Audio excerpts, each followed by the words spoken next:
Are we starting now? Yes, Mr. Laisel. Uhuru, Uhuru, Uhuru, everyone. Welcome to the second day of the Black is Back Coalition's 8th annual electoral campaign school. We are so appreciative to have everyone who is with us, everyone who is with us in St. Louis, everyone who is with us virtually. The hour has just become increasingly more important, and these times call for us to be able to meet the demands of what is going on today. And we must do that. We must collectively, as an African nation, as one African nation, regardless of where we are, rise to the demands that are needed for our liberation and to ensure that the generations coming after us will also be on the road and have the liberation that we need.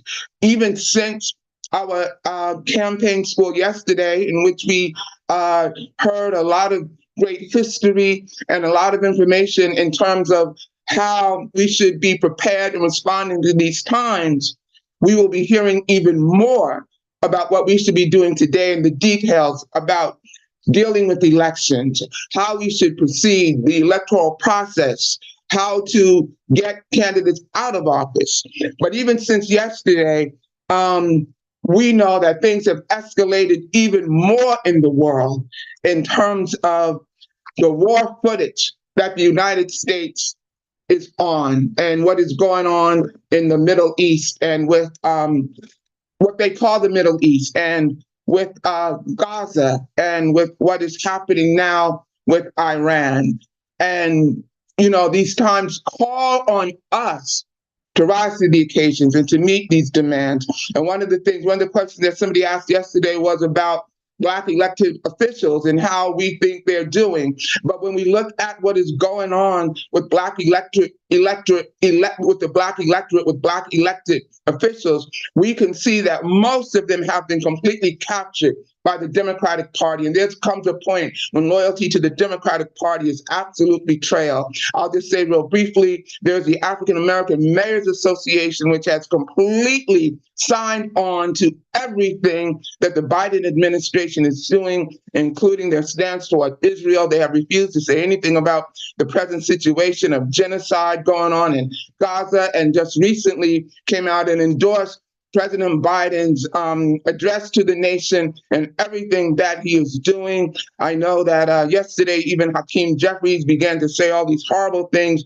just letting him know that he completely endorses what is currently going on in this world. And also, as we know, our chairman, Omali Yeshitela, and two other members of the Uhuru movement are facing 10 to 15 years in prison for not just for speaking out. That is the rules that they are giving, that the government is giving. But we know it has to do with their commitment to the African liberation and to the African nation. And what we need to know about the January 29th, 2022 attacks on the African liberation movement and our chairman, Omali Yeshitela, is that prior to that, members of the Black Congressional Caucus, the members of Congress in the House, initiated a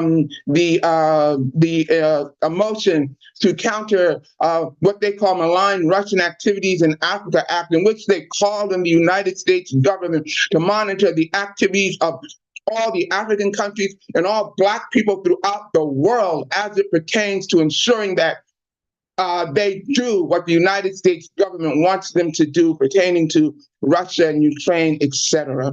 So that is the state in terms of what is going on with the elected officials of the Black community, which makes it even more and more important that we have these electoral campaign schools and that we give this message that we are not getting along to go along any longer, that we are not going to do that, and that they must answer to us. We are not going to be held captive to the Democratic Party or the Republican Party or U.S. imperialism and colonialism, period. We are not going that route. So it just gives me a great pleasure to participate with the Black is Back Coalition for Social Justice, Peace, and Reparations. Everyone out there, all Black people should want to definitely participate, be a part of this coalition, and be supportive of the many organizations that are also a part of this coalition. And with that, we're going to have the introduction. We're going to hear the African Nation Fight song, which was written by our gifted secretary of the Black is Back Coalition and also a member of the African People's Socialist Party. And this is Sister Ilikia Ngoma. Tech people, please, let's get right into the song. Uhuru.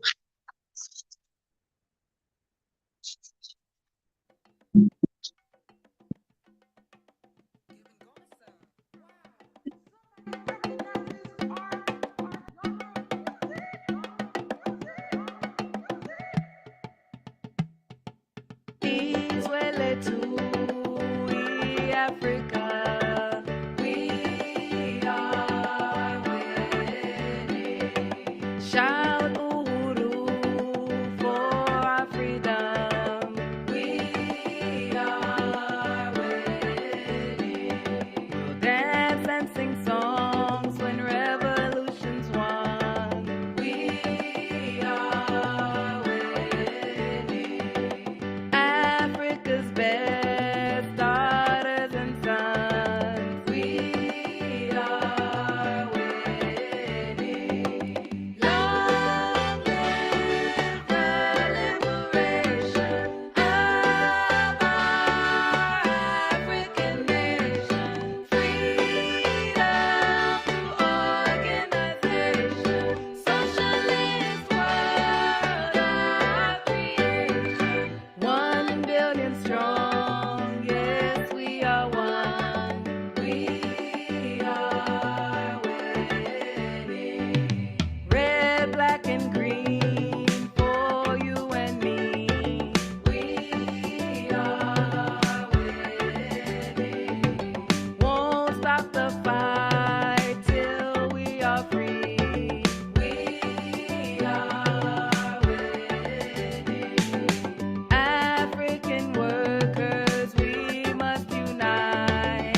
Patrice Lumumba's life won't be in vain.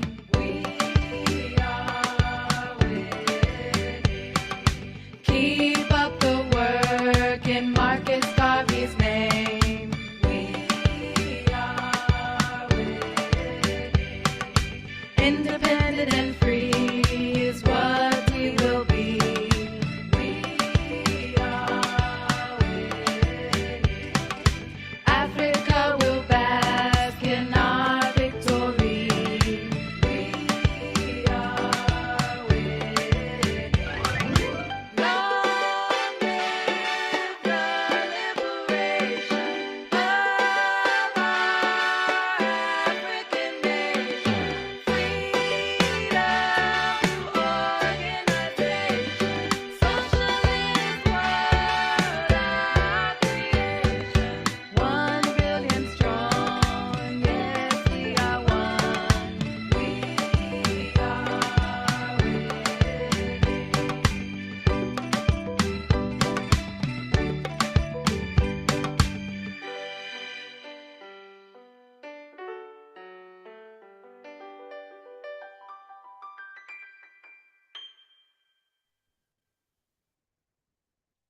Uhuru, Uhuru, everyone, and thank you so much, Sister Elikia, for that powerful, powerful song. That is something that we always love to hear in terms of our movement and developing the culture and what we need to do in order to win the liberation of our people. And on that note, I can think of no one else that I'm more proud to introduce and to invite up. And he is none other than the chair of the Black is Back Coalition for Social Justice, Peace, and Reparations.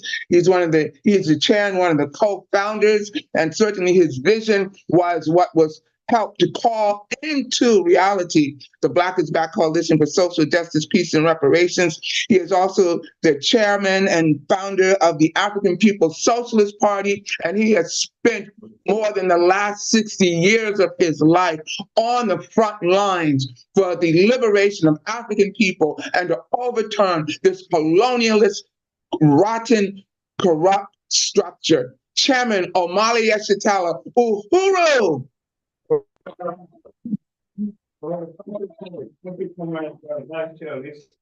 And I want to express appreciation again to the steering committee of the Black is Back Coalition, Social Justice, Peace, and Reparations, and to everybody who's here.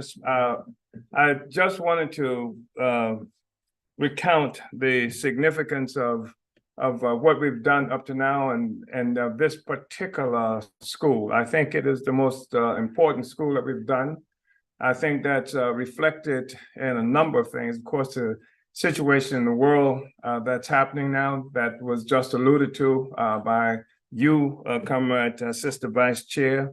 What's happening in this country now? I see that Trump appears to be using the same strategy as we. He's determined that the trial has already begun, that the people are the jury, and I don't know where you got that from. But so I think that one thing that I've done perhaps more effectively than any of the schools that we've initiated, and this is the 8th one, this is the 8th year that we've done the school, is to convey an understanding that this is about more just an election, just the current election season or Black people winning office. It's about more than that. That there's a whole history of our struggle. And we've had to struggle under circumstances that we've been thrust into by our oppressors. Somebody came to Africa, and I'll never forget this, and I don't think any of us should ever forget it, that the struggle did not start in Selma. It didn't start on a cotton patch in Mississippi and it started at the very moment a white man put his foot on the continent of Africa and forced an African to do something against her will. And we've been fighting ever since, and that's been 600 years. And I think that part of what we've done relatively effective up to now is to show an historical trajectory of this process that leads us now to talk about elections. This is where we're locked. We're locked into a process now where this provides an arena of struggle that we have to take advantage of. And I think in that context also, it's significance that Comrade William Mukasa Ricks, who is an extraordinary historical figure, Comrade Afia Mungaza, both of whom are from SNCC, Student Nonviolent Coordinating Committee, that represent that bridge between that civil rights movement and the African liberation struggle that's still advancing today. I was a part of that process and continue to be a part of that process. And I've taken the lessons of SNCC, to develop the processes of SNCC, and contributed to, I think, developing us to a situation now where Black power is being given even more definition. Because if you talk about power, and that's the only thing that makes sense to talk about if you're involved in some kind of struggle, what is the struggle about? To what end? And how does power look? And those are critical issues. And the solving the problem therein is what our movement has been up to now. We believe that the question of power revolves in self-government, that African people minimally have to have the ability to govern ourselves. And when I say govern ourselves, I don't mean in some neo-colonial form. I'm not talking about like Eric Adams in New York, or the woman who is supposed to be the mayor here in St. Louis, or even the neo-colonial forces you see all over Africa. When we talk about governing ourselves, we're talking about having access and control of all the resources of Africa, African people, and ultimately, we're talking about liberating the productive forces. That's what the struggle against colonialism is about, liberating the productive forces. That's what it is. We talk, giving it an economic context, and economic content is liberating the productive forces. And the politic that we have revolves around the struggle to liberate the productive forces. What do I mean by productive forces? I'm talking about those things necessary to produce life. And that includes land, and land is central to it. You have got nothing if you don't control the land. And the expropriation of the productive of the land is the first thing that the colonizers have done. That's what they've done in occupied Palestine. It's been done all over Africa. And then even at the point subsequent to the theft of this land that we stand on today, they have continued this process of pushing Africans out, the whole ongoing repetitive process of land seizure and taking the land from the people who need land in order to survive, because that's a critical component of the productive forces. What are the productive forces? It includes those materials and things necessary to produce on the land and with the land. It includes the implements of production. But the most critical thing about the productive forces are what? The people who produce. And the struggle against colonialism is the struggle to liberate the productive forces. And that's part of what I think that our movement has succeeded in doing. And I really want to credit much of this to the process and development that was born of this incredible, magnificent force, the Student Nonviolent Coordinating Committee, one of the most misnamed organizations you ever want to hear, but it represented that bridge from just trying to struggle within and to improve our situation inside the system to the leap for our own power. And SNCC, whether it was conscious of it exactly or not, it was moving in that direction. When it said power, Black power, it stepped on the same terrain that Vietnamese and other people around the world had stepped on. It took the struggle here against colonialism. That's what it did. And this was a powerful thing. My involvement in this we said something about it yesterday. I met Mukasa in St. Petersburg, Florida.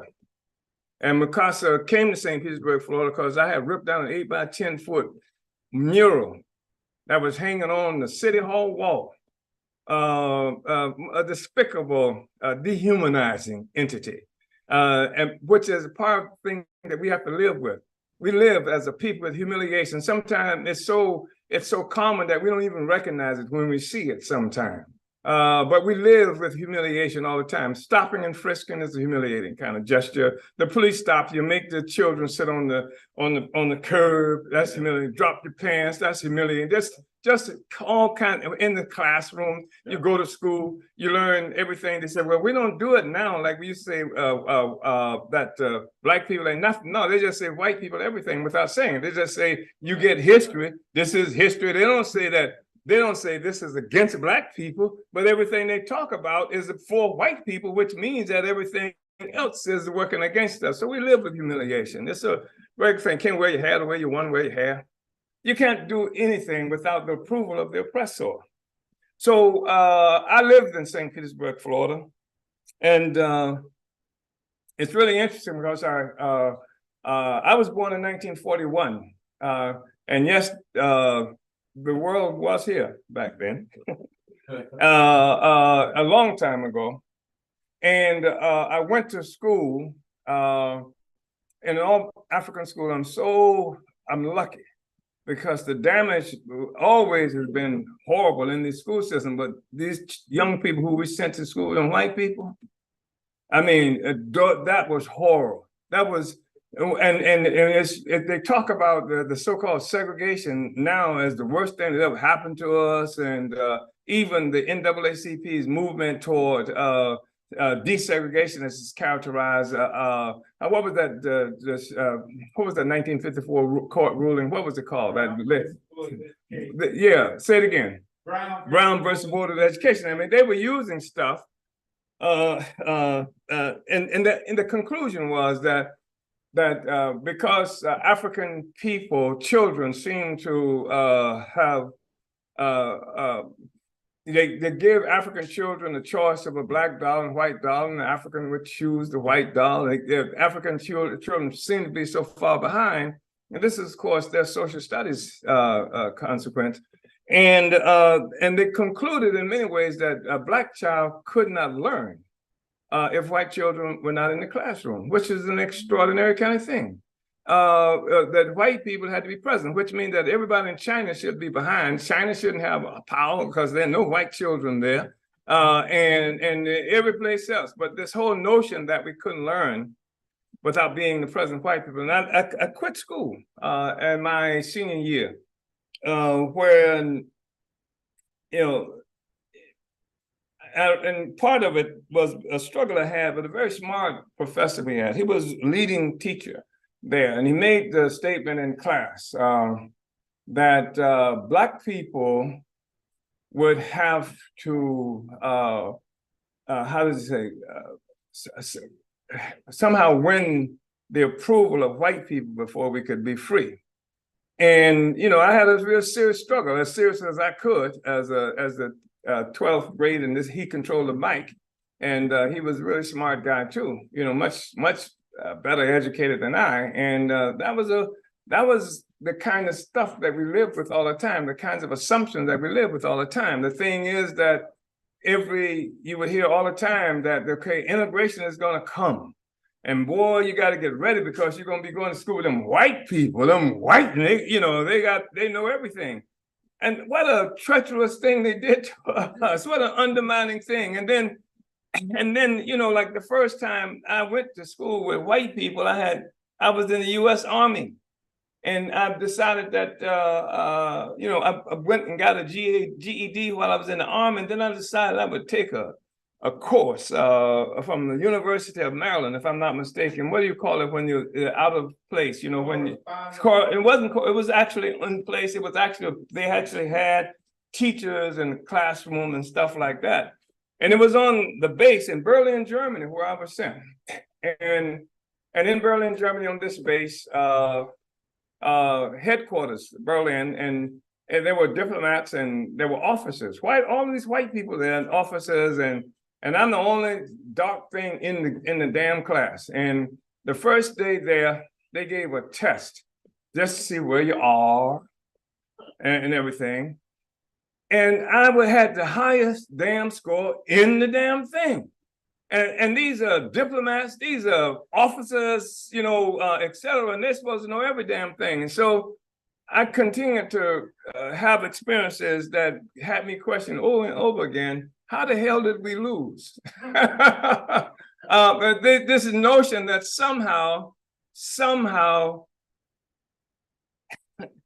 something conferred upon white people, all this knowledge, all this smartness and everything, and then we couldn't make it. So this was like part of our experience there. And I left and I joined the Army when I had just turned 18, because, join the Army and see the world. And because I was convinced that, nearly convinced that part of the limitations I was experiencing, being able to aspire, had to do with living in this small southern town, St. Petersburg, Florida. I can just get out of St. Petersburg and, et cetera. It was, of course, it was ridiculous. It wasn't like that at all. And I could, from the very moment I got on the bus going to being inducted into the Army and stuff, I ran into nigger bashing, by white soldiers, white people who were going into the Army. And but I was in Berlin, Germany. I was there when the wall went up. When the Berlin Wall was there, I was there. I was in one of the first US military tanks that faced a Russian tank in combat mode. I was there. I was there when, as quiet as it's kept, it was discovered that the big guns on that 60-ton of iron tank with the 90 millimeter gun, that I was there when we were ordered to come off the intercoms and meet in front of the tanks, because they didn't want the Russians to learn that the damn big guns didn't work.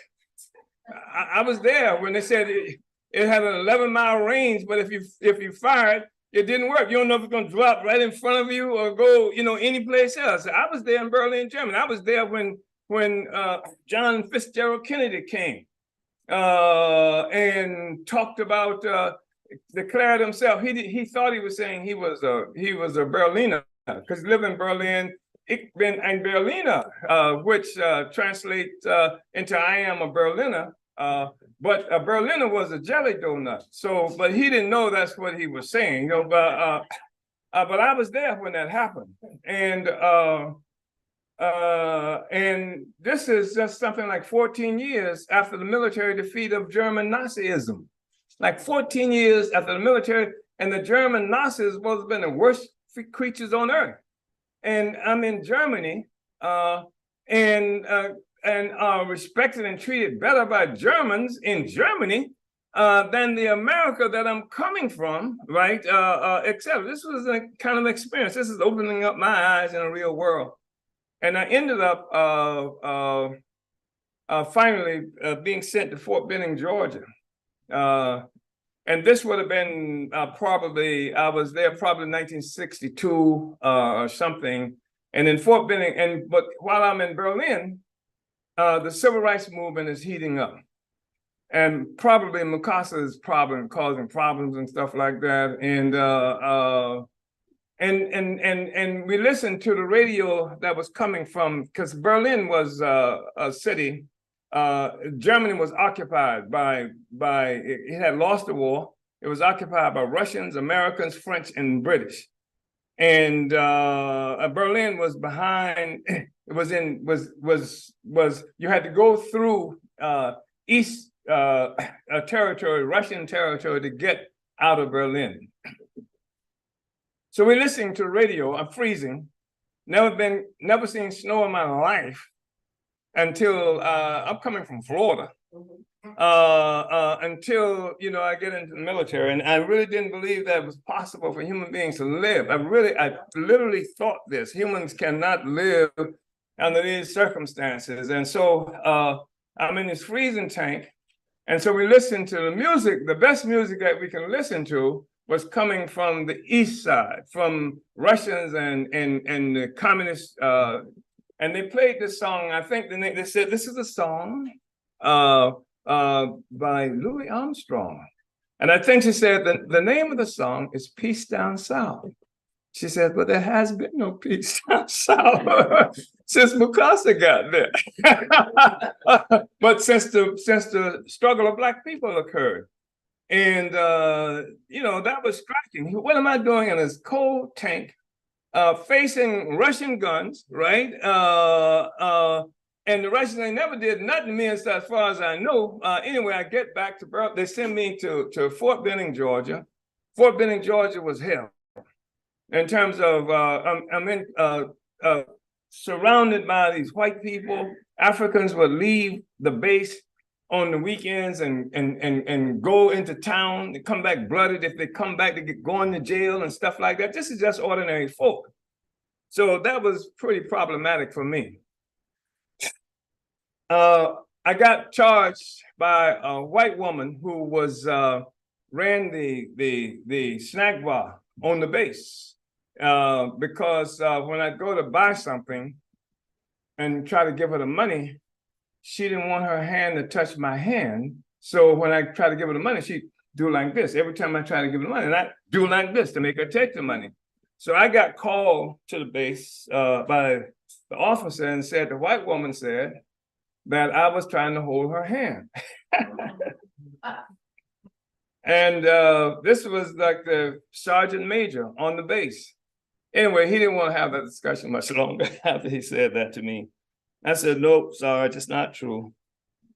So I don't even like white women. I think white women look like fish bellies. And I started talking. He said, stop. But forget about it. And they sent me to psychiatrists and what have you because of, you know, et cetera. So finally, I wrote John Fitzgerald Kennedy a 13-page letter. He was the president then. Told him I'm booking. I should not be here. I quit. I didn't stop going to work. I didn't leave. I didn't leave the base. I didn't go to work. I wrote Kennedy a letter and told him I need to be out of here. I'm not protecting you, protecting America, et cetera, with the treatment of Black people. And so finally they said you need to be out, and I said that's true. And so they determined that they were going to give me a discharge. And so that was lovely. But the problem they had was the civil rights movement is going on. U.S. Army itself is concerned about how it's being perceived. And not only domestically, but internationally. So they decided that they gave me a date for my discharge. And they said sometime within the 2 weeks prior to that, they were going to court-martial me. Because why are you discharging me? I mean, my record is great. You know, I'm what they would call a good soldier. I knew how to soldier, you understand? So why are you discharging me? So they came up with 3 things that had happened. They said happened 6 months prior to that. Because they want to discharge me and they want to criminalize me and then kick me out of the Army under those terms. So anyway, they brought me before a court-martial, and you don't win, you know, military court-martial. You don't win those, but I did, and I did because I organized. One of the problems they had was I had begun writing pieces and post them on the bulletin boards throughout the whole battalion about the condition of Black people, the contradiction with Black people, et cetera, et cetera. And they didn't know, they knew it was me because they could tell my attitude. I mean, I'd be walking to the mess hall and I see the first sergeant and I say, hey, Sarge, that's, you know, I do what you're supposed to do. I say, killing the babies late and keep moving, right? And so, I mean, I was just attitudinal. I mean, I was serious. This guy, I forgot his name now, he called me, and everybody knew, Africans knew my attitude, right? And they said, I'm walking across, I said, Walter, come here. And they said, and tell the white boy, tell him that joke. And you hear the one about, I think I heard the one about your mama. You know, I mean, so this is, they knew who was doing this stuff, putting this stuff up. And they sent, you know, so they got this search going on to find the culprit, right? The evidence of who it was that was doing this stuff. And finally, you know, they concluded it was me. And I beat the charges that they had put on me, but I had gone to beat the charge. I had organized all the Africans in the battalion to be witnesses at the trial, because I'm defending myself. I'm not taking their lawyer, I'm defending myself. So I said, I went and got all the Africans to sign up to be my witnesses in the trial. And so here we sit up there all day, and all these Africans coming through, and I'm contaminating the attitude and the opinion of every Black person that's in this military outfit there in Fort Benning, Georgia.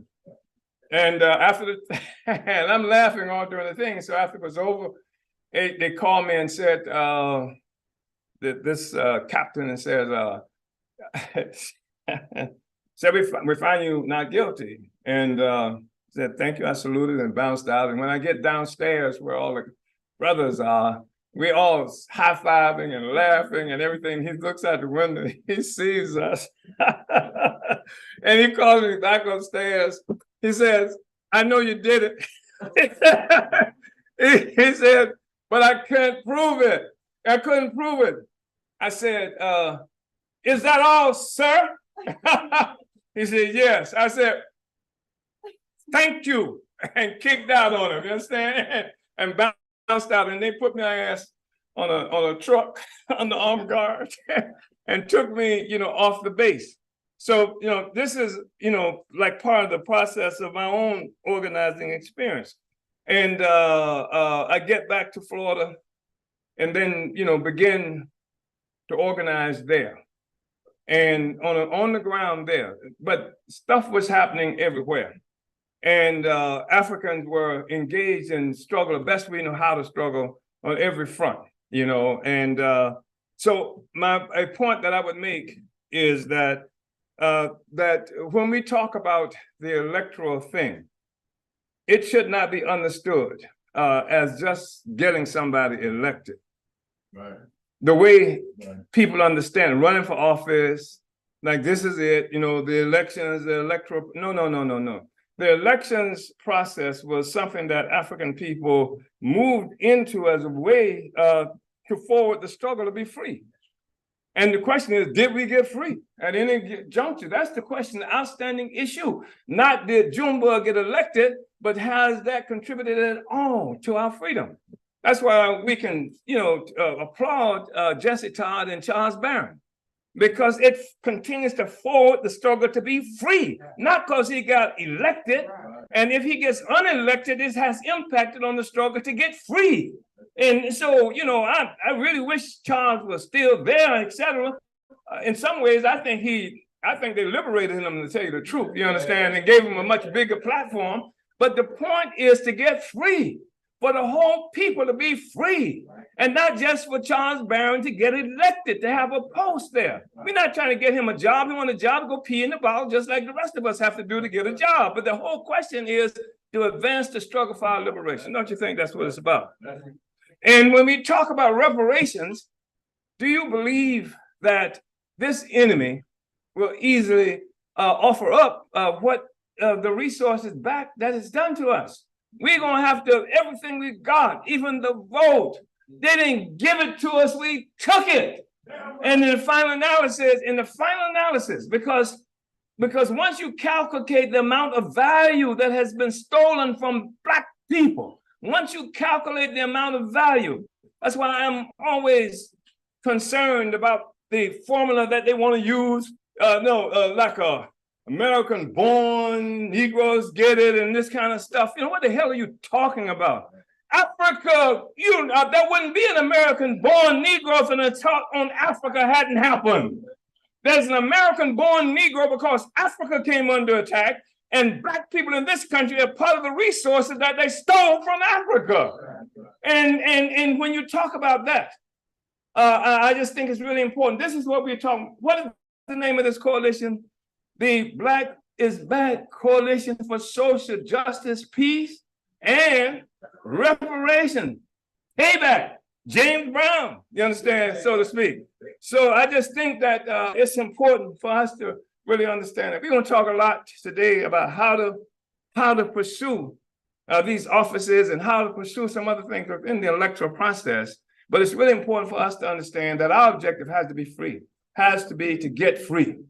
And we use, as Malcolm X said, any means necessary. And Malcolm X was open to the electoral process on our own terms to advance the struggle to be free. Yes, sir. So thank you, brothers and sisters. Somebody who's really concerned, we got a jam-packed agenda, and folk are really concerned that I'm acting in a very indisciplined way, and they're telling me to get off, and so somebody else can get on. So I just want to say thank you. Let's move this forward. Had a great, powerful discussions on yesterday that set it up for the process today. Helps to arm us to understand the urgency of this moment and why it is that we have to win, and why it is that gives significance to the things that we're going to hear from Charles Barron about door-to-door winning the war, and the things that we hear from Comrade Jesse Todd about how to get elected. It's going to give urgency and greater definition to that. Thank you very much. Uhuru.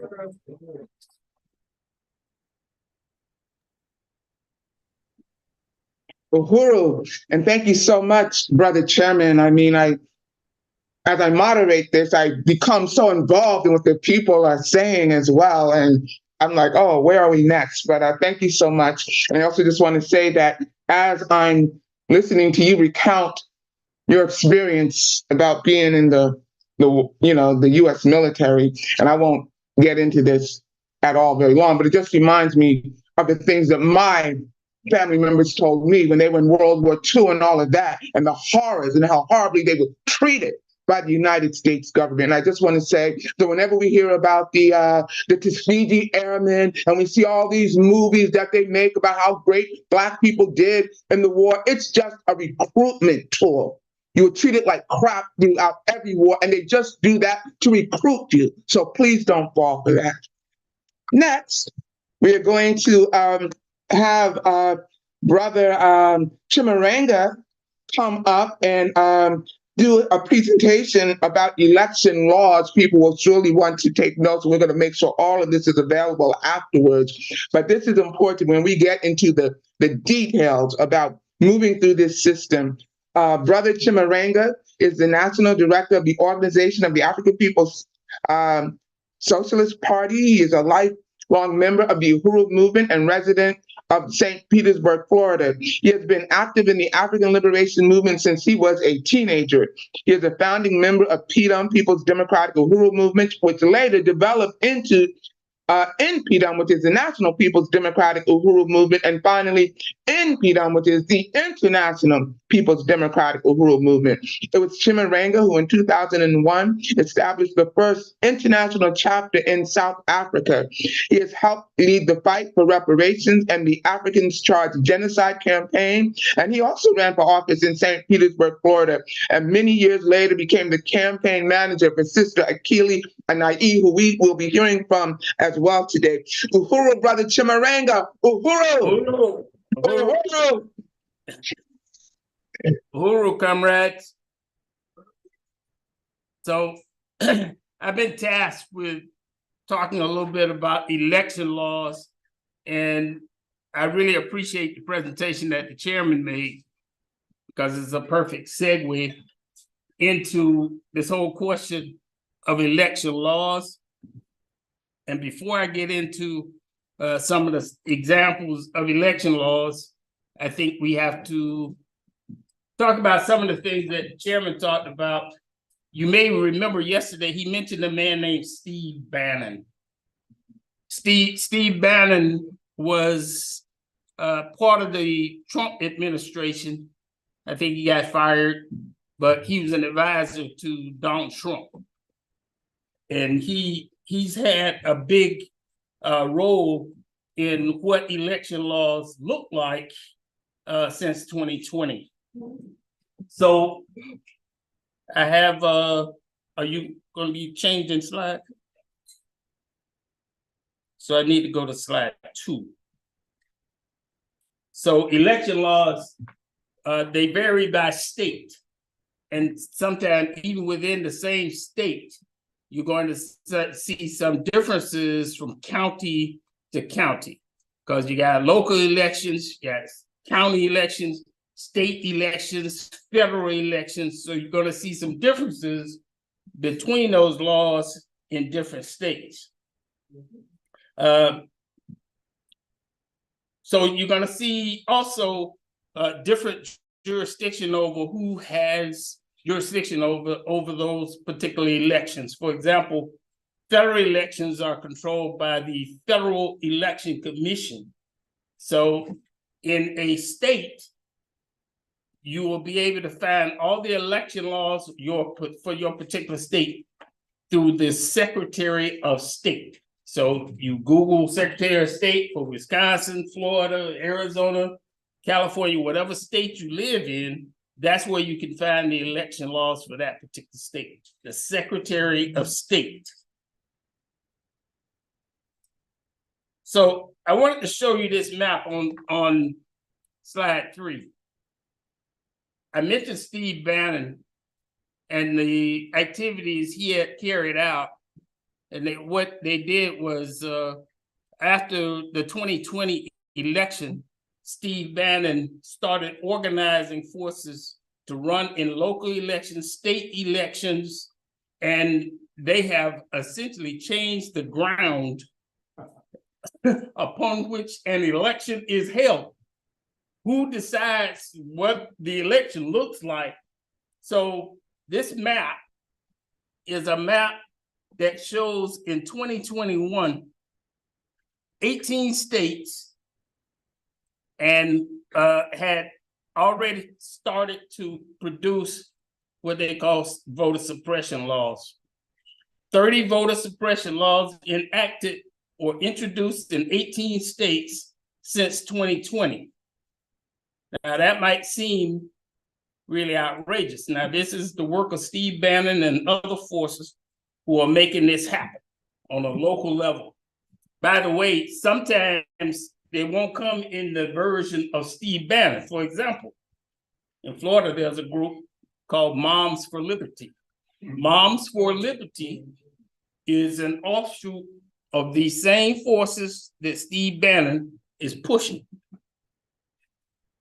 If you look at slide number 4, you'll see how serious this thing got in a matter of 2 years.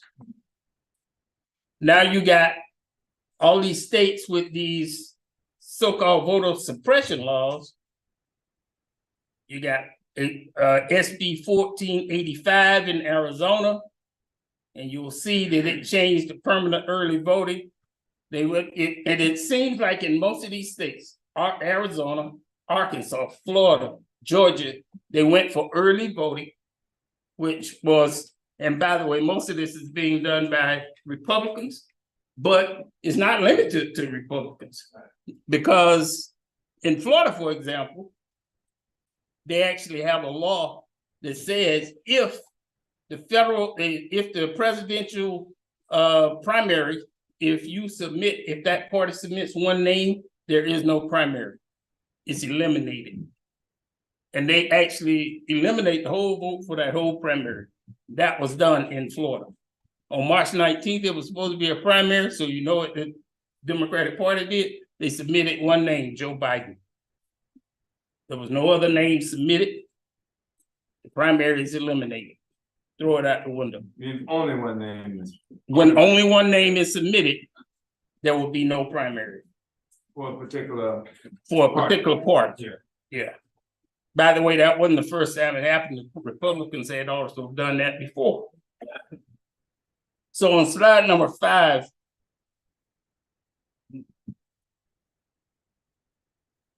now you'll see a big difference. So in 2023, 32 states had introduced voter suppression laws, and 150 bills had been either introduced or passed. So the 17 states now is almost doubled the number of states in 2 years. So Bannon has been busy, and his forces have been busy. So we look at slide number 6. So it's not just Bannon. Of course, he mobilized most of these forces, but even when you do this so-called precinct, that's what they call it, like a precinct strategy. And they call it a precinct strategy because it's right down there at the bottom level of voting. School board, city council, the water board, as that brother mentioned the other day, the Secretary of State, which also controls elections by state. So all of this is a way to gain control over who gets elected to office and how they run for office and how you vote.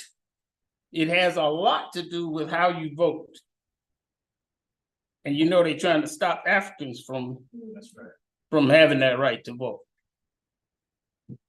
So if you can look at slide number 7, here are some examples of some election laws. And the first one is Arizona.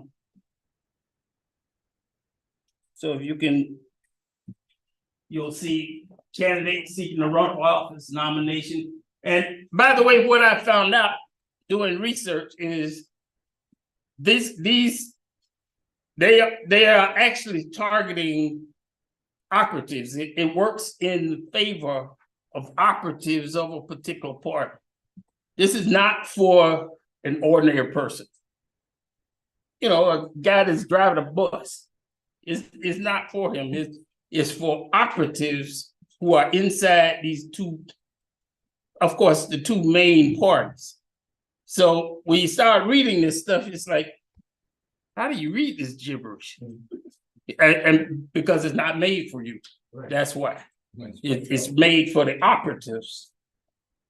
So candidates seeking, in that second paragraph, seeking to run without a recognized political party designation, the minimum number of signatures, because you have to get signatures in Arizona. Minimum number of signatures required is found by calculating 30% of the total registered voters who are not members of a political party that are qualified for representation as of January 2nd, 2024. What does that even mean? I mean, what does it even mean? You have to look closer into what it takes to run. By the way, in the next slide, I think I wrote the numbers in there. So if you were a Democrat in Arizona, to run it would take 6,556 votes, signatures on a petition.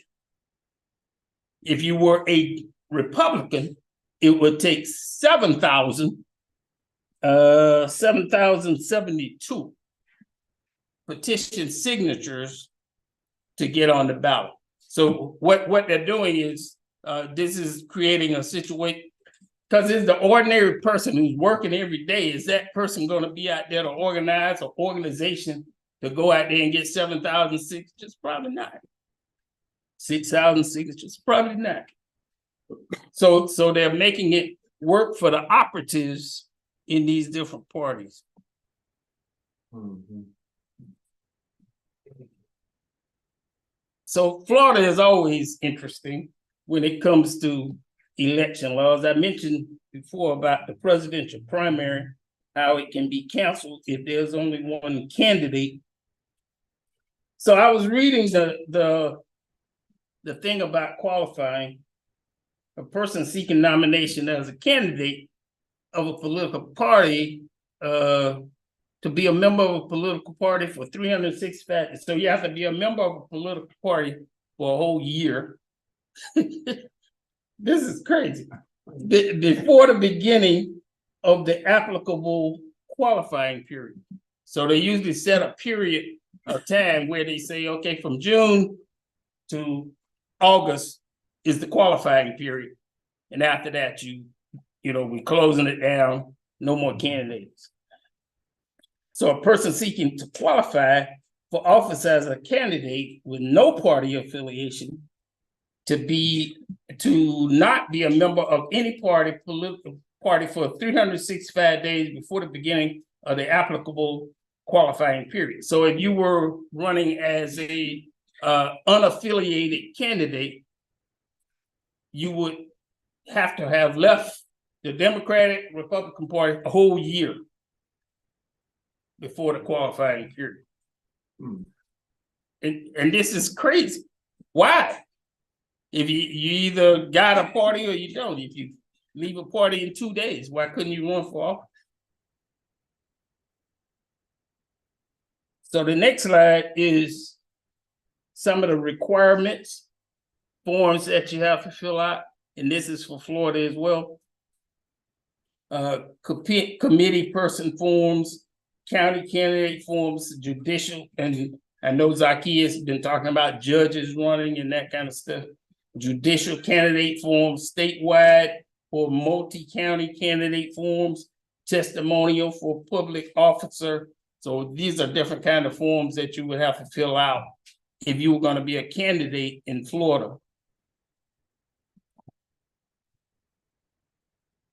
So the next slide, slide number 11, is requirements that I found quite confusing. This is Charles Barron's territory. This is for New York. Charles, you may be unable to untangle some of this nonsense, but they were talking about mail-in ballots. Please note that these who file mail or overnight delivery service with the State Board of Elections or Board of Elections outside the city of New York, such a filings shall be deemed timely, filed, and accepted for filing it. The filing is sent by mail or approved overnight delivery service. I mean, who's going to do all that? I mean, I don't know how you did it, Charles. I don't know how you did it. It just seems like such an entanglement, and I'm sure it's done that way for operatives because they had the resources to do it. So I also put up one slide 12 because this is for St. Louis. By the way, sometimes how you qualify is going to depend on whether it's a partisan election, what they call a partisan election, or a nonpartisan election. So if it's a nonpartisan election, that means party affiliation will have, technically, it will have nothing to do with the person who is a candidate. So you're not going to go in there and say, I'm a Democrat or Republican or anything like that, if it's a nonpartisan race. 6 minutes. Okay. Yeah, I'll push it. By the way, St. Louis is a Democratic Party town. So if you are a Democrat, you'll be at a decided advantage because the Democrats control the mayor's office, they control several other offices, and they set the rules. So it benefits, of course, the Democrats. I've seen other places that are what they call machine towns, like Philadelphia, and they just make it very difficult if you're not a Democrat in Philadelphia. I've saw some very strange things happen in precincts where they were voting in Philadelphia. They actually had signs promoting the incumbent mayor inside the precinct. Now, this is supposed to be a neutral, so-called neutral voting site where people come in to vote for any candidate they want. So why are they campaigning for the Democratic incumbent? I think I'll be able to get through this last one. So the bottom line is Laws can differ from state to state. In addition, it also can differ from city to city. And again, whether the election is partisan or nonpartisan is going to make a difference. By the way, some cities like St. Louis, you will see Democrat or Republican prominently displayed on a ballot. So the bottom line is we have to research. We got to do a lot of research. So it's not just because part of how you run for office means knowing the rules for doing that, the law for how you get in place, how you qualify. And that means you can't go in there as what I call a wonderful candidate. I wake up one morning and I say, you know what? I'm wonderful. I'm going to go and run for office. No, we need to have forces who have been activists in our communities and build real campaign organization. Build a real campaign organization so we can do the kind of research so we'll know what the rules are. So we'll know about the Steve Bannons and their strategy about how they've taken over all these local elections. So I think it's something that's really important. It's just as important as identify the candidate. We also have to identify what the ground rules are and what the ground looks like. Right. So I want to appreciate the time, and I look forward to Cam Howard's presentation, because Cam's presentation is also connected to this presentation and also the other presentation I'll be making about uncommitted voters. Uhuru.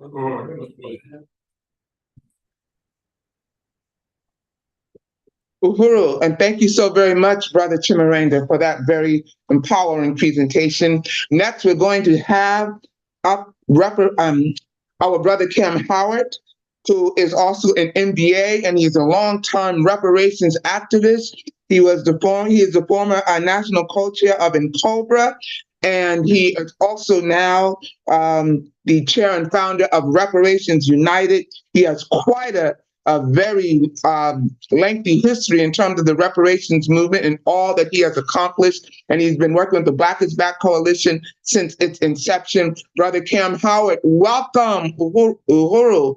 My camera was off, sorry. Uhuru, Brother Cam Howard. Uhuru, Vice Chair, Sister Lisa, and Uhuru to all the comrades here in St. Louis and those who are online. Giving appreciation for the Black is Back Coalition 8th Annual Electoral Candidate School, which I attended all 8 and happy to do so. Giving appreciation to our leadership under the African People's Socialist Party and Chairman Amali Yeshitela. Our presentation today deals with the power of the Black vote. And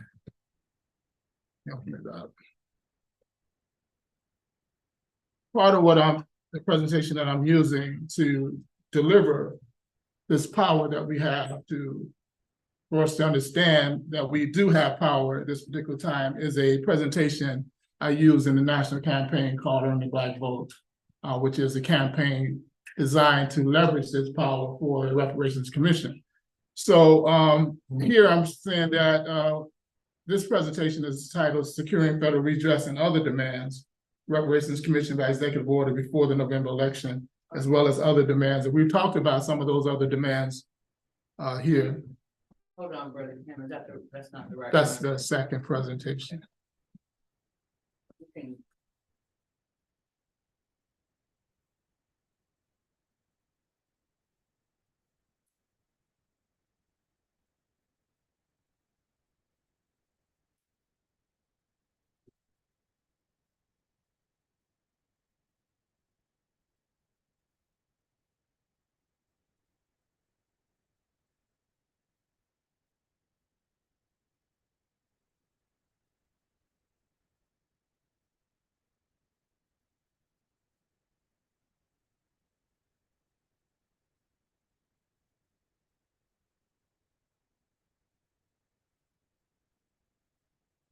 That's it. There we go. All right, so you go to the next slide. All right.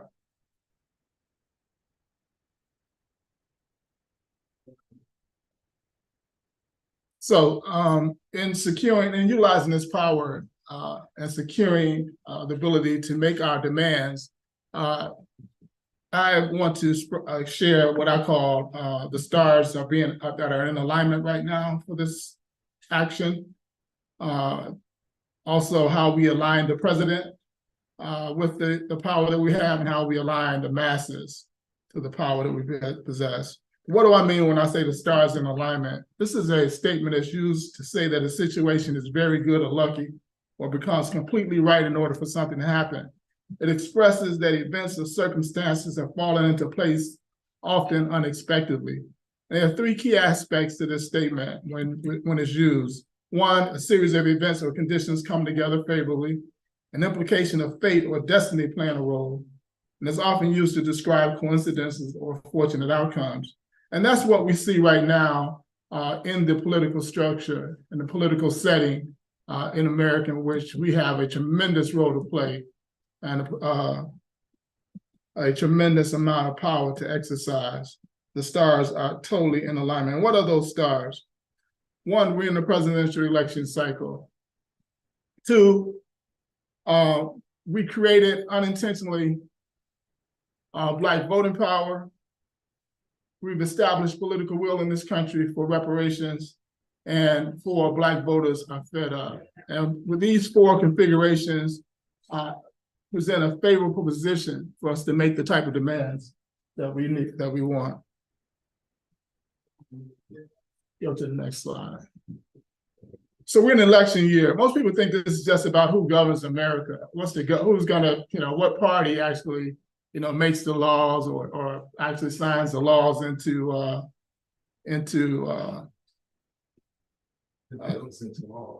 actually sign the laws that are presented by Congress. But this is about control of all the state apparatuses. There are dozens of cabinets positions and foreign positions that the winning party gets to put leadership in. The Department of Agriculture, Department of Defense, Department of Education, Housing, all these different departments. And that's a tremendous amount of power. We're talking about trillions of dollars that are being managed and ruled by a particular party when that party actually wins the election. It's about global power and global dominance and global resources. That's what this election is all about. It's not just about what occurs here in America, it's about what occurs on the planet. And we're saying that Black people play a huge role in what white American, US American fills that role in this quest for global domination, power, and resources. And it's about a continuation of white supremacy and imperialism. That's what this election is about. And so when we understand that this election is more than about who governs America, but the state of the non-Black world, also, then there's some strategic questions we must ask. For instance, which candidate do we think can best that we think we can best disrupt these plans if they're in office? Is it the Democratic Party president, or is it the Republican Party president? Which one do we think we have a better opportunity to disrupt the plans that they have for the domination of the planet and the theft of resources on the planet? I don't think many of us even take that into consideration when we deal with who's running for president, who we're going to vote for. Then we have to one of the other questions is, do we then work to get that candidate elected, or do we let things just play out? If we determine that we have a better opportunity with one candidate than the other to disrupt their goals and plans to continue to dominate this planet in the way that they do we ensure that one wins and the other one does not win? If we made that determination. And then if we made that determination, do we even have the power to make that happen? After we made a determination that this candidate best, we can align our forces best to disrupt the plans with this candidate, then we had to ask ourselves, do we have the power to make sure that that particular candidate gets in office? And I'm saying that we do at this time because the stars are in alignment. Next slide.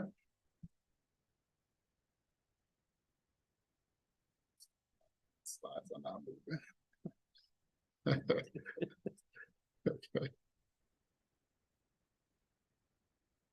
The second status in alignment is that the Black vote is key to a Democratic Party victory, to victory in America, period. Over the last 70 years, the Republicans have won the majority of the white vote in every presidential election. The majority of the white vote. If this was a contest in this country just between white voters, since 1952, there would have been all Republican presidents. There would not have been a single Democratic Party president since 1952. That's right. If it was only among white voters. So the difference has been, and LBJ was the exception, but you know that he wouldn't have been president if Kennedy wasn't assassinated, and we put Kennedy in office. Kennedy won 49% of the white vote in 1960. Nixon was his running mate, his opponent. Nixon won 51%. If it was only among white voters, there wouldn't have been a Kennedy. Right. It was the Black vote that was 8% of the electorate in this nation that put Kennedy in office. We put Carter in office. Carter won less of the white vote than Kennedy. It was a Black vote that put Carter in office. It was a Black vote that put Clinton in office. It was a Black vote that put him in office a second time. The Black vote that put Obama in office 2 times. And it was certainly the Black vote that put Biden in office. Over the last, since 1960, there has been 16 administrations, presidential administrations. 8 were Republican and 8 were Democrat. And all 8 of those Democrats were put there because of the Black vote. Next slide.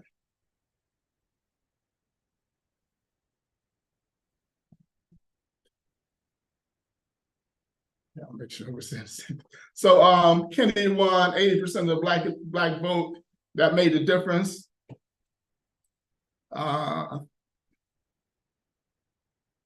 So after Carter was elected, Carter moved in front of LBJ and Kennedy, in exchange for the vote, for our Black vote, they began to systematically dismantle apartheid. But it wasn't them. It was, as we stated here, it was our struggle that moved them to dismantle apartheid. But it was a struggle that did that. But because we had the power to put them in office, they had to act based on putting them in office and based on what we were doing in the streets in America, as the chairman talked about throughout this electoral candidate school. Carter won 48% of the white vote, and again, it was the Black vote that put Carter in office, and he moved in exchange for us putting them in there. He moved to further affirmative action that began in the Kennedy administration. But that was based on what we were doing in the streets and the fact that we put him in office, that the Black vote put him in office. And then there was 12 years of Republicans before we were able to put another Democrat in office. And Clinton gave us symbolism, gave us some neo-colonial leaders that he put into power. And then Obama gave us benign neglect. And we've gotten nothing from the power that we possessed since that particular time. In the last election, the Republicans know who keeps them out of office. That's why they work so hard and spend so much money to suppress the Black vote, because they know it's been the Black vote that had kept them out of office for the last, for those 8 presidential administrations that they would have won if it wasn't been for the Black vote. In 2020, they've spent $900 million to suppress the Black vote, and they crafted 900 pieces of legislation, according to Mark Moriarty, Urban League, to suppress the vote in the last election. There was a report that came out and says that about 17 million voters have been purged from the voters' roll that won't vote in 2024 because of the oppressive legislation of the Republicans. They know who keeps them out of office. 100%. We do not know that we have that power. And we cannot make the demands that we're talking about making until the masses know that we possess the power to make the demands. Next slide. Blacks in this country are 20% of the Democratic Party's base. White Democratic voters are 61% of the Democratic Party base. Black voters are 20%, and all other people of color combined are 19%. So we're more than all other people of color combined in the Democratic Party. And yet we're not getting the type of responses to our needs as this power suggests we should be. And this is just some quotes from some mainstream newspapers, American newspapers, Vox, New York Times, Washington Post, etc., all saying that we have this particular power at this particular time. Now, many of us won't listen unless white folks say it. We don't believe it unless white folks say it. So y'all ain't gonna believe those Cam saying it. But I'm showing you white folks are saying it. White folks are telling you the amount of power that we possess right now in this country. So I'll take that to the bank. Here's just some numbers. Next slide. Here's just some numbers, just to show over the last since 1976, these numbers to 1976 to 2000, how the whites, the Republicans have won a majority of the white vote in every election. Go down to. I want to go to point out Carter's first run. He got 48% of the white vote, and Reagan won 56% of the white vote in 1980. And the measure has been around 42% of white vote that the Democrats need to win in order for them to be competitive against the Republicans. If they can keep it around 42%, 43%, the black vote is enough to take them over. Next slide. We see that Obama, in his second election, he only got 39% of the white vote. And it was the 93% of the black vote that ensured him a victory, even though he got less than 40% of the white vote.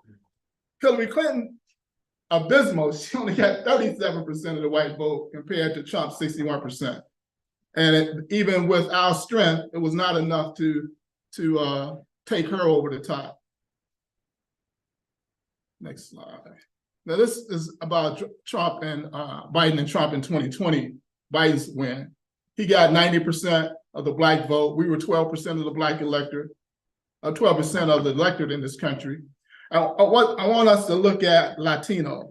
Latinos are 10% of the electorate in this country. 63% voted for Biden, 57% voted for Trump. Their votes cancel each other out. They have absolutely make no difference in the election because their vote cancels each other out. The same way with others. Asians vote probably 2 to 1.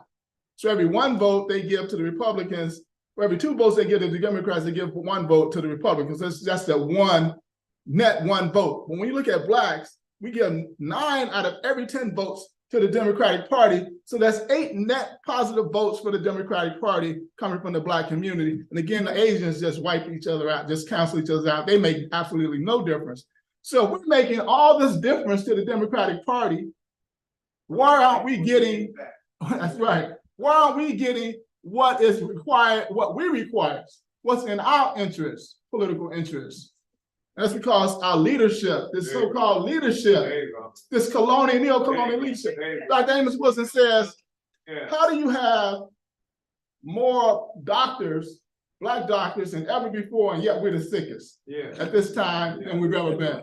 How do you have more lawyers than ever before, and we're more in jail than we've ever been? How do you have more politicians than we ever had, and we got less power than we ever had? Neo-colonialism, right? Neo-colonialism, a Eurocentric mindset. We have to have an African-centered mindset. We have to have revolutionaries in these particular offices. Speaking to you, Zach. We need you, brother. So the stars in alignment. When it comes to reparations, we have demonstrated to this country that there's political will for reparations. In the last Congress, 88% of all Democrats elected in the House and the Senate, 88% favored the 2 reparations legislations. 88% of the federal legislators that were voted in as Democrat. The 3 cities The 3 states with the largest cities in this country, all those states have reparations commission. You look at New York, Los Angeles, Chicago. You got a reparations commission in New York State, reparations commission in California State, and reparations commission in Illinois. The 3 largest cities in this country. You got hundreds of cities and other states vying for reparations right now, all being pushed by Democratic elected officials. So we see at the federal, state, and local level, reparations is something that Democrats say they're in favor of. We have a 2019 Huffington Post poll that says 80% of Democrats polled either favor a reparations commission or unopposed to reparations commission. So the Democratic voters even say they're in support of a reparations commission. The only Democrat that is not in alignment with his party is the president. Right? If Congress say we want a reparations commission, state executives say they want a reparations commission, now putting it in place. Local Democrats are putting reparations commission in place. The voter says we're not opposed to it and we favor it. Then why hasn't the president moved? He's the only one that's not in alignment with his own party. Why? 4 minutes. 4 minutes, okay. So Biden is not aligned on this issue. The 4th star that's lined up right now is that Black voters are fed up, saying, man, we ain't taking this now. We ain't just voting Democrat. There's 2.9 million Black voters who voted for Biden in the last election, said we disapprove of him right now. He can't win with 13 million Black votes. It took with 12 million. It took 15 plus million for him to win.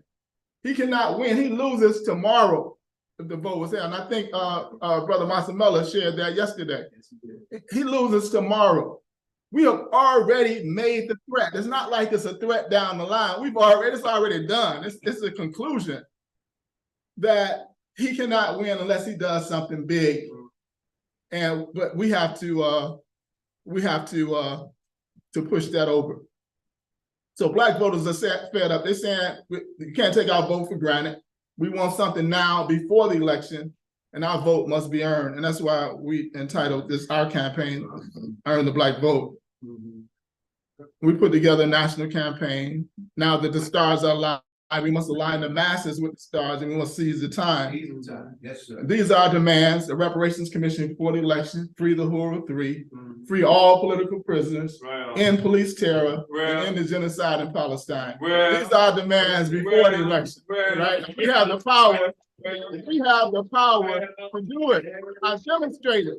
We have the power to do it, right? But we have to get the masses to align with us. The masses don't know. If you don't know you have power, you can't use power. You can throw your power away. They talking about, I'm gonna vote for Trump. Well, I'm not voting. I'm voting third party. Why are you gonna throw your power away right now? You have to say, at minimum, I'm uncommitted. I'm uncommitted. I'm uncommitted. And so that makes them say, well, damn, how do we get you committed? You know, well, you want to get us committed?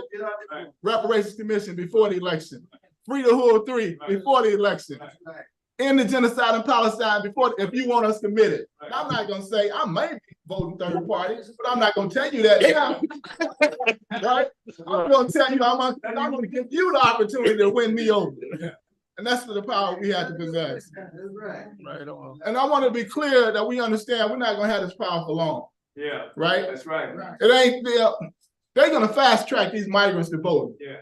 And these migrants are going to start voting Democrats because Democrats are giving them all these resources. Right.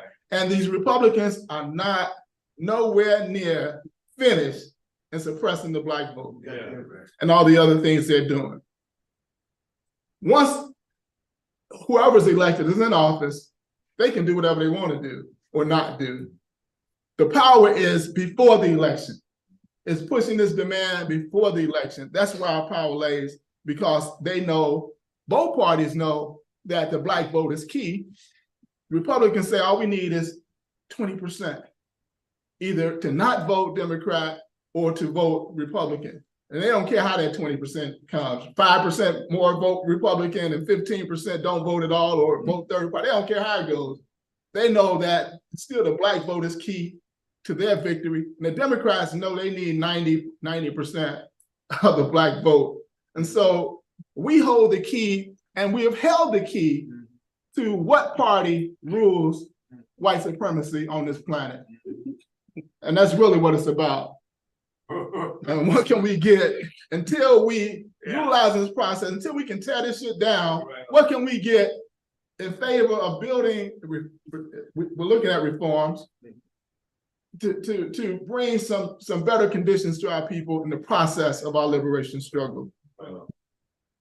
And these are some of the ads we've been targeting to the president to get him in alignment with our understanding that they're totally dependent on the Black vote.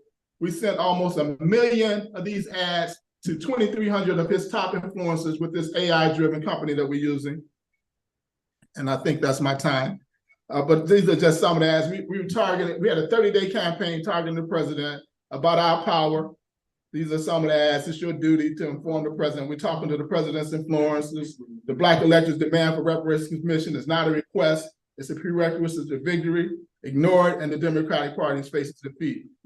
And so these were targeted to 2,300 of his top influencers, 500 to his personal, 850 to his political influencers, and 750 to his professional influencers. We also message this around the political will that exists. So they know that the party is already in alignment with reparations. Right. The elected is already in the line. The voters are already in the line. S40 is the first time since Reconstruction has there been a reparations bill in both houses of Congress. First time since Reconstruction. So we're showing that there's political will in this country among Democrats, so-called Democrats, for reparations at this time.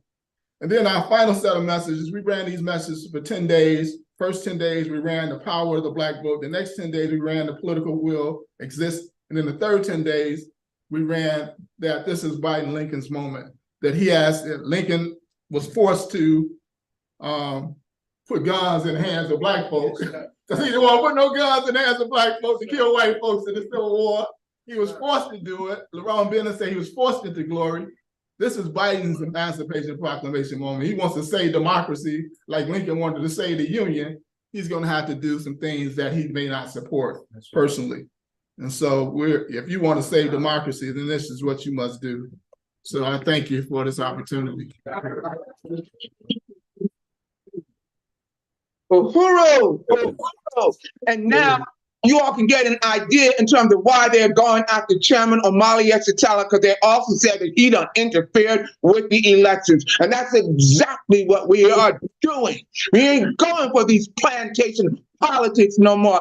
Unchain that Black vote, unchain it, and take our power.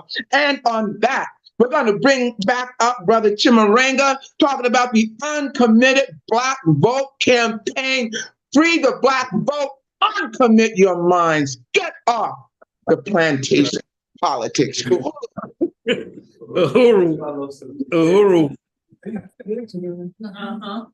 So, yeah, I appreciate that introduction. I thought that Cam gave a perfect segue into why we have to do this uncommitted voter campaign. And the Black is Back Coalition, I was very pleased to see the openness with which they were, really excited about doing an uncommitted voter campaign. The chairman saw what happened in Michigan, where Palestinians got together with several other organizations, including labor organizations, and they created an uncommitted voter campaign around genocide of the Palestinian people. They were trying to change the policies of the Biden administration, and they had a goal of getting 10,000 people to vote uncommitted. In the Michigan, I don't know what I'm hearing, in the Michigan primary, they actually got 110,000 people to vote uncommitted. And it surprised them, and it also motivated other people. Colorado, Minnesota, you saw the same kind of uncommitted voter campaigns happen. So the uncommitted voter campaign of the Black is Back is Make Our Votes Count. And if you go to slide 2, our objective is to not only get Black voters to vote uncommitted, in the remaining Democratic presidential primaries, but everybody that can unite with the issues, some of them raised by Cam, the issues of the Make Our Votes Count campaign, we want them to vote uncommitted. And one of the beauties of this thing is that we're asking people, many of them, maybe millions of people who've never been in a demonstration in their life, probably never will be. And we're saying, do what you've been doing. This time you just do it in your interest, as opposed to doing it because you're afraid. Because that's what the Democrats push. Be afraid of Donald Trump. Be afraid of the MAGA Republicans. And we're saying we're not afraid of either one of them. Donald Trump, MAGA Republicans, or Joe Biden for that matter. And what we're going to do is force African issues onto the table so that we can be heard. In slide 3, you can see some of the places where uncommitted voter campaigns were carried out. Michigan was first. You had Hawaii, Colorado, Massachusetts, Minnesota, and it's having an impact. You saw a slight movement in President Biden saying, well, it needs to be a temporary ceasefire in Gaza, to, well, it needs to be an immediate ceasefire. It's not a big move, but it also is impacting world opinion about the situation in Gaza. So if you look at slide 4, slide 4 was just the process they went through to organize these other 11 organizations. And the organization was called Listen to Michigan campaign. That's how they organized the whole uncommitted voter piece. They contacted more than 1 million voters, 500,000 text messages, 500,000 people through phone banking, and they got a tremendous result from it. Slide number 5 also talks about their goal of 10,000 votes and how they ended up with 110,000.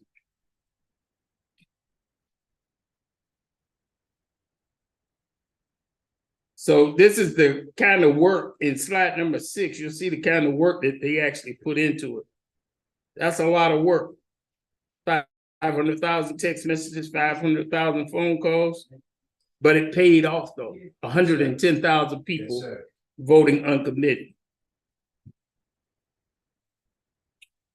So in slide number 7, the chairman had gave me a call, and he raised the whole question of this uncommitted voter campaign that had been carried out in Michigan. And I was really excited about the idea. Now, Biden and Trump have already gotten enough delegates to the Democratic and Republican National Convention to get their nominations. They already got it. However, it's still an election going on.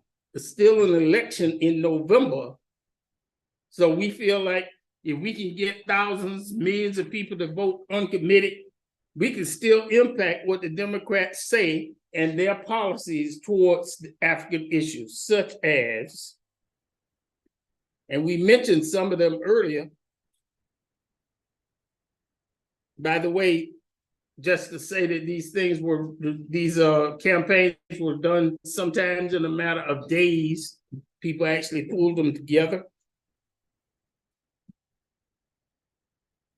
And slide number 9, I really want to key in on that because we started talking about these are the issues that the African community are making to demand that the Democratic Party meet these demands. Got a little typo. Stop the genocide against the Palestinian people, stop funding the settler colonial state of Israel, and redirect those funds to pay for reparations to African people and the African community. That unites us with the Palestinian people, but it also is going to raise, hopefully, the eyebrows of African people to see that these two things are committed. This is a struggle against colonialism. And this is just a tactic that we can use to bring thousands more people into the orbit of the Black is Back Coalition and the organizations within the Black is Back Coalition. Drop the flame up charges against the Uhuru 3. You heard Cam mention that the campaign they're carrying out is making that demand as well. And we have to demand the end of gentrification. Thousands of African people every day are being pushed out of our communities. They're creating these white enclaves with luxury apartments and luxury condominiums every day in the city of St. Pete. You can see it happening. I'm sure it's happening in every city in this country.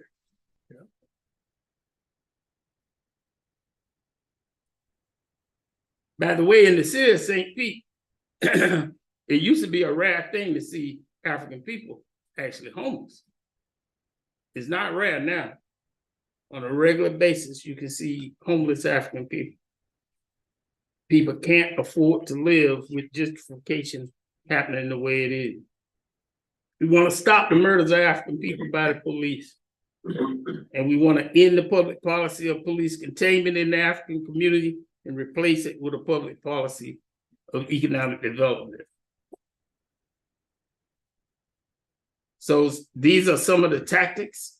If we go to slide number 11, we'll see some of the tactics. Press conferences. We have a press conference before the Pennsylvania primary, planned for April the 18th. The Pennsylvania primary, by the way, is April the 23rd.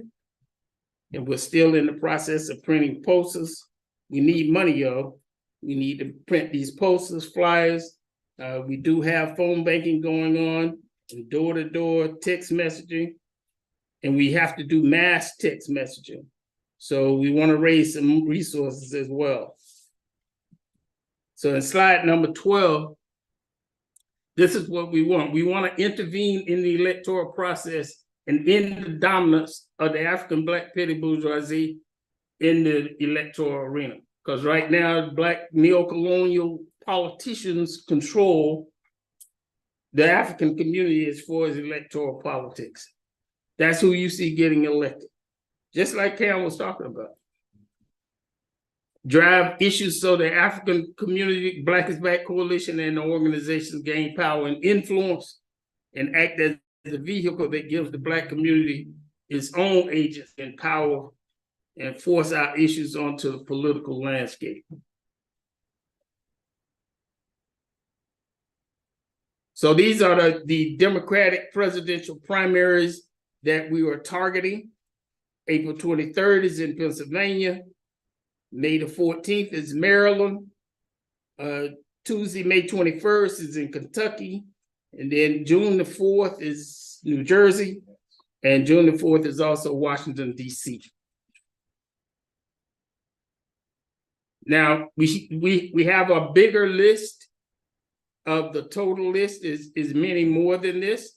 And we can make that available. So if you have people, you know somebody who can carry these objectives out in the state where there's a primary coming up where we don't have forces, we'd be more than welcome to talk to you about how we can make it happen. So in slide 14, these are some of the things that we can do. And I'm going to provide our contact information so everybody can get involved in the campaign. If you got relatives in Florida or any other state, let's get them working on these campaigns. We got the Philadelphia primary the Pennsylvania primary coming up April 23rd. And we need phone bankers in a serious way, volunteers to put up posters, pass out flyers at precincts, build a Make Our Votes Count organization in your city. Talk to friends and family and acquaintances about the campaign to vote uncommitted. So if you know some people in Philadelphia, anywhere in Pennsylvania, talk to them about voting uncommitted. And then donate it through our Cash App, $ Make Our Votes Count. We also take checks. If you want to write us a check, you can write it out to Make Our Votes Count and send it to 1245 18th Avenue South, St. Petersburg, Florida, 33705. And the other thing we want you to do is make our votes count by voting on committee. So in the last slide in 15, here's our contact information. Our website is makeblackvotescount.com/now. makeblackvotescount.com/now. Our email is makeourvotescount@gmail.com. And you can call us at 727-506-0012. So I really appreciate the ability to the opportunity to talk about uncommitted votes. I think it goes perfectly with what Cam is talking about, the overall power of the Black vote. And this is just another way that we can exert that power and make them do what we want to do. So uhuru. Uhuru. Uhuru! And on that note, we're going to be bringing up people who did the damn thing, as the chairman always says. And this is our next panelist discussion is going to be on how to beat the machine. And we will be hearing from our brother Charles Barron. We will be hearing from Sister Inez Barron and also Akili Anai. Brother Charles Barron has been... Uhuru, Sister Lisa. Uhuru, yes, Uhuru. Before we go to that panel, we're going to go to Brother Life. Uhuru, yes. Okay, let me just pull up Brother Life's bio a moment, hold on one second, please. I like to give people their props, the proper introduction. Brother Life Malcolm.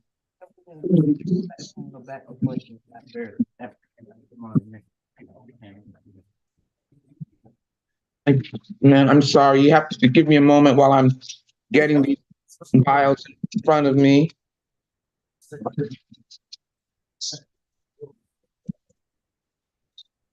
Uhuru, Sister Lisa. Uhuru, Sister Ikenge. Yeah, just while you're finding it, we're going to bring up Brother Life Malcolm Esquire, which is most appropriate, who is a member of the African People's Socialist Party, and he's going to talk to us today about jury selection, and he'll say more. Uhuru. Uhuru, comrades. Is this the best place? This good? Yeah. This good, comrade? Yeah. All right. First of all, I want to say giving honor to fighting for freedom, which is the head of my life. And in recognition of my leadership, Chairman Omala Yeshitela, who is my personal Black Power blueprint. Also recognizing my leadership, DC Ona, and this tremendous steering committee of the Black is Back Coalition for Social Justice, Peace, and Reparations. Here today to talk briefly about the importance of registering to vote and how that connects with the jury pool, like being selected to a jury. The reality is, though, I don't want to spend a whole lot of time talking just about the registering to vote part. It's pretty rudimentary. I want to spend several minutes of the time that I have to talk about how to stay on the jury if you should have the opportunity to get in the pool. And I do want to say this. I do dedicate this portion of my discussion to Orenthal James Simpson. Yeah, Simpson. Yeah. Yeah. He had a pretty good jury. So one of the things that's important to recognize is that there's a difference in how people get into the jury pool when it comes to federal juries and state court juries. So keep that in mind. I hope people are taking notes, just, keep this in mind. So for federal juries, all of those jury pools are selected primarily based on voter registrations. And each district court is responsible, each jurisdiction, each district court jurisdiction is responsible for making sure that they have this written plan about how they pull people from the various counties in that district court jurisdiction in some fair, impartial, and random way into the jury. So, but it's not just based on voter registration, it's also based on active voting. So it's not just enough to register to vote. Actively voting is also an integral part of making sure you get your name thrown in that random hat. And I'll tell you why I keep doing this in a minute when I say this this random selection thing. So that's for federal courts, but also what happens when federal courts do not have what they consider enough of a selection from the registered voters or even active voters. They will pull from taxpayers' information and also people who have registered with driver's licenses and identifications through that particular state or jurisdiction. As far as states are concerned, a lot of states pattern federal courts with that, and so they'll pull from voter registrations as well as people who have driver's licenses and state IDs. But I guess it's important to say that there are only two states. I think it's Ohio and another. I can't remember right now. I think it's Wyoming. Wyoming and Ohio.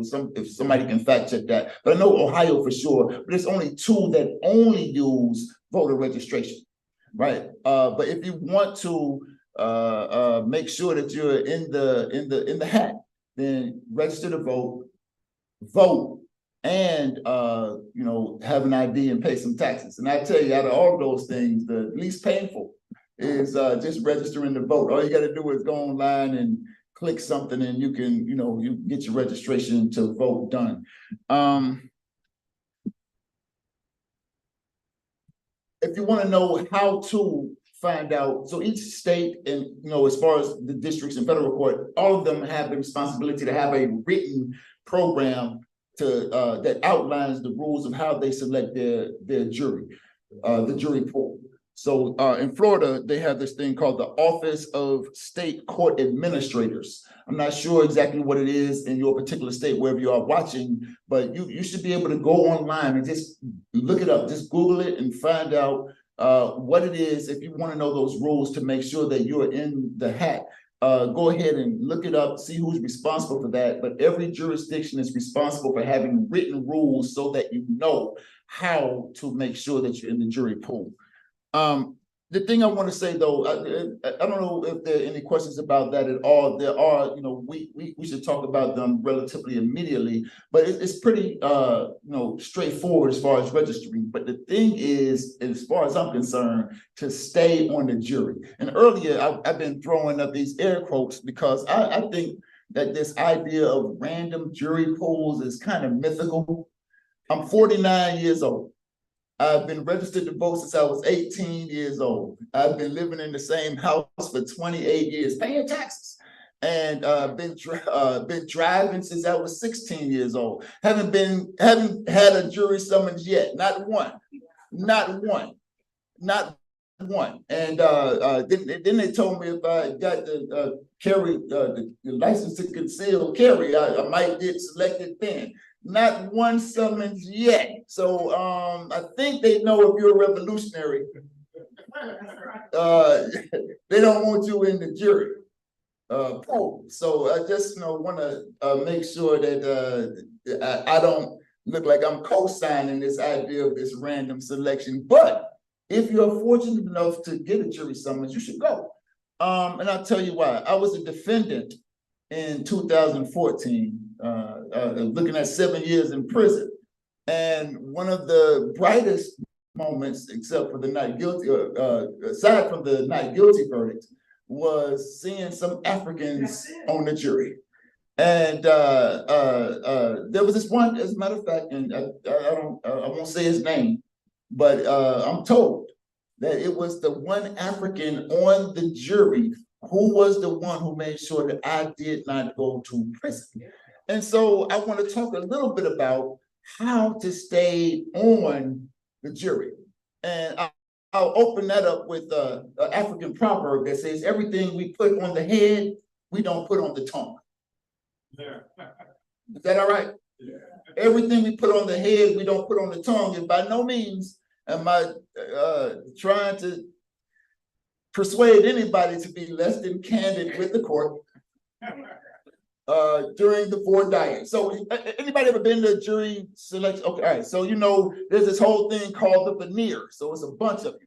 And I don't know about this random thing because it seems like it's in Florida. I can talk about Florida pretty expertly. So in Florida, you know, you have about a 30-person panel to pick 6 people in an alternate for a jury. Oftentimes, you're not going to get beyond number 20, right? Oftentimes you won't get it. You have preemptory challenges and you have challenges for cause. And so you can, you know, and I'm talking state court right now, not federal court, state court. And you can kind of, you know, attorneys on either side can say who they don't want on the panel for cause. You know, you have cause challenges, preemptory challenges, or yeah, you know, cause challenges are almost infinite. Preemptory challenges, you have, you know, 6 in Florida, but you never really get to 20, 25. But all the Africans seem to be in the back of that bus. All the Africans have the high numbers, you know, so you hardly ever get to the Africans, right? So I don't know if that's how random that is, you know, and it's just an observation. I'm not saying anything, you know, just observation. It's all, we always have the back of the bus numbers. But if you happen to be in the veneer, no matter what number you have, and what generally happens is the judge gets to ask questions, then the state asks questions, and I'm talking criminal cases. I'm sure, and I've never really impaneled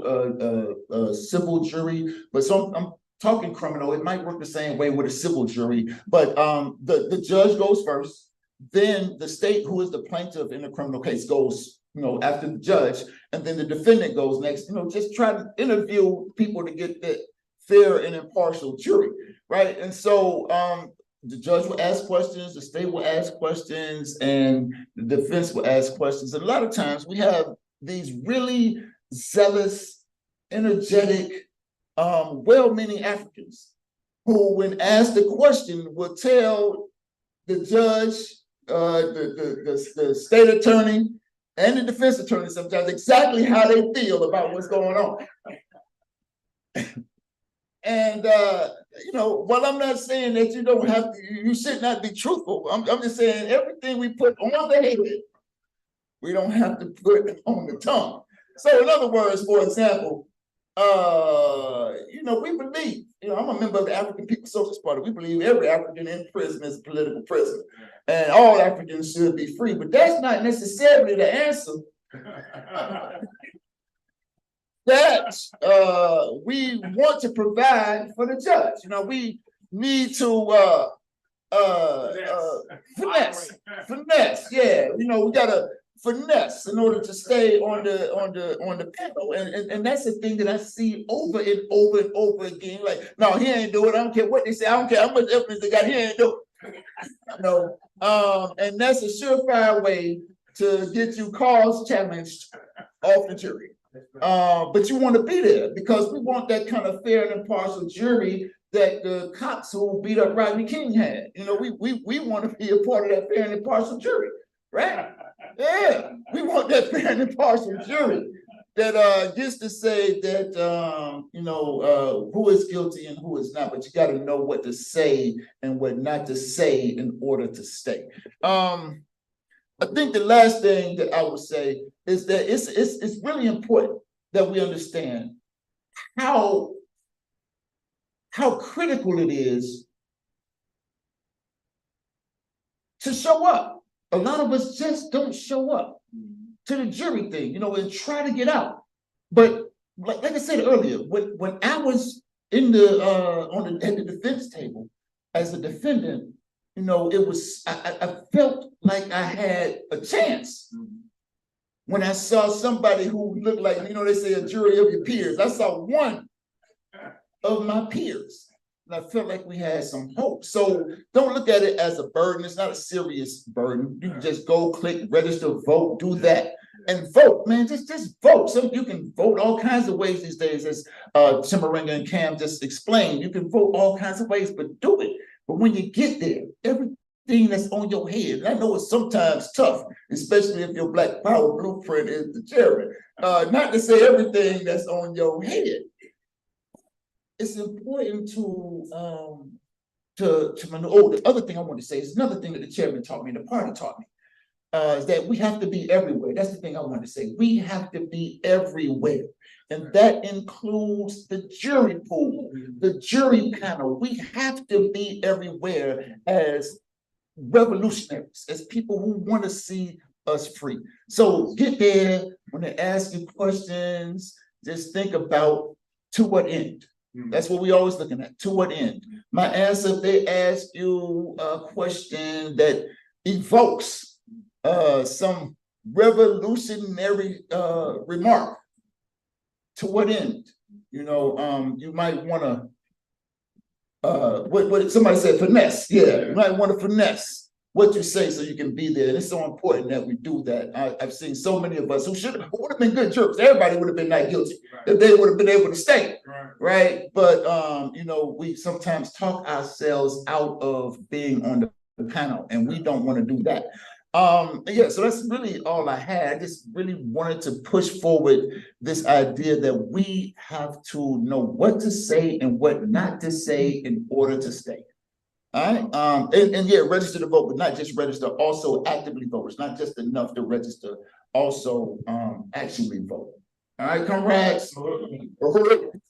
Uhuru, Sister Ikenge, I just want to check with you a moment because I know that Brother Life he doesn't have much longer to stay. And I know that we have a Q&A coming up after the next panel, but I just didn't know if maybe, I don't know what Brother Life's time is right now, if there's time to maybe ask him a couple of questions now. So I just wanted to get your input, your advisement on that. Uhuru, thank you. Any questions? Yeah, we'll take a few questions and we want to move to the next panel just for the sake of time, and we'll do Q&A for all of these panels after the next panel. I want to be mindful of those that are not in the room that are participating online. Uhuru. Uhuru, does anybody have any questions for Brother Life before he has to leave? Uhuru. Uhuru, brother, I just really want to appreciate that presentation. Not just, we got a trial coming up on September 3rd. And can you just speak a little bit about what you think the juror pool is going to be for the prosecution and the defense, for Uhuru 3? So, had any experience with selecting a panel for federal court? What I do know is they select from various counties in the district. So this case is in the Florida Middle District. So you'll have, Hillsborough, Pasco, Pinellas, Polk, Hernando, so it's from these counties that they'll draw this jury pool. Again, I don't have any faith in how random it is. I think they, as much as I hate to say it, in the spirit of the strength of backing of Charles Barron, I'll say, I don't think they do it right. I think they really pick who gets the high numbers. I think they pick who don't get to go to the jury. I've never had a jury summons. How is that possible, right? And so I don't know how random it'll be, but I do know they select from the counties in that particular district. I have a question for you and a comment. Sure. My question across any kind of statistics as it relates to the exclusion of Black people on juries nationwide. I have it, comrade. I've asked that question, but and not just asked verbally, but also doing research, and that information is just not there. So that's why I say when I say I don't think it's random, just by happenstance that all the Africans always have the high numbers. You know, and we never can get to, you know, it's rare that we can get to the Africans. Like I say, I think so, because I have not come across any evidence that helps me, you know, say so with any factual standing, but it happens. I've been panel 6 juries in the past 2 years, and we always have the high numbers. And I've asked over and over again, but just cannot get an answer. Haven't seen anything like that, you know, in my research. And you may mention you're about 40-some years old and never been in called for jury. Right, that's correct. Okay, I'm 77. I've been called one time. I call myself making sure I don't say the wrong thing, but they kick me out anyway.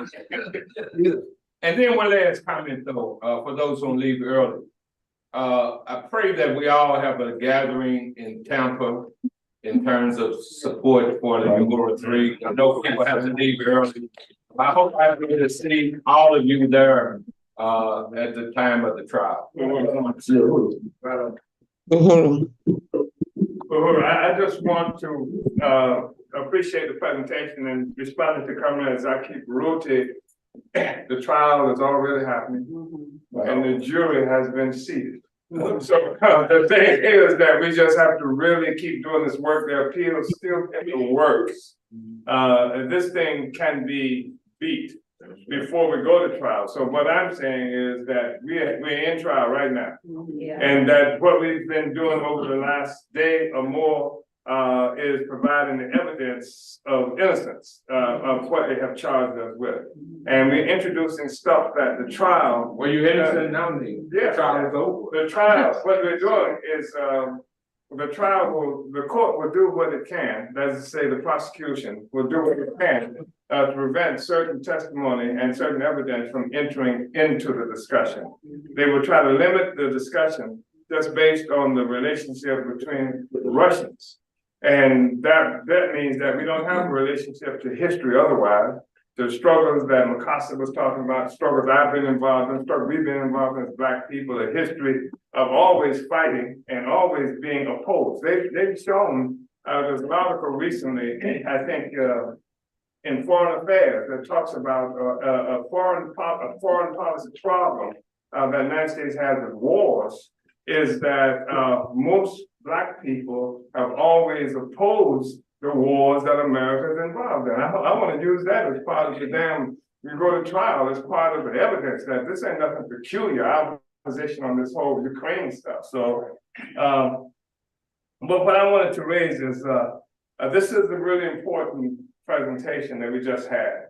Because I'm inclined to be ducking jury, you know, jury, and I think that we have to, it's absolutely right, we occupy all the spaces. And we want to be on those juries. And, you know, what do you mean the knife was still in the back and his hand was on it and et cetera, et cetera, he's still innocent, you know, I mean, we have to really be there. There are actually white organizations that train white people how to be on the jury. I mean, it really teach them. They want to be on the jury to keep us in prison. That's a literal truth. I've seen that, read about it. People do that. So what we're talking about now is how to get on the damn jury. And that means we also have to solve that problem of being on the back of the bus too. You know, that needs to become some kind of political issue that they have to deal with. And all these Black people saying we can't get on the jury. That needs to be a political question, not just some legal question. You know, so I think that's important. So I appreciate the presentation coming. And in terms of the response to comment, Deputy Chair, in terms of where that jury pool is going to come from, I just know that some months ago when Tucker Carlson first came out about this case and opposed to what happened to the attack on us and how that was an attack on free speech, etc. One of our lawyers made a statement that he was glad to see that because the jury pool is going to come from those places who look at Tucker Carlson and support Trump and what have you. And so I just wanted to make that point. Yeah. So I don't know what they're going to look like either. You know, but I think that's important. And I think also the response I got on Tucker Carlson, that's been seen by more than 3 or 4 million people right now. It's been seen by more than 3 or 4 million people. I think the response I got on there is indicative of something as well. Chairman, you prompted me to say something that I should have said in the presentation.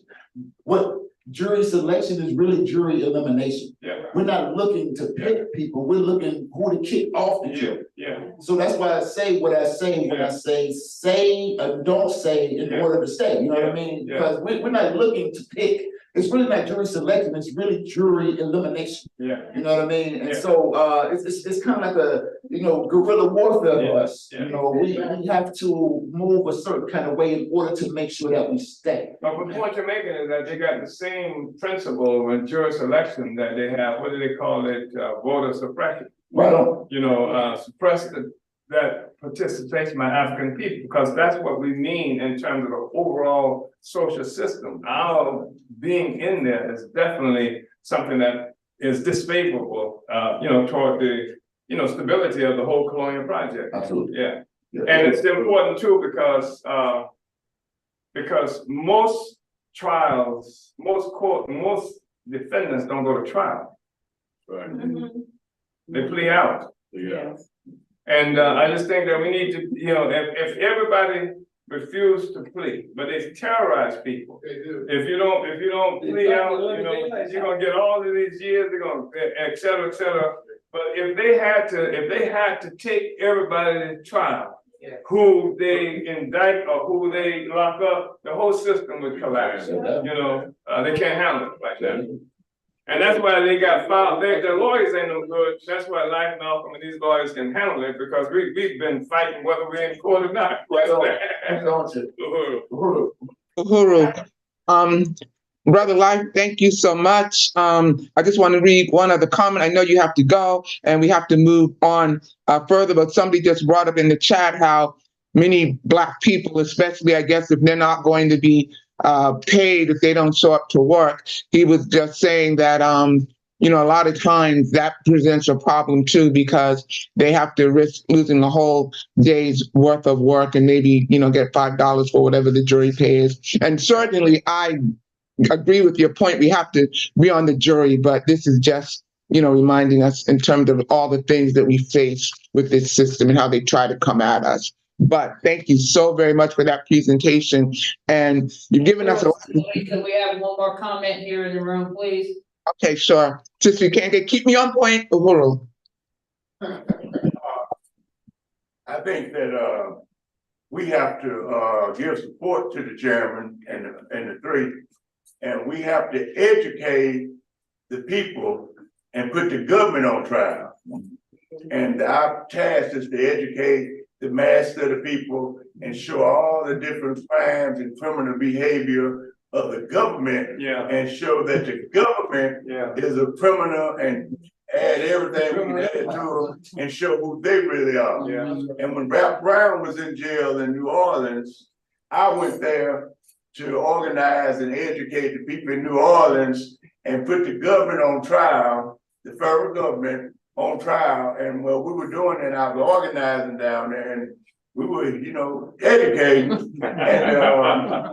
And when Rap was in court, when we went for lunch, and on the way back from lunch, about 100 police came between the car I was in and Rap, and let Rap go through because they had him on trial. And they put me and 3 other people in jail, and we were charged with possession, prison. And we were charged with possession of a stolen pillowcase. And, in New Orleans. The most important thing is to stay on the offense and put the government on trial. Putting them on trial for the last 50 years anyway. So it just show who they are, what they are. And most lawyers like you, when they go in the courtroom, they educate the jury and turn the jury against the government. And this is what we have to do. Sister Ikenge, please help keep me on track.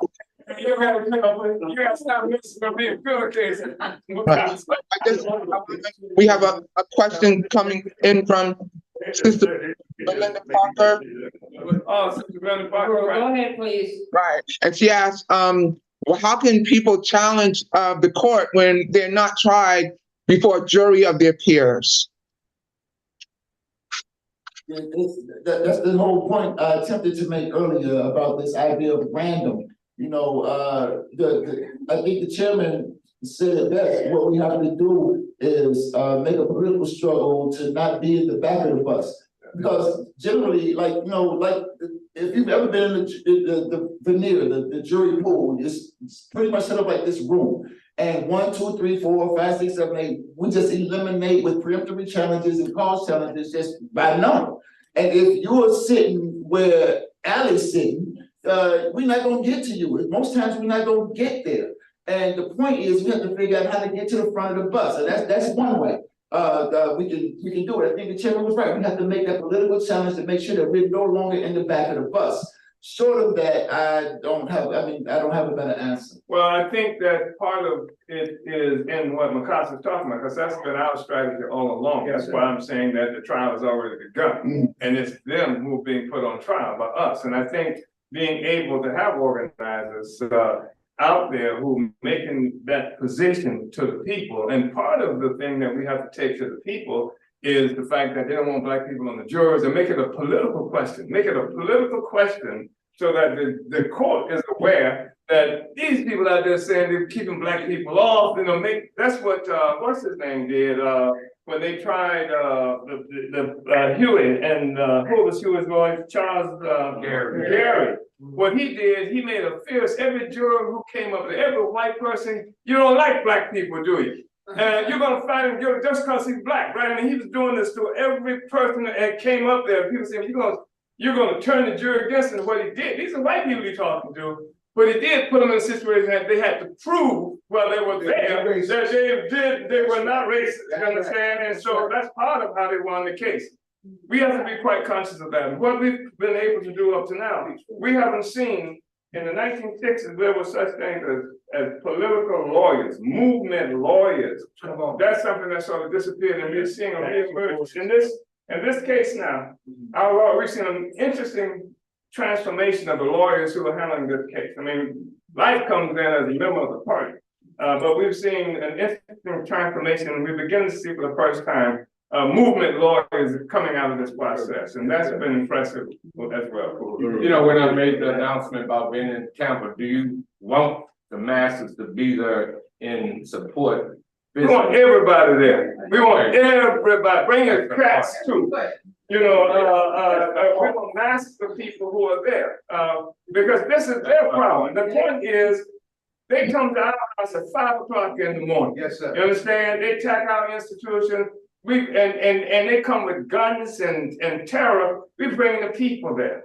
And and what was the question that comment Sister Belinda Parker raised about how do we what? She was talking about how do we ensure that we have a jury of our peers, because many of us don't. That was something I wanted to address too, because in the 1960s that became a question that was taken into, people were filing suits in the courtroom, the radicals and revolutionaries were that this is not a jury of my peers, these white people from where I don't know where, etc. And they were losing those in the courtroom because the court made some kind of arguments that, and perhaps it went to, I don't know if it went to the Supreme Court, I suspect it did. They were raising arguments that somehow by being Americans and being this and that, they were peers. I mean, they liquidated the contradiction that exists between African people, white people, rich people, poor. They liquidated all of those, that in order to say that they're a jury of peers. So this is something that actually movement struggles, particularly in the 1960s, were fighting this and saying, these are not my peers. And I think you'll find a lot of that in some pamphlet cases. I think that's where I saw a lot of that centered at in pamphlet cases. So, but I think it's stuff that we take to the people, because the thing is that if we convince the people, and in terms of getting on the jury, when we go and engage in voir dire, as you were mentioning, the objective is not to convince the prosecutor that we're mad or that we're bad, and that this is what needs to happen. What we do is convince the prosecutor the state that we should be on that jury. And then when we get on the jury, that's where we go to work. Yes, sir. Saying that this is what your plan should be. So this is a complex thing, but it's not. It's guerrilla warfare, as someone has just suggested. We adapt to the circumstance conditions that we're located in and we win. And as long as we can keep in mind what our ultimate aim is, to what end? You know, why am I here? You understand? And anyway, and I did not in the beginning salute my vice chair, Comrade Lisa Davis and Uhuru. I did say the steering committee, but I did want to give a special shout out to that comrade who does such tremendous work. And you know, we have these know your rights cards. So to your point, we have these know your rights cards and stuff. Maybe we need to have a know what to say to state. Yeah. You know, for this jury out here. Who do have this subjective approach to the thing and talk themselves right off the damn pen. What you're saying is don't take for one juror. Right on. I'm a living witness.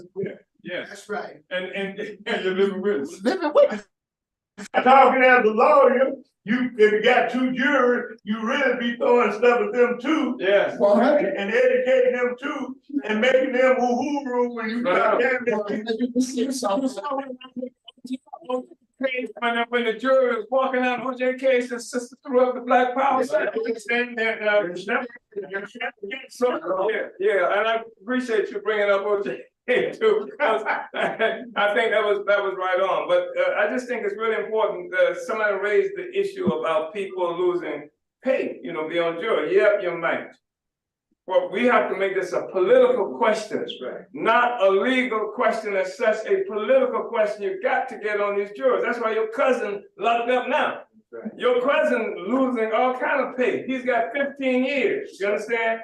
And just like we try to win people to stay off the job to be there on September 3rd, we want to win people to be on the jury so they won't have to worry about September 3rd. You understand? This is the kind of thing we have to make it a political question, and that's why I think it's so important to have that in this school now. Thank you, Comrade Uhuru, and thank you so much, Brother Life. I want to wish everybody right now, I want to say it, I know people are traveling today. I wish them safe travels on behalf of the Black is Back Coalition. Sister Ikenge, are we ready to move on to the next panelist discussion? I'm assuming that's a yes. So, Uhuru.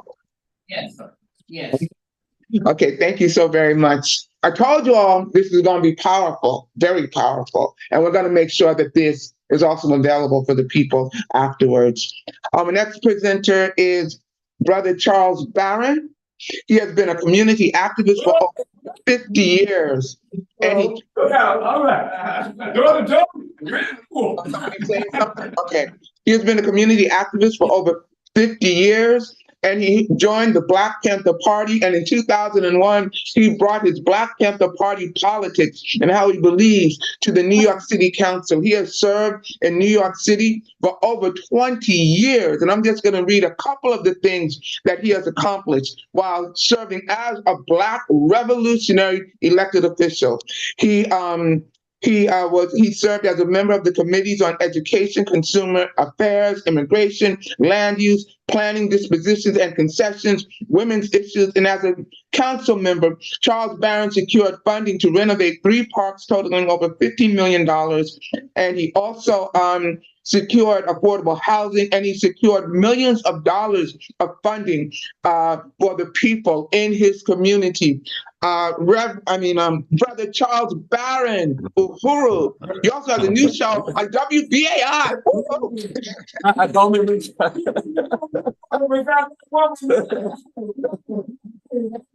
That's payback, huh? I know what you're doing, man. Give my African queen a big hand clap. Inez Barron.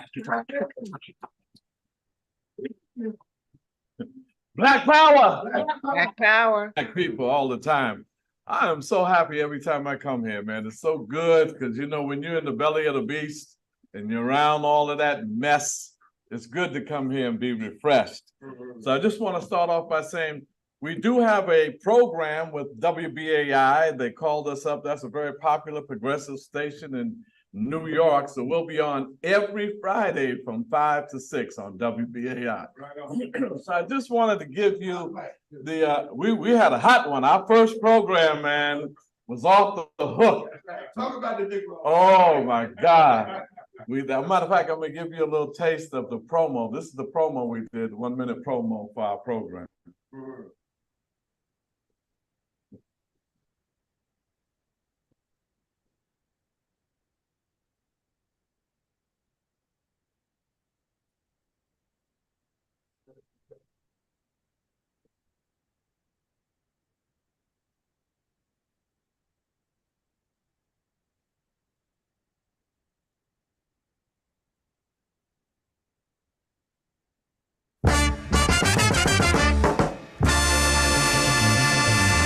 This is Charles Barron, the co-host of Speaking Truth to Power with my beautiful African queen, Inez Barron. We are going to be kicking it off April 12th from 5 to 6 p.m. every Friday on WBAI. You want to listen to this program because we're going to bring the fire. We're going to bring the truth. All of the traitors, the sellouts, you better be trembling in your boots because we are going to expose the truth. We're going to bring a black radical revolutionary perspective to politics and economics and the social issues of our time. Speaking Truth to Power will be an unbossed, uncompromised, unchained voice of the community of revolutionaries, radicals, and the common brother and sister off the block. So make sure you tune in April 12th from 5 to 6 p.m. every Friday on WBAI 99.5 on your FM dial. And believe me, we're going to bring it, and we're going to bring it strong.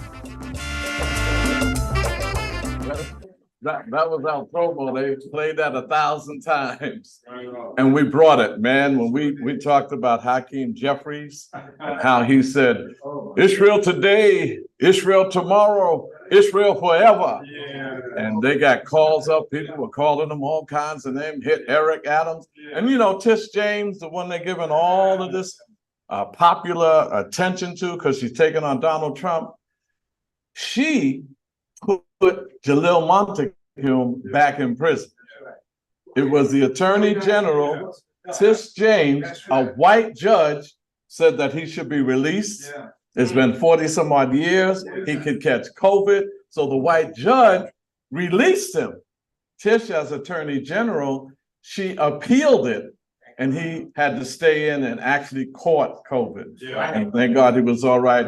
But I have to give the State Assembly a little credit here. I went before them and they sent a letter to the parole board on behalf of 63 members of the Black, Latino, and Hispanic caucus, and he was released. So I give them credit for that. So was Herman Bell. And I wanted to get into my part of the presentation is just to talk about the accomplishments and what you should do after you're elected, when you get in. And Inez is gonna talk more about how you get in, how you can get in. Because see, too often we get people in, and after they get in, that's the challenge. And that's why, Chairman, you were correct that we first have to do the ideology, keep people up on the issues, up on the platform. It's not enough just to learn how to win an election. Because if you just learn that, then, you know, anybody can get elected and then we'll have problems. So, you know, the first thing we have to do is once you get in, that's the challenge. Inez and I were alone.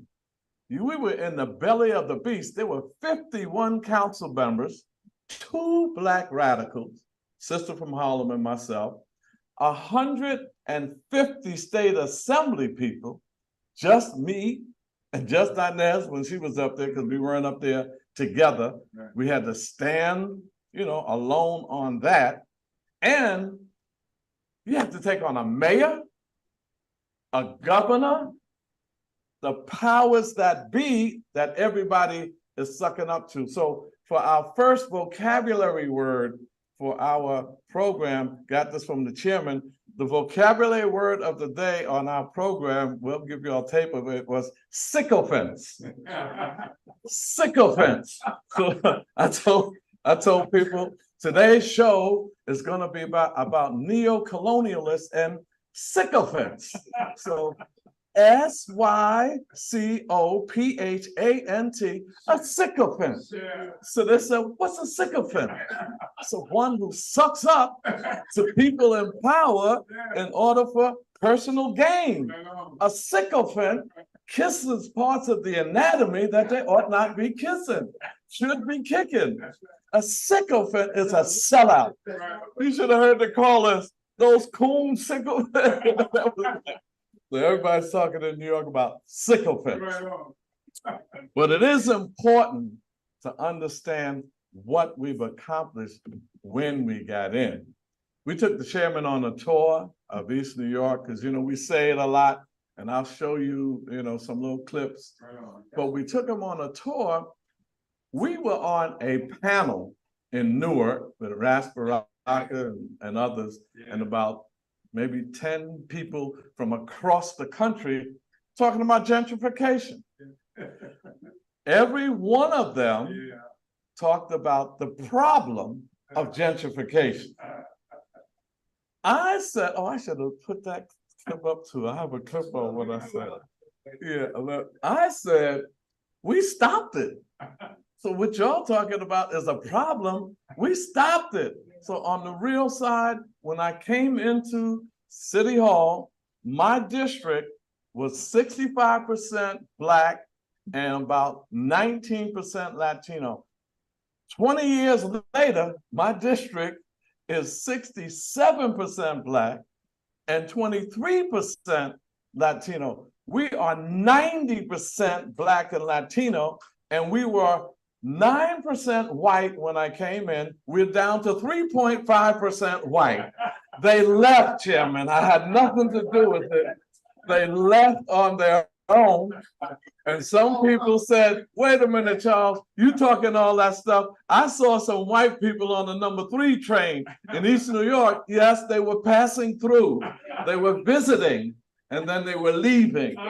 So we literally stopped gentrification. Major compliment. But the way we did it, power. Chairman, you always say it. Power is the great equalizer. Power. Anybody that wants to build anything on city-owned property in our district, they have to come see the Black Panther. Literally. Because I don't have to go to the mayor. The mayor can't give them the property. The governor can't give them the property. The speaker of the city council can't give them the property or approve the project. The council member, the local council member. All I had to do was call up the zoning committee, which is about 7 people. Matter of fact, the chairman of the zoning committee is going to call me. Brother Barron, you want LU 346? It's in your district. No, sir. It's dead. No protest. No press conference. It's dead. If Donald Trump wanted to build Trump Towers on Alabama Avenue in my beloved East New York, he has to come see me. And if I tell a committee I don't want it, they give deference to the local council member, the project is dead. We stop gentrification and we stop Walmart from coming into our district. And see, that's the power of the city council. So we stopped gentrification. We freed political prisoners. Yes, sir. We were able to get Herman Bell free. Yes, 47 years. That's right. Herman was free, Jalil and Seth Hayes. He made his transition. And that by putting pressure on the parole board, and we knew them and they got them out. Reparations bill, the chairman talked about it. That's our bill. The one that Holko passed. But look at these sycophants. We had some sycophants. Oh man, Senator James Sanders and Senator Comrie, my bill said, and Cam was a part of that, my bill said we want to have the community organizations pick the commission, not the state. So had it all written out, did all the history, 3 from Cobra, 3 from the Institute of the Black World, 3 from December 12th. I got it passed. It was passed in the state assembly. We got 25 to do it in the Senate, and here comes the sycophants. Yeah. They got up and they said, no, we need to stop that bill because we don't want D12 selecting anybody. And they had the nerve to change just that part of the bill. So now Governor Hochul, who knows nothing about us or reparations, has 3 selections, 3 for the Assembly, 3 for the Senate. That's what they passed. But it's our bill and we're taking credit for it anyway. So we're going to do a movement beside that, millions for reparations. We're going to have our own commission, our own people's hearings, and then we'll send that to the state to take care of that. Crime. They talk about crime. Can you put the crime stats up? Now, the crime went down since we've been in office. We've been in office for 21 years, and I'll tell you about that transition. 21 years. I'm going to show you some stats where crime actually went down in every category. Why? Because we focused on why people commit crime. They don't have no gigs. We got 6,000 jobs. They don't have no social institutions. We got a youth center, a community center, $20 million, and hired young people to run it. Man Up Inc. You met Man Up, Chairman, and oh, you was at that community center. They run the whole center. So look at this. From this point here, you see all of the bring it up here so I can get Take the mic with you. right. They can't hear you over the internet. Take the silver one.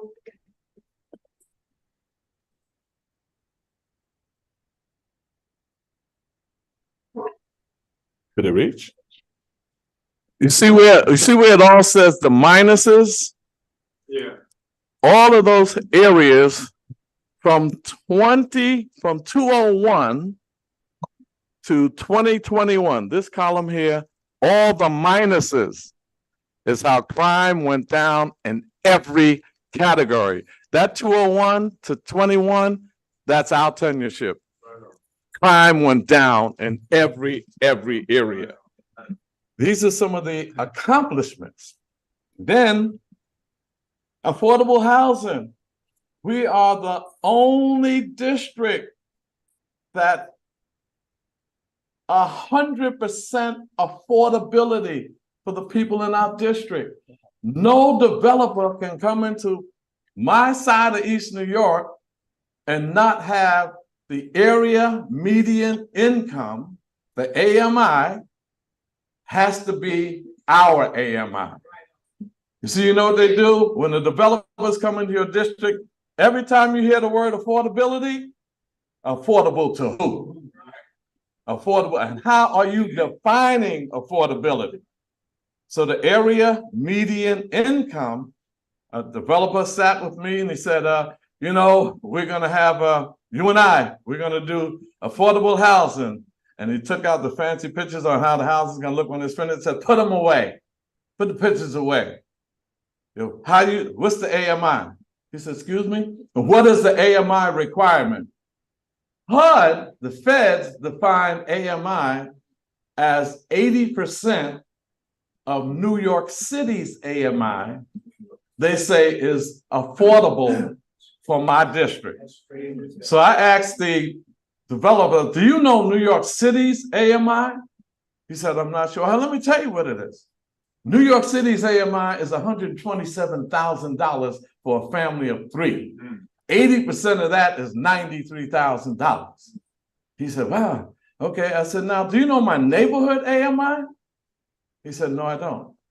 This meeting's terminated. Right. He said, why? You insulted my intelligence. You came in here and said you're building affordable housing for my neighborhood, and you don't even know the AMI for my neighborhood? He said, wait a minute, I can get it. It'll take him 3 minutes. I made him wait 3 weeks.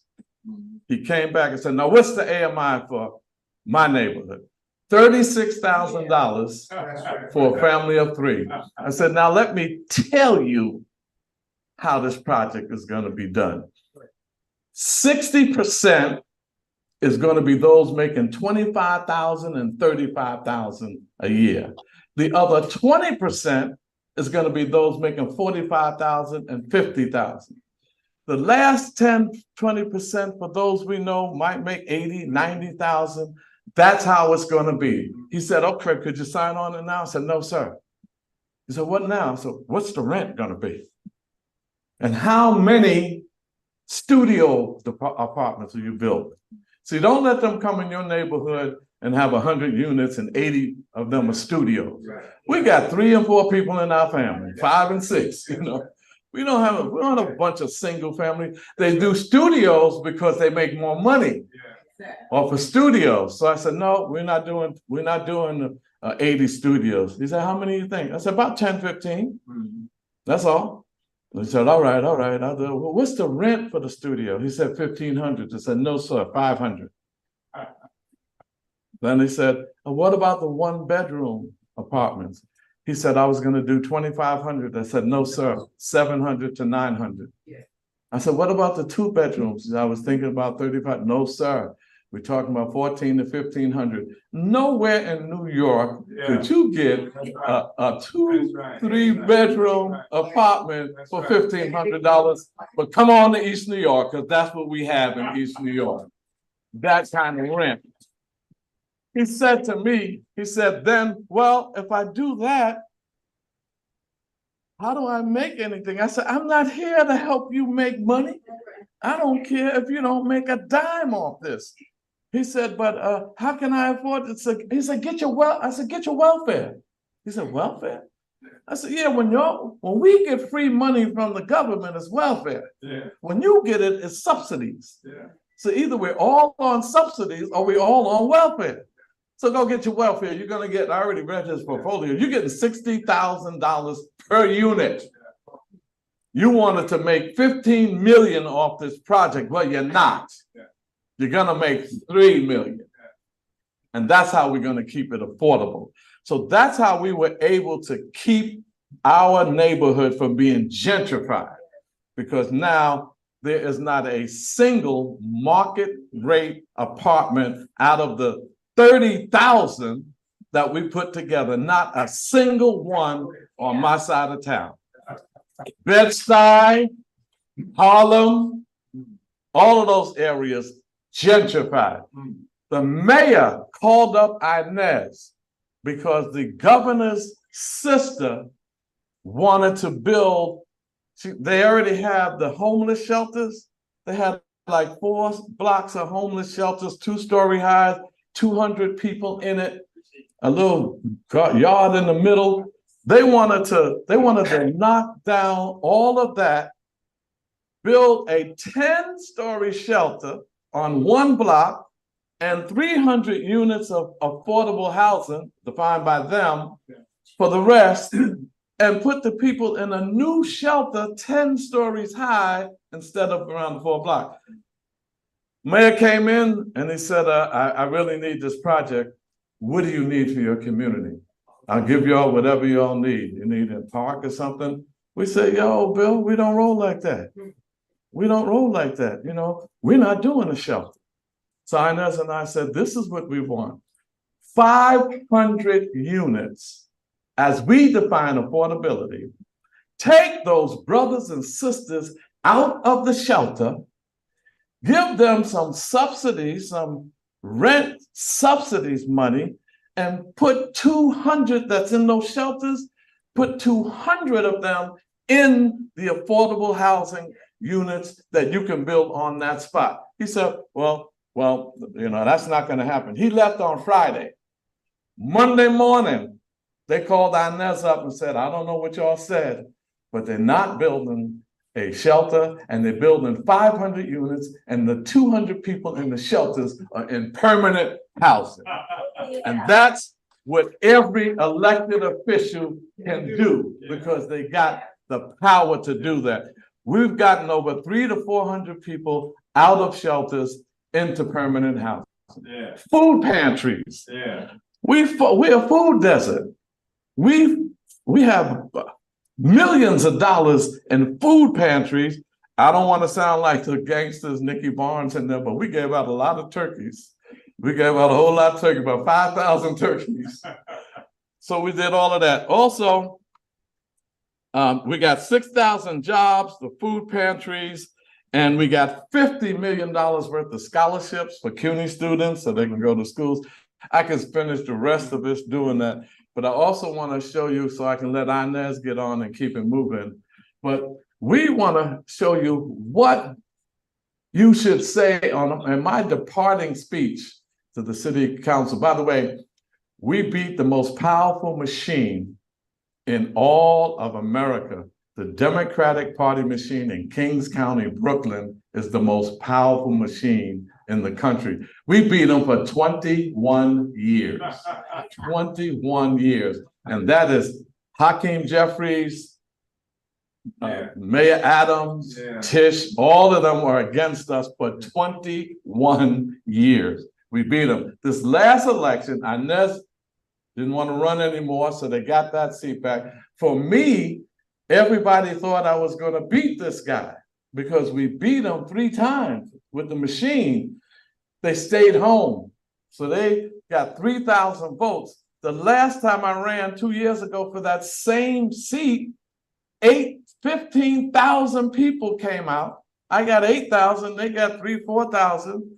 This time, only 6,000 people came out, and they got their 3,000 out, and I got 2,600. But hey, as the chairman said, puts us on another level to do even some greater things. So that's that. And this was my closing speech, and then I'll kick it to Inez.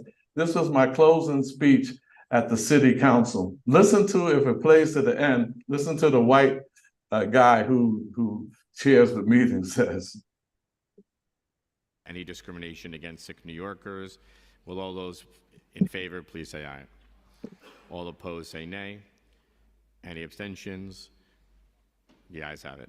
We will now move into today's general discussion. We have 4 individuals signed up. We will first hear from Council Member Charles Barron. Thank you very much, my colleagues. You know, I heard a lot in these chambers, but today, the first time I've ever heard anyone say that we are making jails vacation homes for criminals.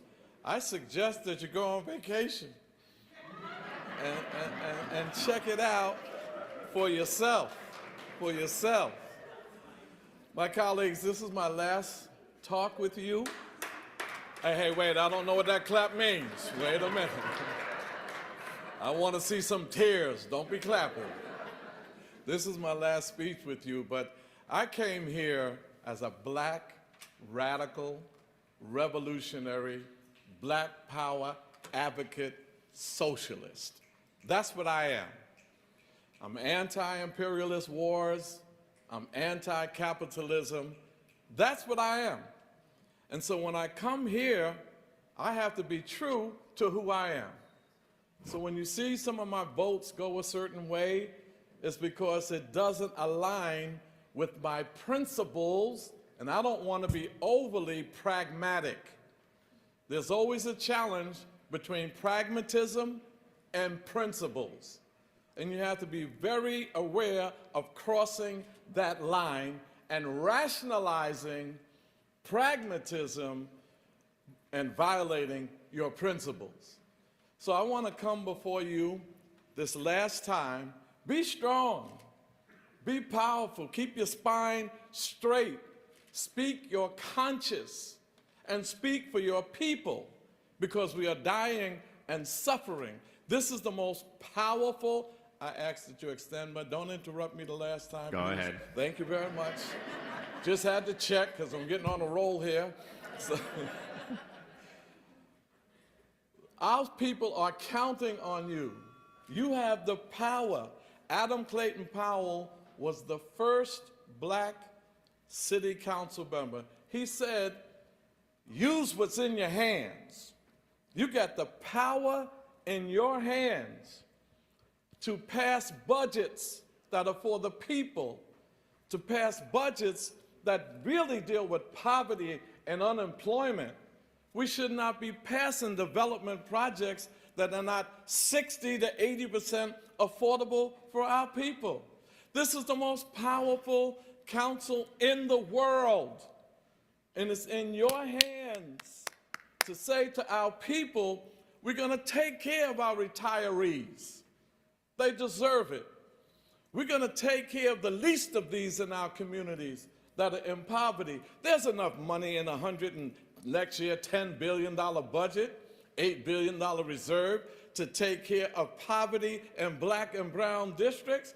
There's never been an allocation dealing with poverty on a real level. So I came here to use power. And as I told you when I first came in, there's a difference between power and influence. When you have to scream, holler, demonstrate to get people in power to make a decision in your best interest, that's influence. When you have the power to pass a budget and people have to use influence on you to get you to vote a certain way, you're not using your power in the best interest of our people. So as I leave, you will hear from me again, trust me.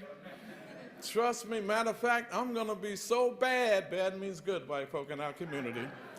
I'm gonna be a bad Black man out there organizing.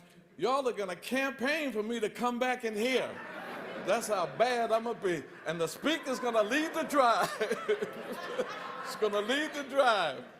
So I wanna say to my beloved East New York community, I thank you for your support over the years. And I thank you for helping us secure 3 $88 million schools in our district, renovated over $106 million worth of park renovations. We have a new library coming in our district, built from the ground up, and changed the name of one of our parks from Skank Park, a slaveholder, to Sankofa Park, a liberating name.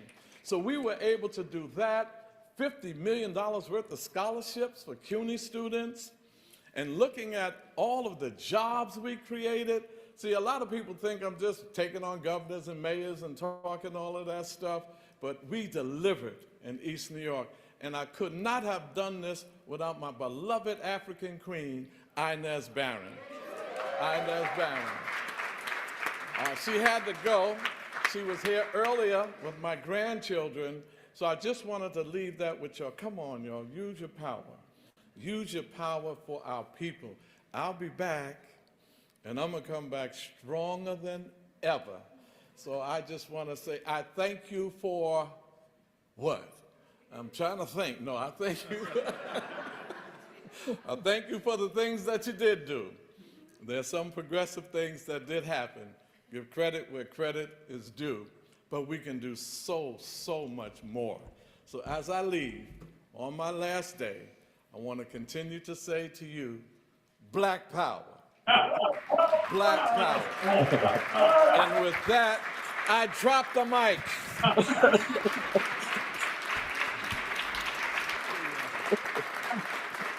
Listen to this white guy.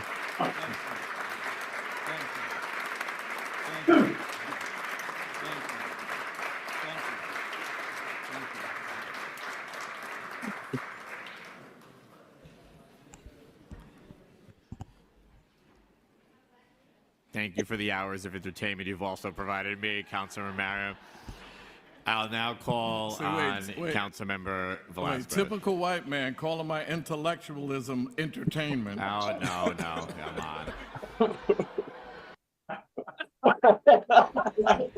I don't think that's uncalled for, but we're calling now Councilmember Velasquez. That's what you said. Well, During my 2-year tenure, that's it. and with the help Well, thank you very much. I'm gonna kick it to Inez now. One last thing, my attire, when I went to the state assembly, they said you have to wear a shirt and tie. Now, all you brothers that wear shirts and ties, you look good. I ain't getting on you. Malcolm wore a shirt and tie, so don't feel bad. But I said, I don't wear shirts and ties. They said, but that's the decorum of the state assembly. You cannot sit in your seat without a shirt and tie. Now, why don't you wear one? I said, because I'm not European. So he said, what are you? I said, I'm African. He said, you're from Africa? I said, yeah, y'all stole me and brought me here. Yeah. I said, I'm African. I don't wear shirts and ties. I wear, collarless suits and this and stuff. But they said, well, you're gonna have to wear a shirt and tie. I said, okay, I'll see you. I'll see you on my first day. Because I ain't wearing no shirt and tie. They had a whole meeting. The governor, on my dress. What are we gonna do about a shirt and tie? So I came up there, had my little gray Nehru suit on and everything, and I said, they said, the speaker said that you're in compliance because they saw a section in there where you could dress the way you dress. I said, excuse me. Sat down. I was the first male ever in the New York State Assembly to come there without a shirt and tie. No ties to the system and no ties around my neck. Uhuru. Thank you so much, Brother Charles Barron. So much I could say about that, brother, but I will not due to time. But what I will do is introduce Inez Barron. She has been a community activist and a longtime educator since the 1960s. She was a teacher for more than 36 years with the New York Public Schools. And in November 2008, Barron won the election to become the state assemblywoman for the 40th district. And like her husband, New York Councilman Charles Barron, she is also known for her stance in defense of the Black community. She served in the New York City Council for the 42nd district from 2014 to 2021. It is my honor to introduce to you again, Sister Inez Barron. Uhuru! Thank you, Uhuru, comrades. It's a pleasure, a privilege, and an honor to be asked to serve today on a panel looking at how to beat the machine.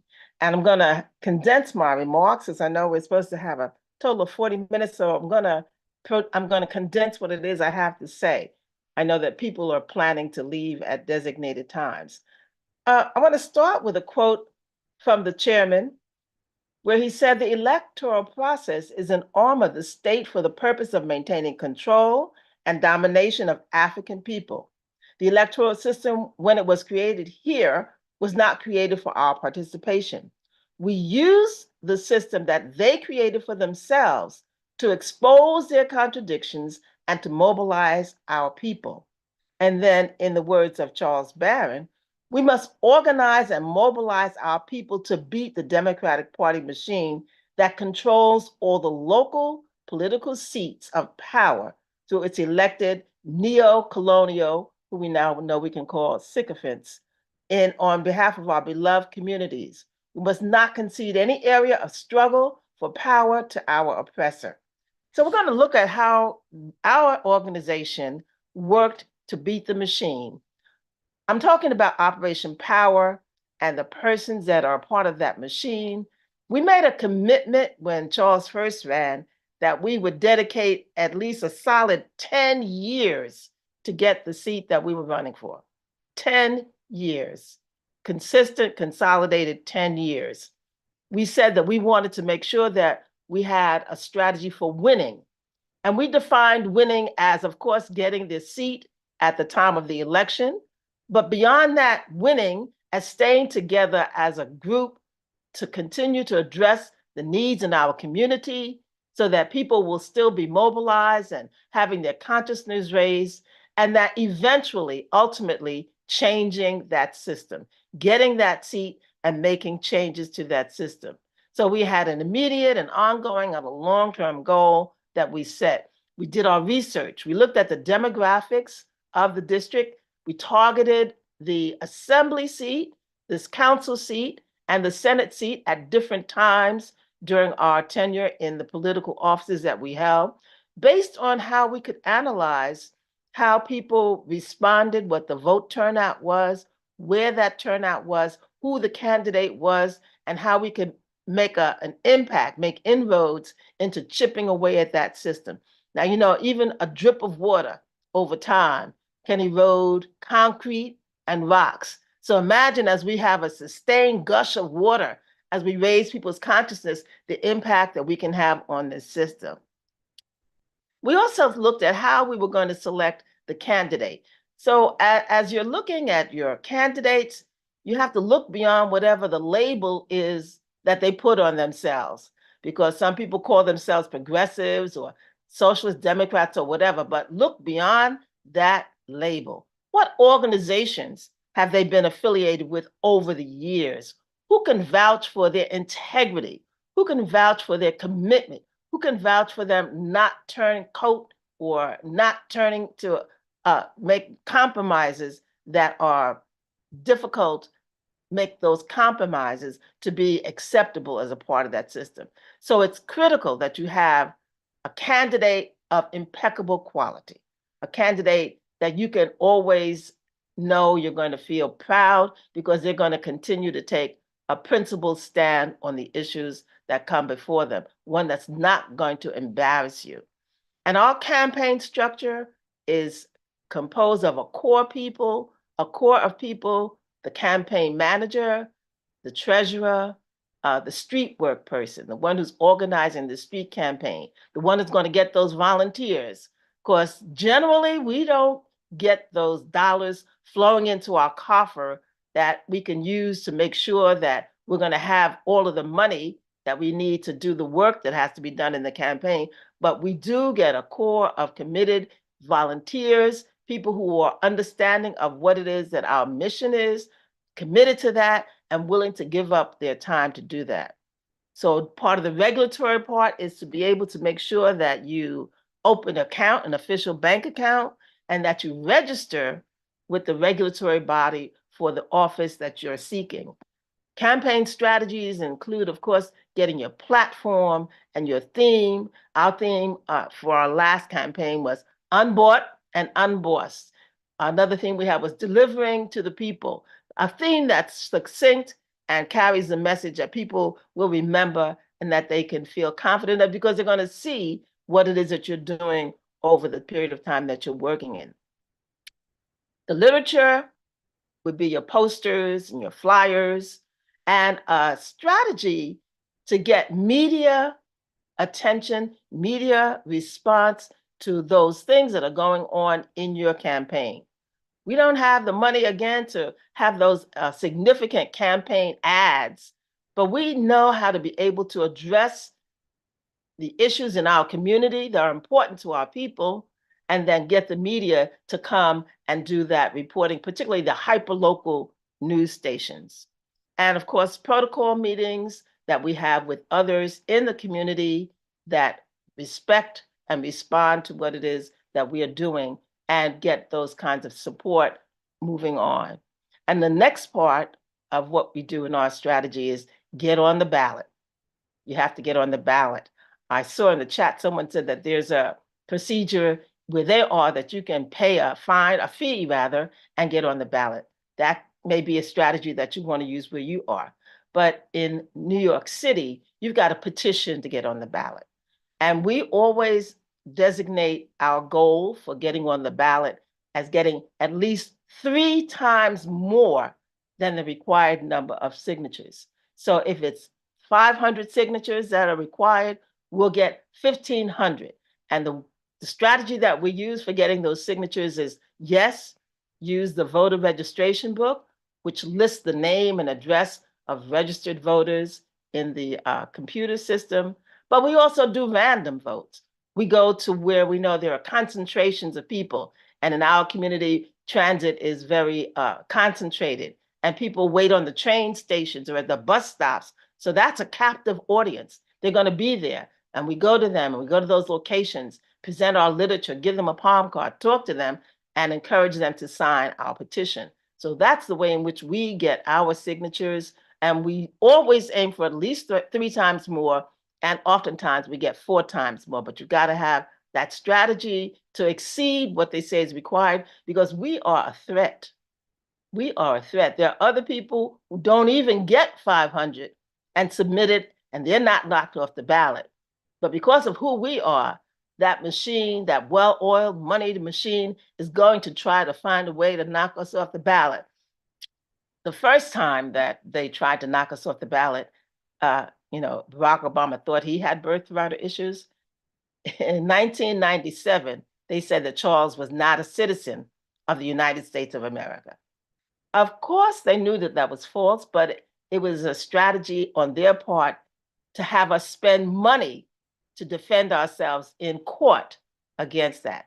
So when you're a threat They're not going to let you go because you've met the requirements. They're going to attack you. They're going to make sure you've got the required number of signatures, and they're going to push that effort all that they can. So we get random signatures as well as signatures from the book. And also in getting on the ballot, you need to have an identifiable office or headquarters where people can come and make sure that they can get information and support your efforts for getting on the ballot. You need exposure, volunteers, and a lawyer or someone well-trained in the law who will do that research to find out what it is that needs to be done. And then the third strategy is getting the vote, getting the vote. We have getting the vote turnout. We have both direct contact and indirect contact. Of course, the indirect contact are the flyers that people will see as they're passing by, posters that are in windows that we have made arrangements with the business establishment to post in their windows. We never, ever post on, well, I shouldn't say never. We've learned that you can't post on light posts and things of that nature because you can be fined. We did get a significant fine the first year we ran, but we were able to convince the judge in that hearing that it was overzealous children and youth who wanted to make sure the word got out, who put it up unknowingly, and we were able to get that fine dismissed. And the direct strategy, of course, going door to door, doing direct mailings to the targeted audience that you want to reach, be it just those super prime voters or the prime or the general registration of people that, so direct mailings and also canvassing, knocking on doors, asking people, do you plan to vote? And if so, who do you plan to vote for? So that you can get an idea, an overview of who is planning to vote and what more effort you need to turn up to increase your turnout for your vote. Of course, texting, robocalls, and phone banking as well. And then the last piece that we talk about is the get out the vote strategy on the day of the election. You want those endorsers who have endorsed your campaign to be able to get their clientele, their supporters to come out and vote. And always remember, you're always a target if you're challenging the system, if you're talking counter to what it is that the establishment is talking, you're a target, and they're going to do everything they can to unseat you and get you out of office. But still, we've got to do that. And the last part of getting out the vote, getting successful, is you may have to impound the machines. You may have to get those vote tallies validated, and that's going to cost a lot of money. So throughout your campaign efforts, throughout the campaign period, you've got to raise money, get your message out, raise money, because again, other things are going to come up beyond what you know you're going to need in your own campaign, that you will have to challenge signatures, challenge rather the vote count if you feel that there's been some tampering with the machines, and we know that that happens. We're not unaware that that happens. So we want to make sure that during that time you get the opportunity to raise that money. And finally, once again, the threat that we pose as challenging the system is real. We've got to make sure that we get all of the resources, all of the information, all of the support, raise people's consciousness, because, you know, during colonial times, the chains were physically on us. But now in the neo-colonial period, the chains are still on the minds of many people. And we've got to make sure that those chains are that their brains are unchained and that they get a fuller understanding of who we are as a people and how the system that is presently operating is not beneficial to us as people, as individuals, particularly Black and brown and low income people. So we've got to make sure that we sustain those efforts in our attempts to move forward. And just want to remember that it's a long struggle. The battle is not quickly won. We've got to sustain our efforts and move forward. And if I've forgotten anything, Charles, please add on to that. But we want to thank you for the opportunity to share with you in this training facility and this time of moving forward for our people. Uhuru. And thank you so much to our dear revolutionary sister and freedom fighter, Inez Barron. We appreciate you so deeply. Our next presenter is Sister Akili Anai. I gotta just tell you, she's so dynamic. She's already connected people to us in New Jersey behind her presentations and her voice. I just got to give her that shout out.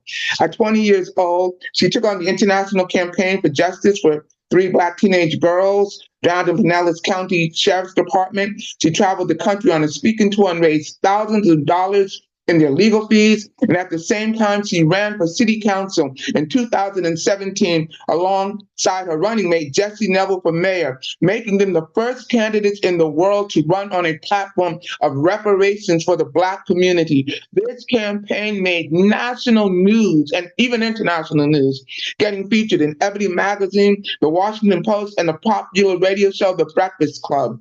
At the height of the campaign session, Akili led a march of over 200 people through the streets of downtown St. Petersburg, demanding a city united through reparations. Since her run, she was appointed as the director of agitation and propaganda of the African People's Socialist Party, making her the youngest member to sit on the National Central Committee.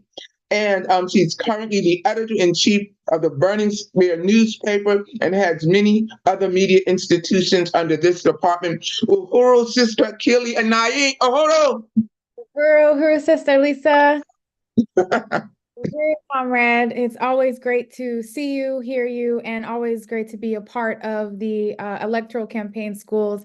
And just want to really kick off this presentation by saluting the introduction that was given about the incredible election campaigns that we were involved in. The leadership, for that has to be recognized as Chairman Amalia Shatella, because not only having the understanding of and being able to explain, what the electoral process is under colonialism, what the whole definition of our understanding of the elections as a nonviolent contest between contending sectors of the ruling class for control of the state. But also being able to build on the position of Malcolm X and the Black Power movement and our participation in electoral politics, really building on that, and that was why we participated in these elections, and crafting our platform, and what it is that our objective was when running for office, which wasn't to just get people elected, but to really build a movement, to build a popular movement around the question of reparations to African people, around ending gentrification, Black community control of the police. Comrade Cam Howard mentioned, winning the masses, to this movement, to these understandings. And that was what our participation in the electoral arena represented. And it's also one of the things that the FBI, the US government, is citing as their quote unquote evidence of, some kind of foreign agent interference. But this was the brilliance and the leadership of Chairman Amalia Shatella and the African working class. And I also really just wanted to salute the Black is Back Electoral Campaign School, its 8th electoral campaign school, which I learned so much from during the first, the 2017 elections.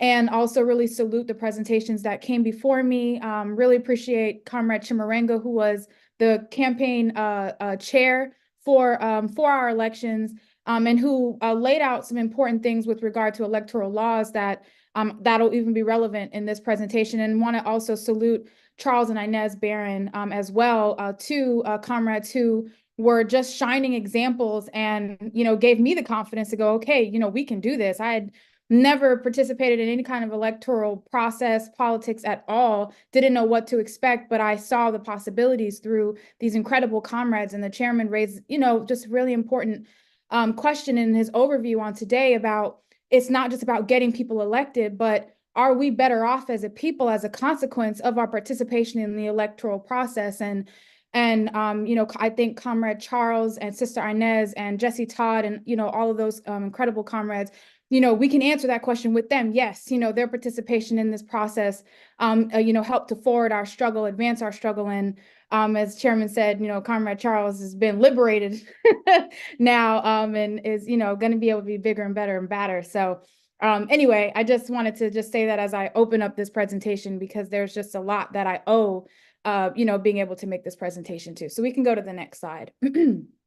So what we'll be going over, so first of all, you have to have the political stamina to run for office. This is something that you have to see as the long run.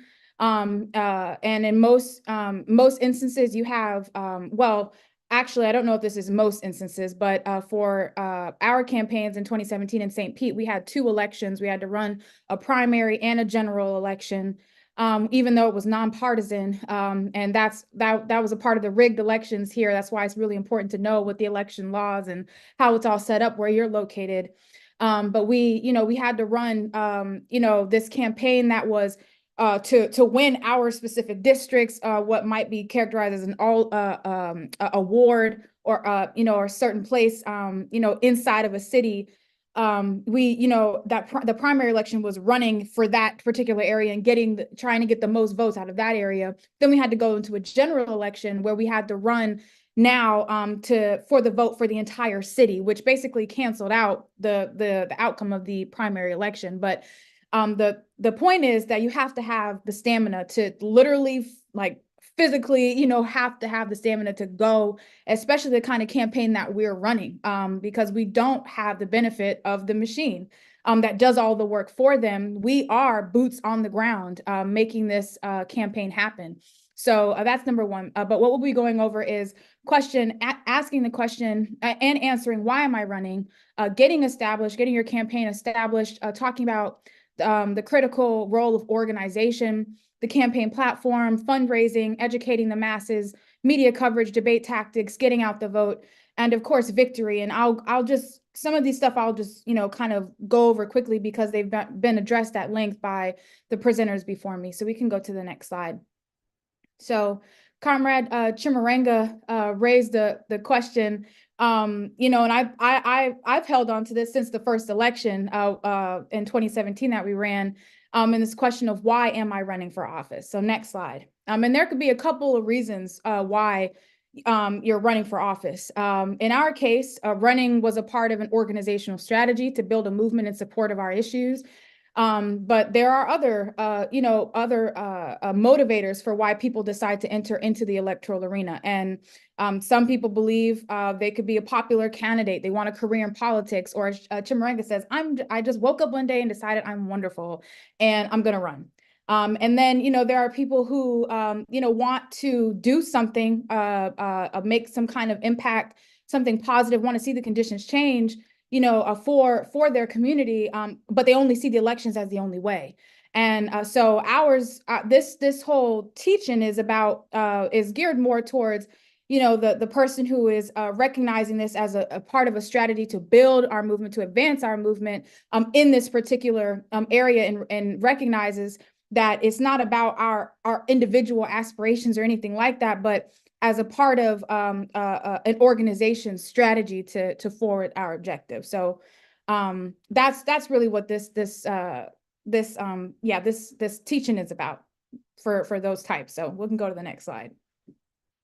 So getting established is really important. We got to lay out the foundation, and that requires a lot of work before getting started. So we have to acquire the materials that aid in our preliminary research, such as candidates' guidebooks, maps, populations, budgets, upcoming policy changes, articles regarding current administration, and what's not put here, but with what Director Marengo put out, election laws, knowing all of that information, research and log filing dates for a candidate declaration, financial reports, and any other important deadlines, including how to get on the ballot, how many signatures do you need to get on the ballot if you're going to choose to do a signature process, which we did, versus paying to be on the ballot. And when you have to have all of that turned in, et cetera. Also, mail-in ballot dates. The elections happen before election day. Those mail-in ballots are already going out and going back in. So it's really important that we know those key dates, because that's going to impact our outreach schedule and strategy. Get your headshots, your palm cards, and your website up and running, because as soon as you declare, as soon as you announce, you want to have something where people are going to immediately be able to come to you and already start to getting to know who you are in your campaign. Next slide. So organization is key. If you plan on waging a serious campaign with an objective to win an election or build a people's movement, well, in our case, and build a people's movement, you must consolidate a campaign committee. This is why addressing the question, why am I running, is crucial. Because, you know, if you're just doing this solo, if you're just going to enter this thing and think you can go up against them without being them, and, you know, there's really no way for us to win that. And so we have to do this as a part of an organizational strategy, and we have to build organization in order to advance it. Next slide.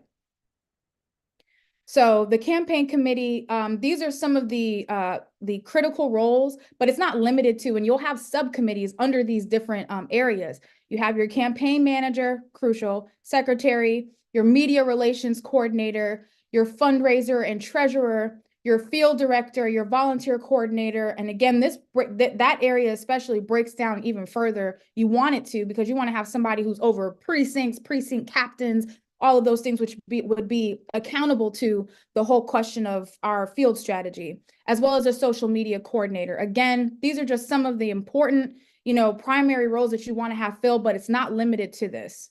Next slide.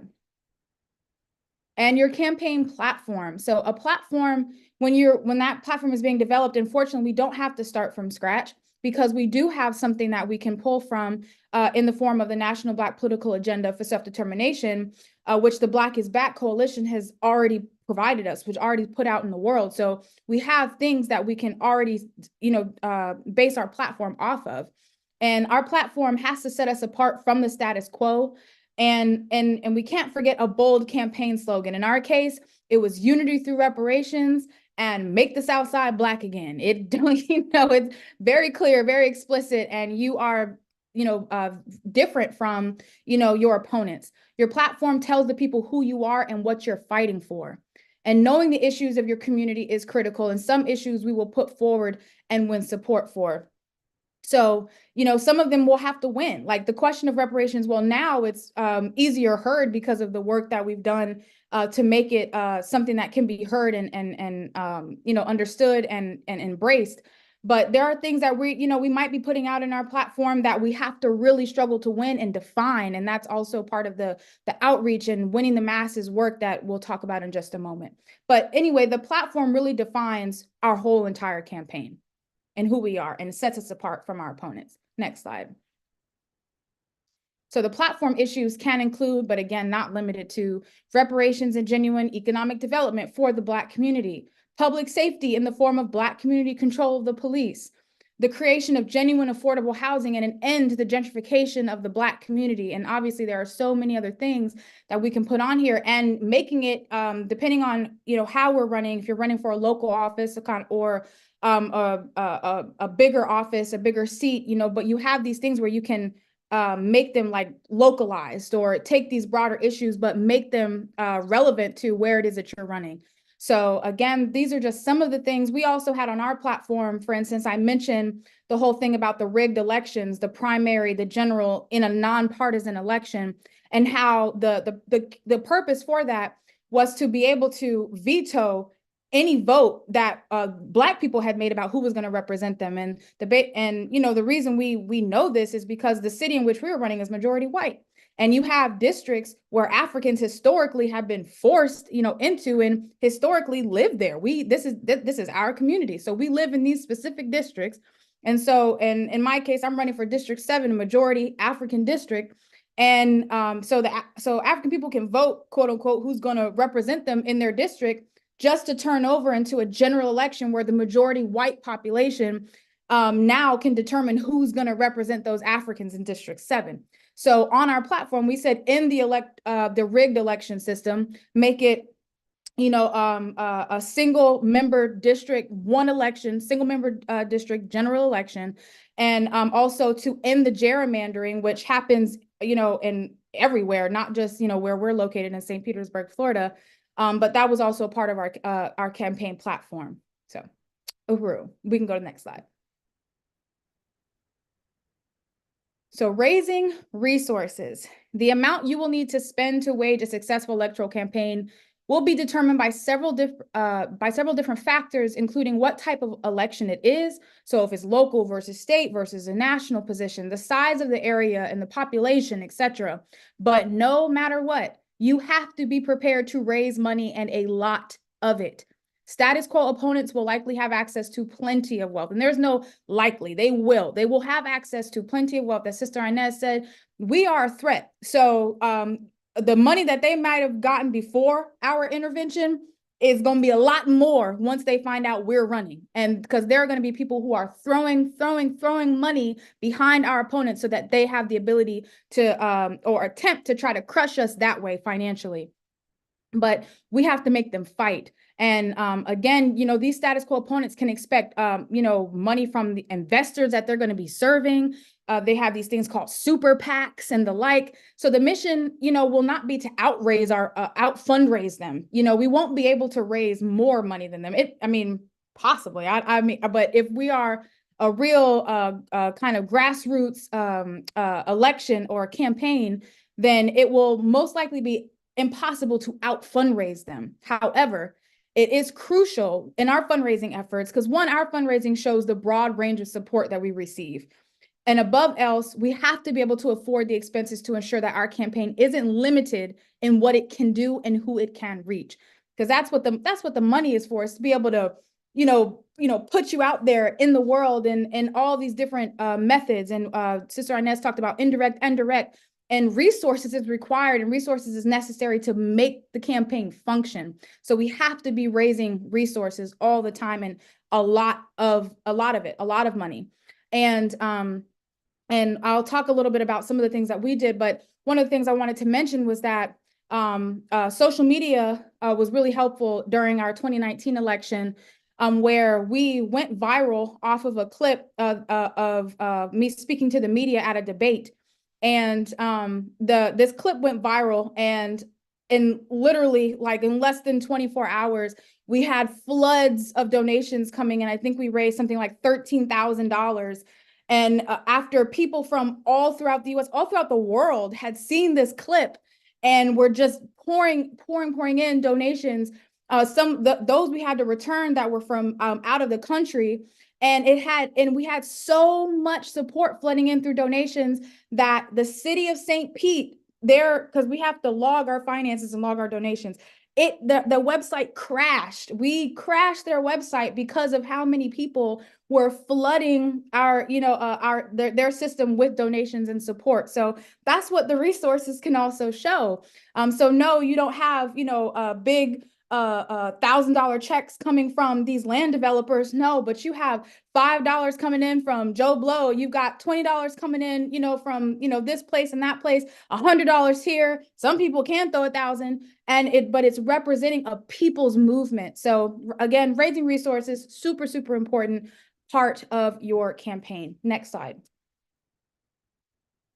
So budget and expenses. Always start this process with a budget, anticipating income and expenses. Income is generated mainly through campaign donations. This will inform the fundraising strategy. How many fundraisers do we have to have per month? What types of fundraisers are most effective? How many donors do we need to achieve X goal? Most of the expenses will be a result of literature and advertisements, with parts needed for supplies, mailings, campaign offices, phone banking, and mass text tools. If you're going to have campaign staff, like hired staff, as well as filing costs. There are likely other costs that are not, listed in this presentation that we have to be able to anticipate. So we have to have enough cushion, resources as well for these different things that might come up. And again, oh, I'm sorry. Is somebody trying to tell me time? Yeah, just I got to wrap. I didn't mean to interrupt you. Oh, for 4 minutes, right? Uhuru. Okay, Uhuru. All right, I'll go faster. So again, anticipate your expenses and budget accordingly. But when we started this process, we mentioned, laying our foundation, establishing our campaign. The budget is a part of establishing our campaign. Next slide. All right, so here are some fundraiser ideas. Online donations, I just talked about. Through your website and social media promotions, always call for donations. Most elections allow you to receive donations from out of state as long as they are within the US. Check the election laws regarding who can donate. event hosting, from webinars to meet and greets, town halls, community forums. Every event for your campaign should have a fundraising appeal, and the campaign never goes out without a method of being able to accept donations. Phone banking and mass texting, calling and texting voters can do more than just make people aware about your campaign. You can call for donations to thousands of people at once. Having the candidate also get on the phone to strategic, voters and donors is also very important and can win more donations as well. Next slide. All right, so volunteer organized fundraisers. Volunteers can be called on and will put themselves forward to organize house events to meet their neighbors, which are your constituents, as part of introducing your candidacy, your platform, and winning support in the form of votes and donations. Next slide. So because your campaign is inspiring, and those volunteers who are participating with your campaign, they're going to want to do, so much for the campaign as well, including holding fundraisers, which is what volunteers did for ours. So accounting reminder, raising resources, and the accounting for it is very strict. It was for our election in St. Petersburg, Florida. I'm pretty sure this is true for most elections. You don't want to miss any deadlines and make any mistakes mishandling funds, or you will get disqualified. These are some of the target areas the bourgeoisie will use to attack your campaign. Make sure you have an organized and detailed treasurer to manage this aspect. Next slide. All right, educate the masses, create the opportunity for the people to learn your platform and understand why they should support it. To do this, here are a few event ideas. Weekly campaign rallies, which is what we did. Keep up the momentum of the campaign.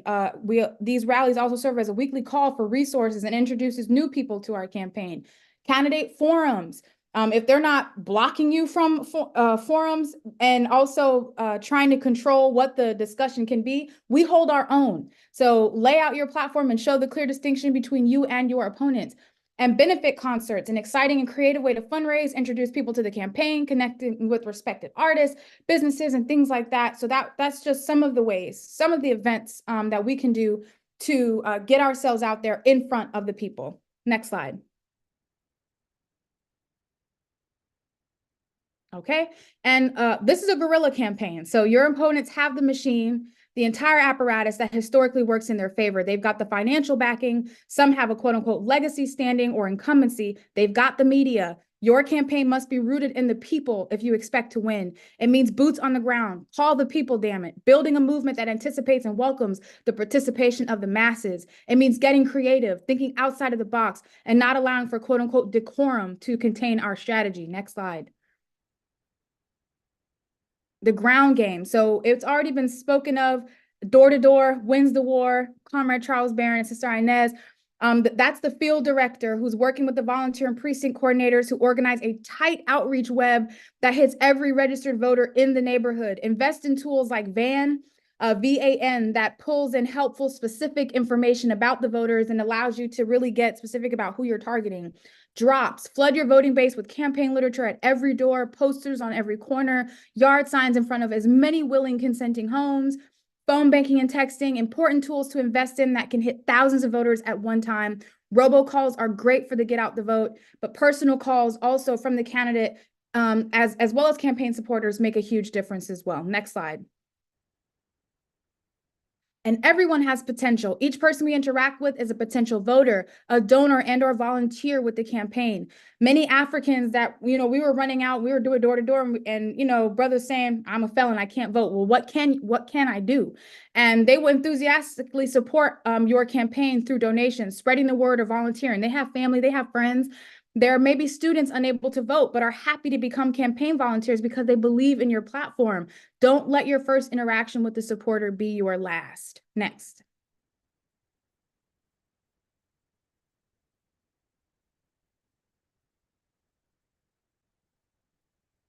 Next slide. Oh, I'm sorry. Nope, my bad. My brain didn't compute. We did go to the next slide. Okay, so participating in local events. It's important for the candidate to be seen as much as possible between knocking on thousands of doors and meeting residents face-to-face or holding our own events. It's important to know what's happening locally, what group is hosting what, and prepare to be there. Ideally, the candidate would attend as many of the events as possible, everyone, ideally, but at minimum, their campaign should have a presence by way of campaign staff and volunteers. Next slide. Media coverage. So again, even though your campaign is, the most refreshing, out of the box. The platform is bold. It's challenging the system, but it may not receive a lot of coverage. And that's because the media works for your opponents. And in our case, the big newspaper here actually endorsed one of our opponents. So the media will attempt and oftentimes will carry out a whiteout of your campaign. But you can push back by frequently organizing press conferences for campaign updates, milestones, and major events, budget for and film a commercial for television, submit articles, the candidate and the supporters, to local news journals, purchase ad space in the local paper, and organize bold demonstrations around local and even national events. Next. So debate tactics. The debates are an excellent opportunity for you to gain name recognition, introduce your platform, raise the important questions that would never be raised, and challenges the status quo. It gives you an opportunity to win attendees to your campaign. So some tactics include studying your platform thoroughly, study your opponent's platform and what they are known to stand for, and stay on message. And most of the time you will only have 1 minute and 30 seconds to give it. So you got to be concise and say, this is what we stand for. This is our position on this. And even if they don't raise questions that allow you to talk about it, you talk about it anyway. Rehearse your answers with a committee in a mock debate. Invite your base to attend the debate and encourage others to come wearing your campaign colors and t-shirts.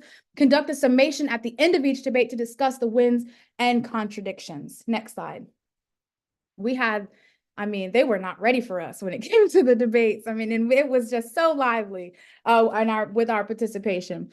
So get out the vote before Election Day. Register voters. Throughout the whole campaign on the campaign trail, make sure you are registering people to vote. Some people don't even know the status of their registration. Tally up the yes votes. While doing outreach in any form, make sure to be tallying up those who committed to vote for you. Maintain a count of how many yes votes you've received from beginning to end. That number is usually close to the actual votes that come in on Election Day. And prioritize mail-in voters. As stated, the election begins before Election Day. As soon as mail-in ballots drop, the voting begins. And again, this tool, VAN, there might be others that can help you identify those voters. Ask the voter if they'd like for you to turn in their ballot for them. And here's some pro tips. Make note of those who request a ride to the polls. And throughout the campaign, you should have gotten out several mailers, direct mailers, rounds of robocalls, mass texts, and a TV ad. Next slide. And get out the vote on Election Day. Assign campaign staff and volunteers at polling locations. Equip with literature and lunch. Prepare to be out all day. A team of phone bankers should be at headquarters, calling all over your yes votes, making sure they submitted their mail-in ballots or have gotten to the polls. Have several vehicles or a small bus lined up to do poll transportation. Next slide. Arrange for a campaign staffer or volunteer to be present at the vote count. Have several sound trucks riding throughout strategic voting areas, reminding people to vote for the candidate. And assign campaign volunteers to busy intersections for sign waving. We will likely be the ones keeping the community aware that an election is even happening. Most of the time, these elections are secret until we participate. Next slide. And this is our last slide. So victory. So don't forget a team that stays behind to set up the victory party. Celebrate a job well done and a fight fiercely fought. Regardless of the outcome, our victory will come as a consequence of the movement we have built in support of an agenda that serves the interests of the Black community. Basically, answering the question, did our participation advance our interests and our struggle? And we can say confidently with our participation in these electoral processes, it has. So Uhuru, thank you all so much, and turning it back over to Sister Lisa Davis. Uhuru. Sister Achilles, thank you so much. You're so dynamic. You already got a request to be on a radio show. Brother Zaid Muhammad, who is in the room in St. Louis, wants you on. Uhuru, I just wanted to let you know that. Sister Kenge, I just wanted to check with you in terms of how we are running, because I know right now on the program we have a Q&A scheduled, then a call for resources, but I also know people are on a very specific time schedule because they have to leave for the airport. Uhuru. I think we can do Q&A now. Minutes? I'm sorry, how many minutes for Q&A? 15. Uhuru. Question and answers. And also, let me just say, we have had some dynamic conversations going on in the chat. I want to thank Ray. I want to thank Franklin, MQ, Dane. So many people are adding so many wonderful comments to the chat. If you have any questions, please be sure to put them in the Q&A. And also, I would like to propose that our tech people save the chat so we can look over the comments. I just want to say to the people, your comments are so valuable and so appreciated, and they really contribute a lot to our webinars. Uhuru. Do Questions? we have any questions in the chat? I don't see. Any in the room? You know something? I'm gonna bring up one that Ray says. Ray, well, he made a comment and he said, "Has anyone ever used citizen initiative referendums to force a Black agenda policy?" And I'm looking for more questions that might be in the chat. Some of them we already dealt with. But Ray, and Brother Sayers, can we do year-round electoral schools? Go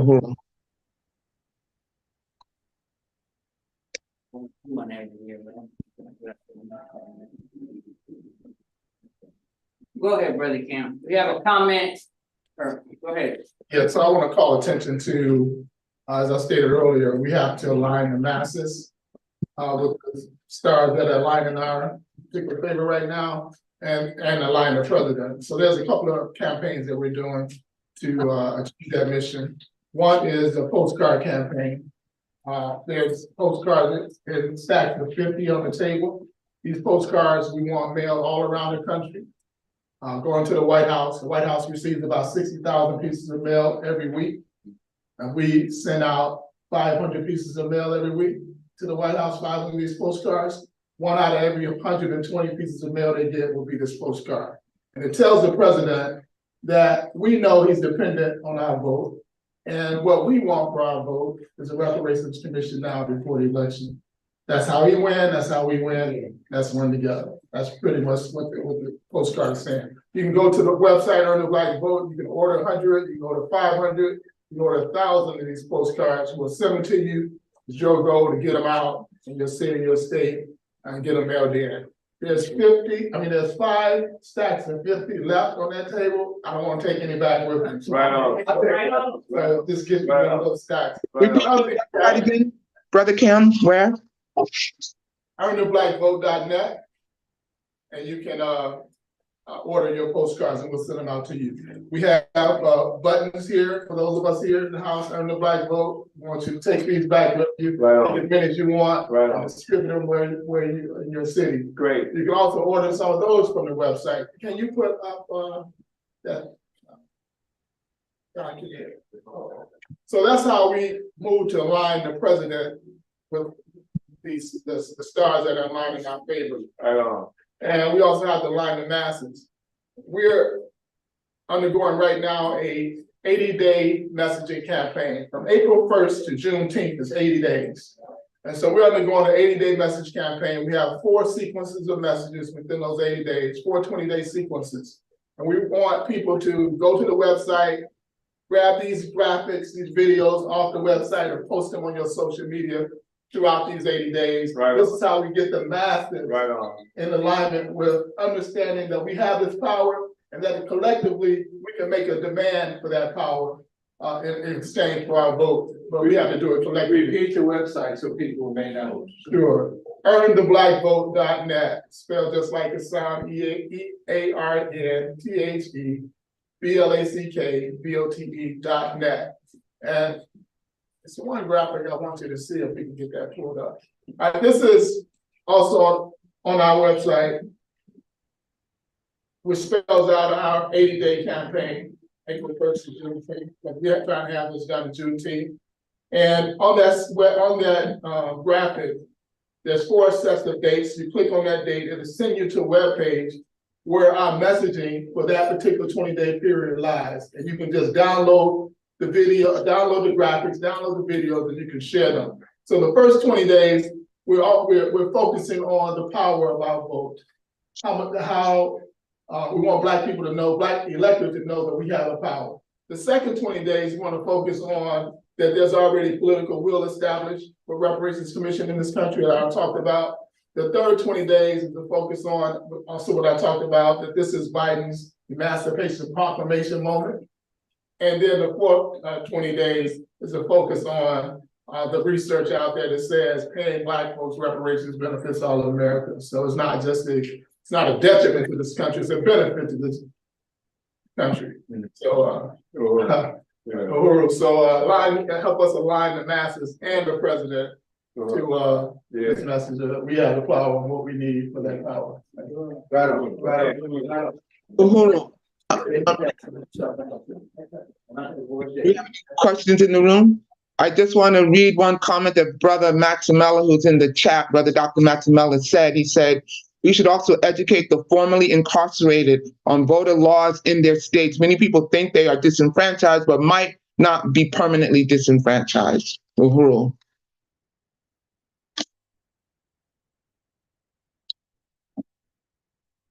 Do we have any more questions or comments?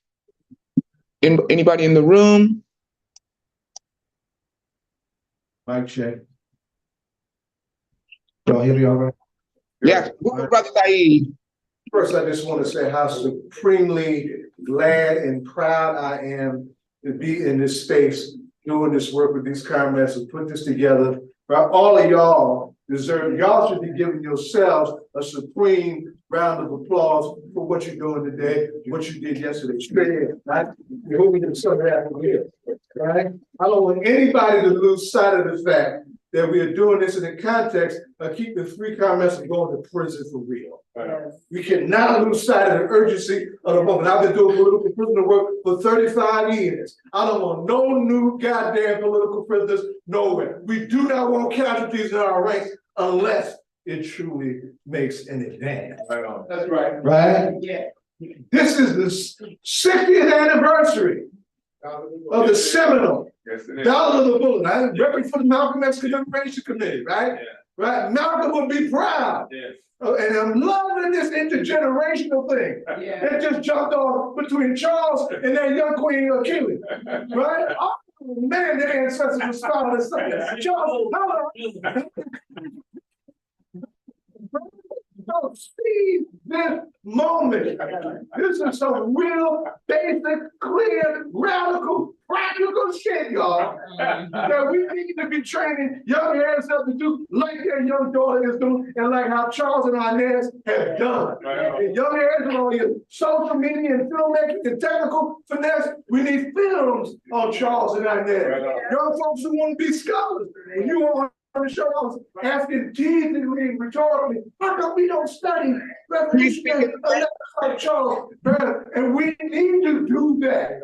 It should be books, a series of books about what he and Inez have done. That should be, that's your book. All right, so I just, not a question. I just want us to seize the moment to say right on, all power to the people who is against. I want to throw out another question.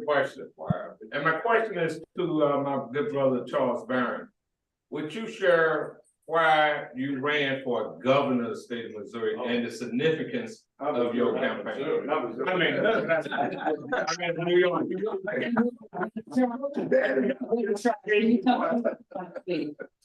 Never run in Missouri.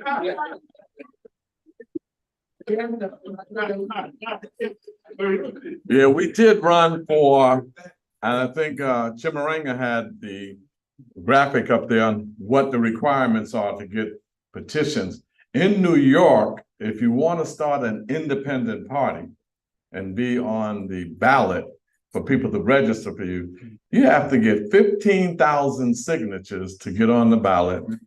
And then in 15 different congressional districts, you have to get over 100 signatures in each 15 different congressional districts. Well, they thought we couldn't do that. We started the Freedom Party. We wound up getting 43,000 signatures. We needed 15, we got 3 times as much. And we got 300 or more signatures in 26 different congressional districts. Right. So they couldn't challenge our petitions for the signatures. They knew that they weren't going to beat the total amount. So they went and tried to knock off as many of the congressional districts that they could. And they knocked us down from 26 to 21 but we still had the required 15. We made the ballot, and I got 25,000 votes. I needed 50,000, but guess who messed up our whole thing? Rent too damn high. Yeah. This guy, we were in debates, and I was killing the governor and all of them in debates, and here he comes. Rent too damn high. Everybody bought that line. So he wound up getting a lot of votes just by saying rent too damn high. Yeah. So we got 25,000, and because of internal contradictions, and I'll leave it at that, the Freedom Party was no longer in existence. But that's what happened.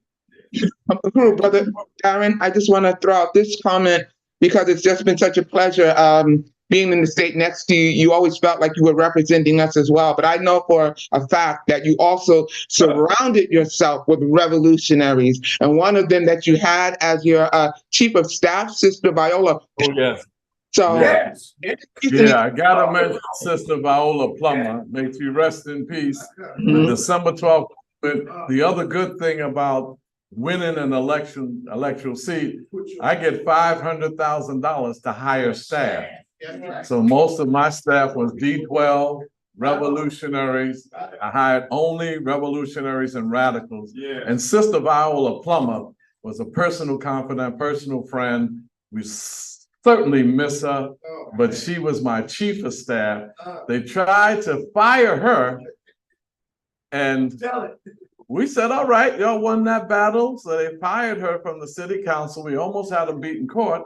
But then I won the state assembly seat. So she was my chief of staff in the state assembly. And then we hired Omowale Clay was my chief of staff in the city council. So that's another good reason why we should win these seats. Yeah. You could hire now all of them, because we've been in there for 20 years. They got pension, they got health care, Yeah. and they got a decent salary, $60,000, $80,000, $90,000 to be revolutionary. So that's a very big plus. Yeah. Is that Westbrook? We're coming at Westbrook. All right, good to see you. Yeah, right on. Yeah. Where that little son of yours? My guy. Hey, he told me. Okay, I just wanted to holler at Westbrook. He's one of the true soldiers that we have here on the ground in St. Louis. He's a real soldier. I just think that this has been very good so far in terms of the information we've been getting about how to actually practically participate in this electoral process. And the other thing I want to mention is extremely important. This is helpful, hopefully, for people who question the relevance of participating in the electoral process. We don't give them any space. Any space that's possible to occupy, we want the revolution to be there. And because the oppressor does not want us to participate, don't want the masses to vote. They work very hard to keep people from participating. That's why it's so hard. You talk about getting on the ballot. You're talking about getting on the ballot. You know, you almost have to be a Trump to get on the ballot. You almost have to be rich to get on the ballot, just to get on the ballot. They sell this garbage in civic classes and things like that. Anybody can be the president. Yeah, if you got a few $1 billion, it's possible. Or anybody can do this and that, but they make it so hard. So they make it very difficult. And when you look at what we were doing in St. Petersburg, Florida, which is one of the places where we participate in the electoral process, they said the Russians were paying for it. What they didn't talk about is Comrade Akile mentioned it, and you can see it from her. And Comrade Jesse Neville from the Solidarity Movement, we ran him for mayor. And he ran for mayor under the slogan, unity through reparations. The first time in the history of this country, reparations were put on the ballot. It was through this movement. And on the ballot, they have to debate, and everybody got an opportunity to discuss it. They don't want that on the ballot. They don't want these kinds of discussions, because what was happening was the only time people come out to these debates was when we were there. And when we were there, we were raising the critical questions. So what happened, the debates became really popular things. She mentioned, Comrade Akile, about the decorum. You can't let them lock you into decorum. We were in huge struggles in these debates. at the Hilton Hotel, they sent 27 carloads of police to abate an election debate. 27 carloads of police invaded the Hilton Hotel because of the debate. Nothing was thrown, nobody but the people were intervening on such a regular, they can't handle that. And the people that started to come out to debates, they never had that before. They don't want it. So they don't want anything on the agenda. You don't hear them talking about anything that would make the people come out. Barron talks about things that would have the people come out to vote. We talk about things that would have the people come out to vote. When you're talking about a political party that's going to address questions that will bring people out, they don't want that. So they want this little tightly knit club of people who are going to be willing to sell out. And that's what we are disrupting right now. That's why we say, bring the people into this project. We fought for this damn democratic space and we're not going to give it away. We're not going to sacrifice it. We fought for this democratic space.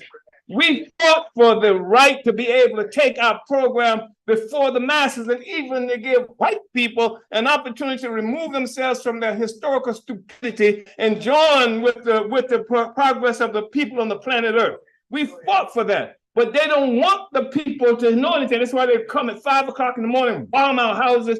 They don't want the people to be able to participate.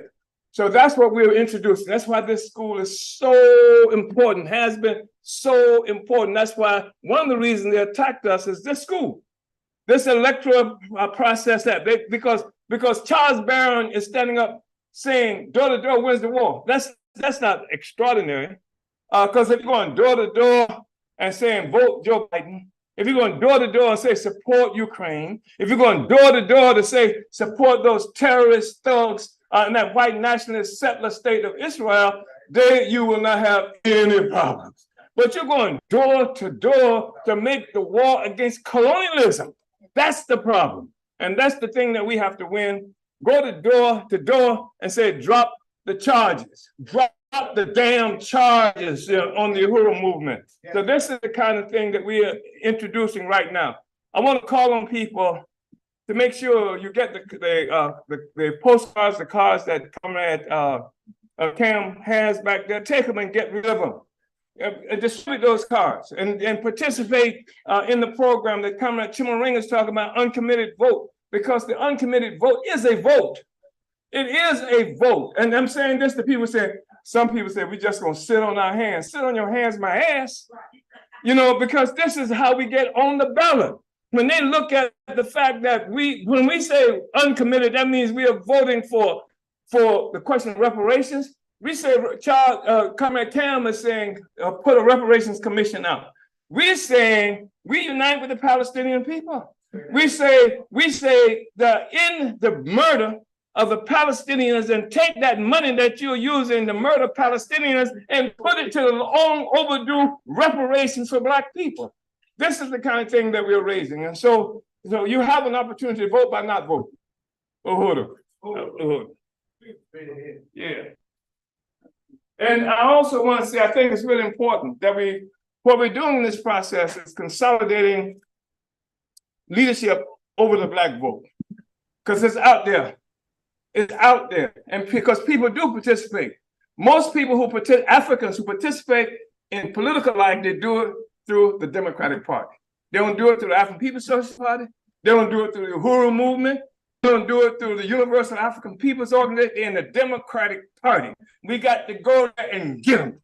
You understand? We got to get them and drag them out of there and take them in a movement of their own interests. So that's what it is that we have to do. So we have to consolidate the leadership. And in doing this, we're laying out a platform. So Cam is coming, talking about the reparation question and putting it on the ballot. We are saying putting on the ballot and other kinds of issues on the ballot. We're consolidating a kind of agenda, a platform for the African population who do participate in the electoral process. So anyway, Uhuru, yeah. And thank you so much. And now we're going to have a call for resources. And remember, we owe everything to the Black liberation struggle. That should be our loyalty, not the Democratic Party or the Republican Party. And it's time to do to the Democratic Party unto what they have done to us. That's my opinion. Sister Lisa, before we go there, Brother Paul is at the mic. Yes. Paul. Brother Paul. I think it's very important also that we demand that the states can talk about sending $100 billion over to Ukraine. We should be demanding that $100 billion should be addressing the needs of the people in this country. Reparations. Okay, if they can send, 10, 15, $20 billion to the war to carry a genocide, then we need to demand that the Democratic Party finds that money necessary to address the needs of our community first. Right. And we should be using that as a campaign. Yes. Against the Democratic Party, that they keep telling us they can't find money to help people to pay off their student loans. Right. They can't find money to address the issue of dealing with affordable health care. They can't find money for affordable rent, for people to have affordable rent. And you got more and more tents in cities all over this country during the winter time. And so we need to make that as a part of the campaign and say, wait a minute, before you spend this money, send money to Ukraine, you need to address these issues. And if you want to know where the money should come from, it should come from this money that you seem to be able to find to carry out the agenda. And this is why we should not be supporting the Democratic Party. Oh, I am fired up. I'm gonna tell you right now, I'm fired up. I'm so fired up. We're gonna do the call for resources, but we really need membership. Sister Kanga, did you want to say something before we started? Nope, I didn't. If we just bring it to our point. Yeah. Open up I'm gonna take 10 minutes and we're gonna raise $1,000. Yesterday, our goal was $2,500. We raised $2,765. Uhuru. Today, we're gonna raise another $1,000. And somebody already, okay, there we go. We got 100 already from Brother Zaid. He's not wasting any time. So he's got the envelope. Brother Westbrook got the basket there. What happened? Oh, it's loading. Okay. Yeah, y'all don't have to wait. Anybody want to match Brother Zaid with 100? Anybody online? Go to my next slide so we can tell people how to just keep going. You can donate at the Queen Mother Ya Asantewa level, which is $1,000 or more. You got it. Just shout out. Next slide. We also have the Chokwe Lumumba level, which is $500. Another what? All right, uhuru. So we got 120 already. That means if you need an envelope with a pledge card, raise your hand because we want to thank everybody. And Sister Shakur, I see you holding up the shirts. There's other ways you can support too. Get you a Black is Back t-shirt. They're $20. We got them in all sizes. As a matter of fact, if you want to take some home with you, I might make you a deal so you can get a bundle, take back take back a handful of them. Anybody else? Chokwe Lumumba, $500 or more. Next slide. All right. 60, uhuru. So that's what? That's 180. Go ahead, Sister Lisa. It's Garvey, $365 or $1 a day. Brother Marcus Garvey, uhuru. I know people want to grab that one. And if you can't do it all at one time, you could just do it in installments. So I just want to make that clear. Brother Sierra, you got anything to add? Yes, I do. This has been a powerful electoral campaign day. That call for membership is so important. And also funding to keep the drive going year round, because the people are the power and we are the people. Uhuru. Uhuru. Next slide. All right. Next slide is the Amiri Baraka, which is $120 or more. Make sure you fill out the pledge card, whether you're doing cash, or whether or not you're going to the website, or even if you're doing Cash App. Cash App is $BIBCOA. Next slide, please. I'm gonna do also go ahead. I'm throwing in $20. Every time I see a Mary Baraka, I throw in money. All right, so we're at we got Fannie Lou Hamer, $840 left to raise, so go ahead. Fannie Fannie- Lou Hamer is $50 or more. yeah, nobody's free until everybody's free. And I believe that she was in Atlantic City, New Jersey, when 64. yeah, she was attacked in Atlantic City, New Jersey. Right. I knew Brothers Aid would know. Next slide. Next slide. And this is how you can give. You can go to online at www.blackisbackcoalition.org/donate, or you can make your checks payable to BIBC, or mail to BIB care of Ikenge Mayeli at 4101 West Florissant Avenue, St. Louis, Missouri. I'm sorry, what is it? West Florissant. Oh, West. 4101 West Florissant. You can go Avenue. Right. St. Louis 63115. And put in the middle. $250. Somebody do the math. How much more we need? 700 and some odd dollars, right? Pledge 20. I don't know if you got. All right, 20 plus Right. 270. Black is Back t-shirt at the back. Go ahead, Ruby. All right, 25 from Ruby. MQ just pledged 50. All right, 50 from MQ. Yeah, and also you can do Cash App. The Cash App again is $BIBCOA. $BIBCOA. Stands So for let's see, 295 and 55, 94. I know why women are leading. 45. The sister in King you so fast. Yes. You are just so fast. My goodness, you get and you know something? Okay. What really determines, in my opinion, if we have the people, we're going to have the resources. And we certainly want to build the Black is Back Coalition for Social Justice, Peace, and Reparations even stronger. So please commit to joining the coalition as well, and to joining the working groups. Next slide. Do we have the slide with the working groups by chance?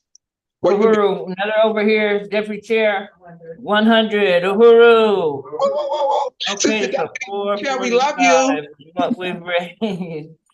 1,004, okay, I'm counting, yes. We have political. We got 445 right now, so how much more we need? There. 535? 555. And just in terms 555, we can do it.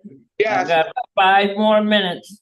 And in terms of the working group, we have the political prisoners working group. We have the healthcare working group. We have outreach working group, the political action working group, the reparations working group, the youth student working group. You all can't tell the working group that I chair, by the way. I said that. I know you can't tell that. But anyway, we need people, and your heart is what we need the most. You bring to it what you know, and then we also learn. If you want to join the political prisoners working group or the healthcare working, we also have the Black community control police working group. We have the education working group, the Black community control of education working group. Please, everybody, we need people in the working group. If we got the people, then we got everything else. The power is in the people. Come with your heart. You know, it's not even, of course, your experience matters, but it is your heart and your desire. That's what matters the most. If you're online, you can go to www.blackisbackcoalition.org/donate, www.blackisbackcoalition.org. Join a working group. An individual membership is just $25. Make sure you join a working group. If you are an organization, go to our website, join as an organization, and you will see how the annual membership fee for your organization, but it is important. We need everybody to join a working group. Uhuru, go ahead. Diane M is pledging $25 to help get our people off of the Democratic Party plantation. Who is that?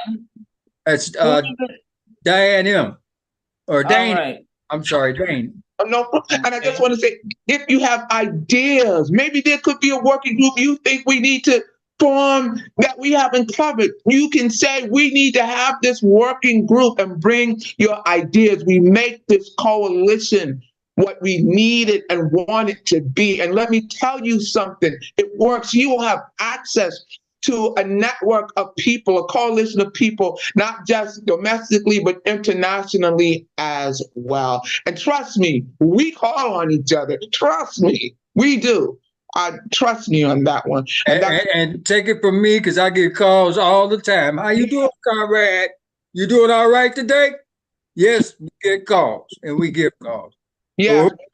Going into certain towns, I can call somebody up, hey, I'm going to be in this town. What can you tell me? Many, many times it is what we make it. And the times demand that we do this.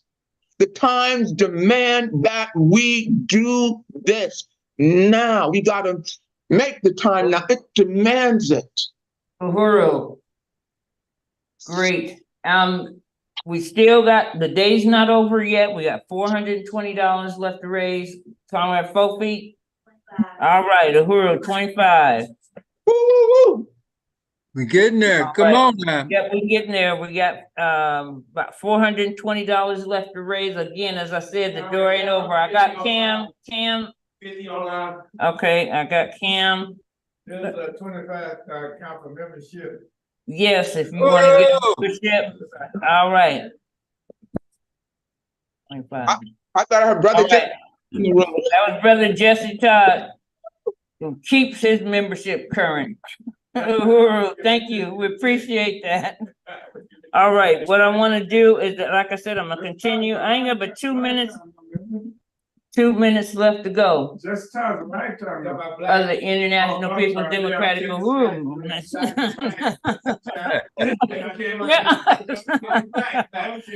to keep the Black is back.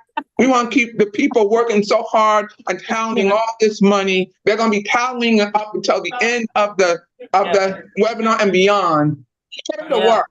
Jesse Todd, make sure you fill out that that donor card for me and mark membership, so that I know. Give it to you now, Black. Absolutely.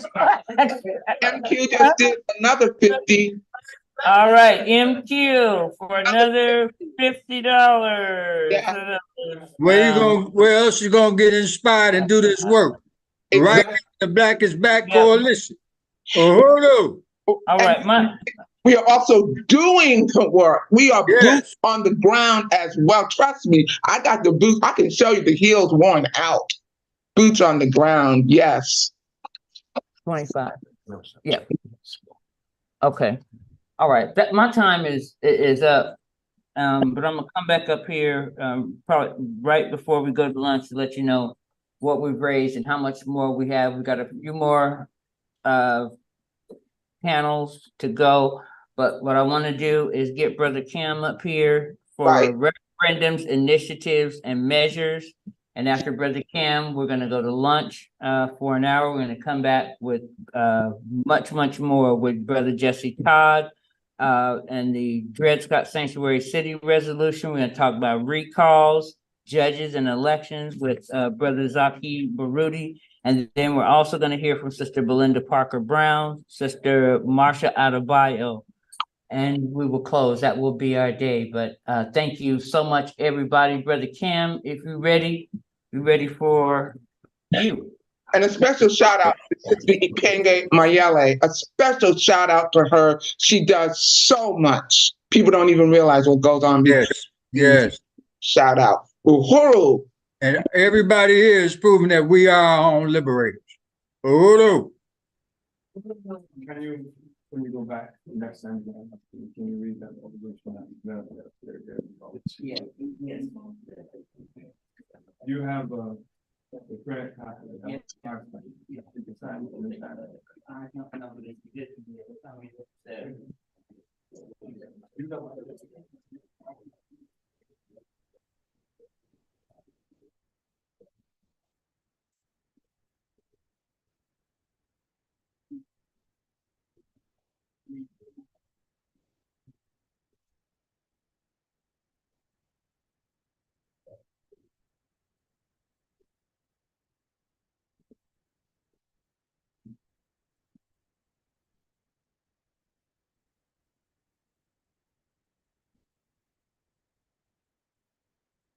Thank you. So really appreciating all the presentations to date, those powerful presentations yesterday, and as well as the extremely informative presentations today. Want to thank the chairman again for this next presentation. It was the chairman gave me a call way back in 2017 and asked me to put together something around referendums and using ballot measures for the campaign school. And so we did that, and we've been presenting it every election campaign school. And not only have we been presenting it, we've been putting it to use around this country. And I'll share a little bit about that. Great. And how we really need to continue to push forward around ballot measures.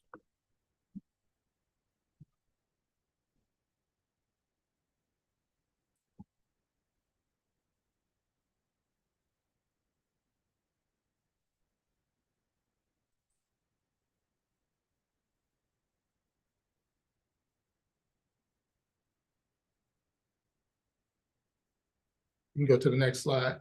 So in talking about using ballot measures in our struggle for self-determination, we have to deal with the whole question of legitimacy.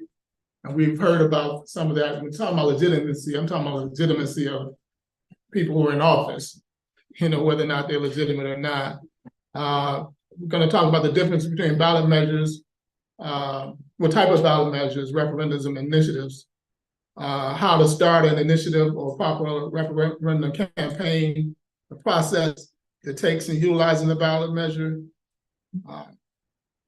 Probably wouldn't want to get too much into the resources. If anyone wants the slide deck, you can get it.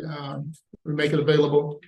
Talk a little bit about the keys to effective strategy, but I also want to share some questions that can be posed, and particularly in alignment with our 19-point platform for self-determination. What type of questions we can actually put on the ballot that's in alignment with our the Black is Back Coalition's 19-point platform. So when we talk about ballot measures, really talking about the question of legitimacy of representation. We know that whole famous, revolt, American revolt, no taxation without representation.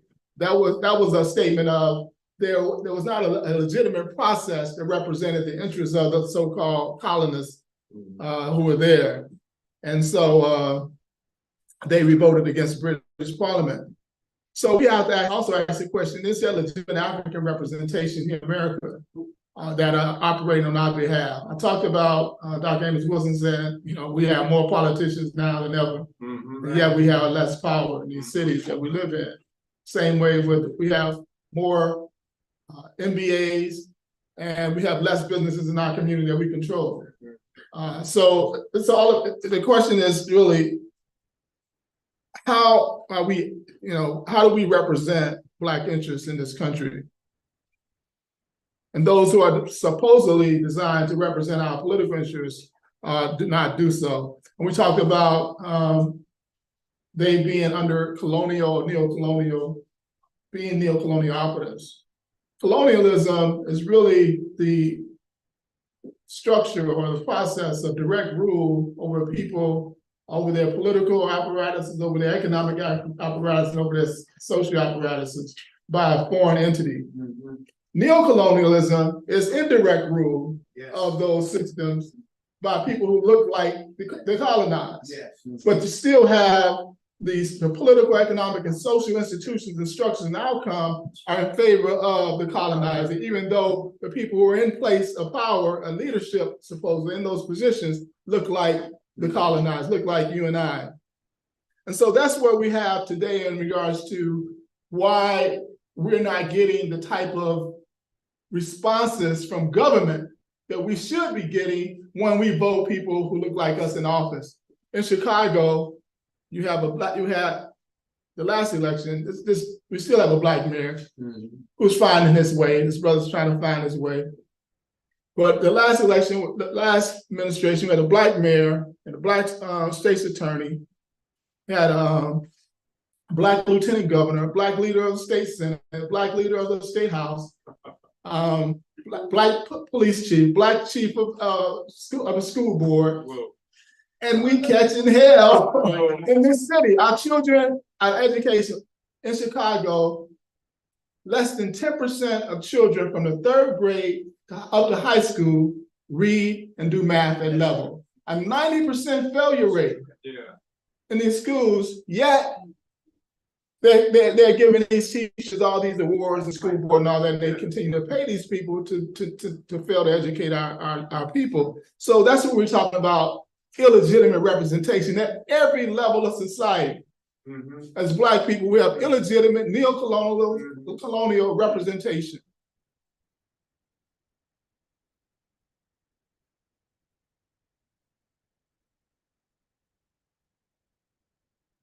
So what are ballot measures? Ballot measures is the mean by which a petition is signed by a certain minimum number of registered voters, and they can bring about a public vote on a proposed statute or constitutional amendment. Ballot measure initiatives is also called, depending on the state, popular initiative, voter initiatives, citizen initiatives, or simply initiatives. And we use ballot initiatives because when in America, this is supposedly a representative form of government. We vote on someone who is our representative, and then they vote on all the issues. A ballot measure allows for a direct vote by the people, bypassing the representatives, right? That means that a question is put to the table and every single voter has an opportunity to vote on it. You're bypassing your representative. If these representatives are illegitimate and not representing us, then the only way we can get things that we really want to have accomplished is through the ballot measure. But it's difficult, but it's a way that we bypass this illegitimate representation. And so the ballot measure can take the form of either a direct or indirect initiative. Under a direct initiative, a measure is put directly to a vote after being submitted by a petition. Under indirect initiative, measures is first referred to the legislature and then only put to a popular vote if not enacted by the legislature. What we're particularly talking about here are direct initiatives and how do we get an issue put on the ballot that can be directly voted on. Next slide.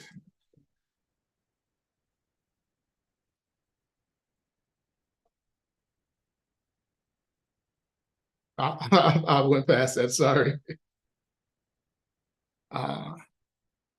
Next slide.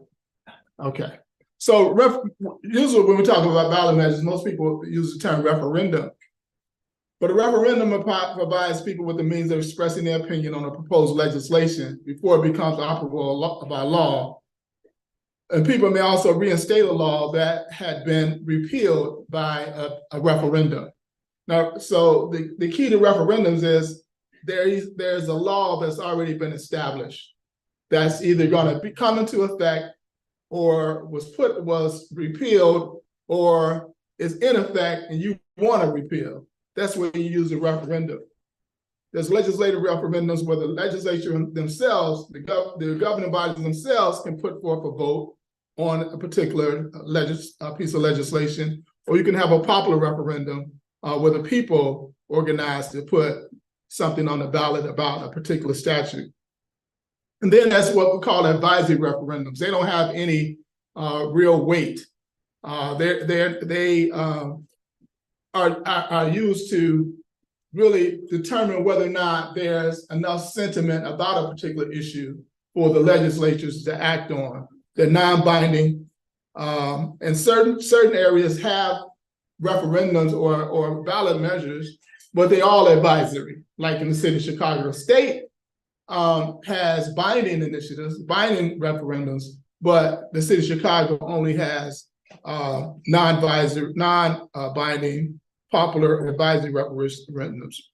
So the difference is that, again, the state referendum is about a law that has been enacted by legislature or one that you want to, that's looking to be put into action, but has already passed legislation, but may not have been operationalized, and you want to stop that, or you want to actually repeal something that's been already enacted. The initiative is one where you want to actually create legislation. The process of utilizing ballot measures: first, you must contact your city department, state board of election. They have there's 24 states that allow for initiatives, citizens initiatives, or popular initiatives. And they all have different rules and laws governing how these measures are to be enacted.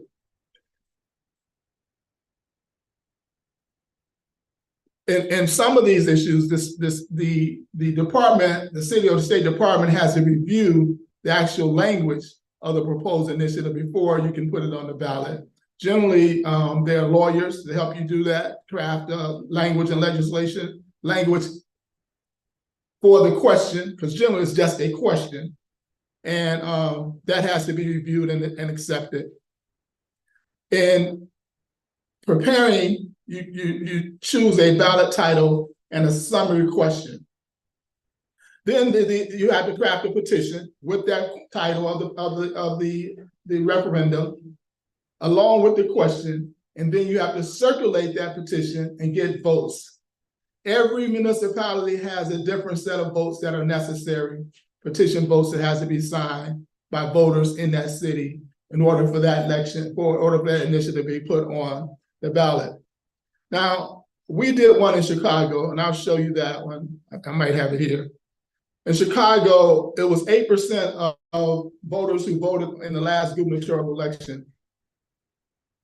There were 1.3 million people who voted in the last gubernatorial election. So we needed 8% of signatures of that 1.3 million, which turned out to be 104,000 signatures, which is astronomical number of signatures to put something on the ballot that's non-binding. However, if you can do it, there's tremendous amount of power, because what we found out in Chicago, that 90% of the petitions that made the ballot were, even though they were advisory, they were put into practice. They were put into law. They were acted upon. The city council then crafted a piece of legislation for the initiative. So even though it's a difficult task in some cities, if you win, actually getting it on the ballot and it get voted on in your favor, then you can actually get it into law. Once you get your petition signed, and there's a window of time for which you can start the petitions. You can't start like a year and a half start getting petitions, and you're going to file your ballot initiative a year and a half later. Now, they have a set window for when you can start and when you can finish. So if you got to get 104,000 signatures in 3 to 4 months, you got to have either some money or you got to have a ground game to make this happen. So you have to know all the state laws that are, or city laws that are required in order for you to get your initiative on the ballot. These are some of the things that proponents should ask themselves prior to sponsoring the ballot measure. One, does your initiative have voter appeal? Is this something just you and your organization is in favor of, or this is a widespread issue? Like Charles Barron said, the rent's too high, or something like that. Is it simple and straightforward? Is it too complicated, or can someone immediately, when they read the title, even before getting to the question, immediately when they read the title, do they understand it? Does it have strategic or tactical value? Meaning, does it move your other issues forward? Can you attract the necessary resources? Again, you're going to need either a strong volunteer structure, or you're going to need some financial resources. Is it cost effective? how much would it cost or how little would it cost to qualify? Is a political climate right? And I'm gonna talk about Detroit in a second. And you'll see number 5 is it cost effective, and number 6 is the political climate right. You'll see how that weighed in. Will the ballot language be in your favor? Sometimes, even though you craft the language, they may not choose the language and may have you change your language.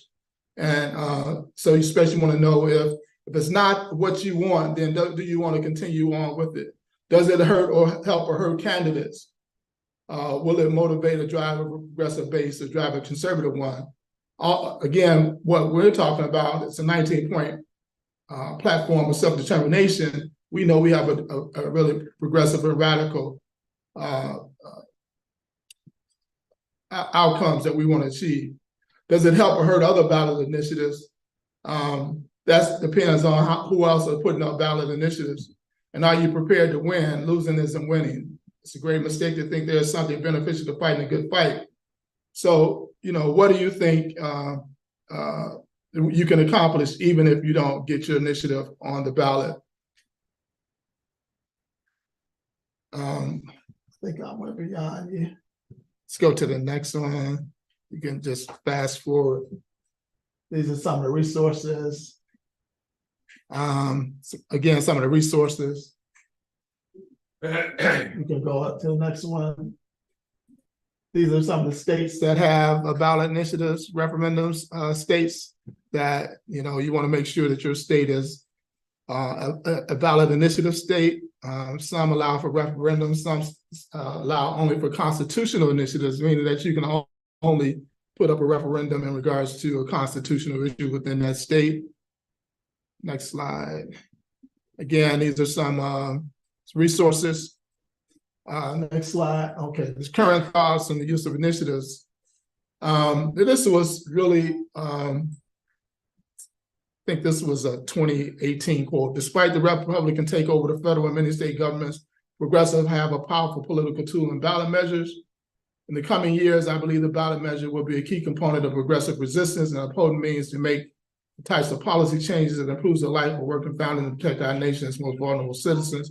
This comes out of a press release on will ballot measures play a key role in progressive resistance. It's clear that we have a lot of work to do between now and the next election. We know that ballot measures won't solve all our problems, but they will be an important tool in policy, protest, and platform setting during the Trump administration. This was done when Trump was the president, understanding that quote unquote progressive ideas wasn't going to be passed during his administration. So the ballot measure was a way to move things progressively during that administration, as it was thought here in this article. Next message, next slide.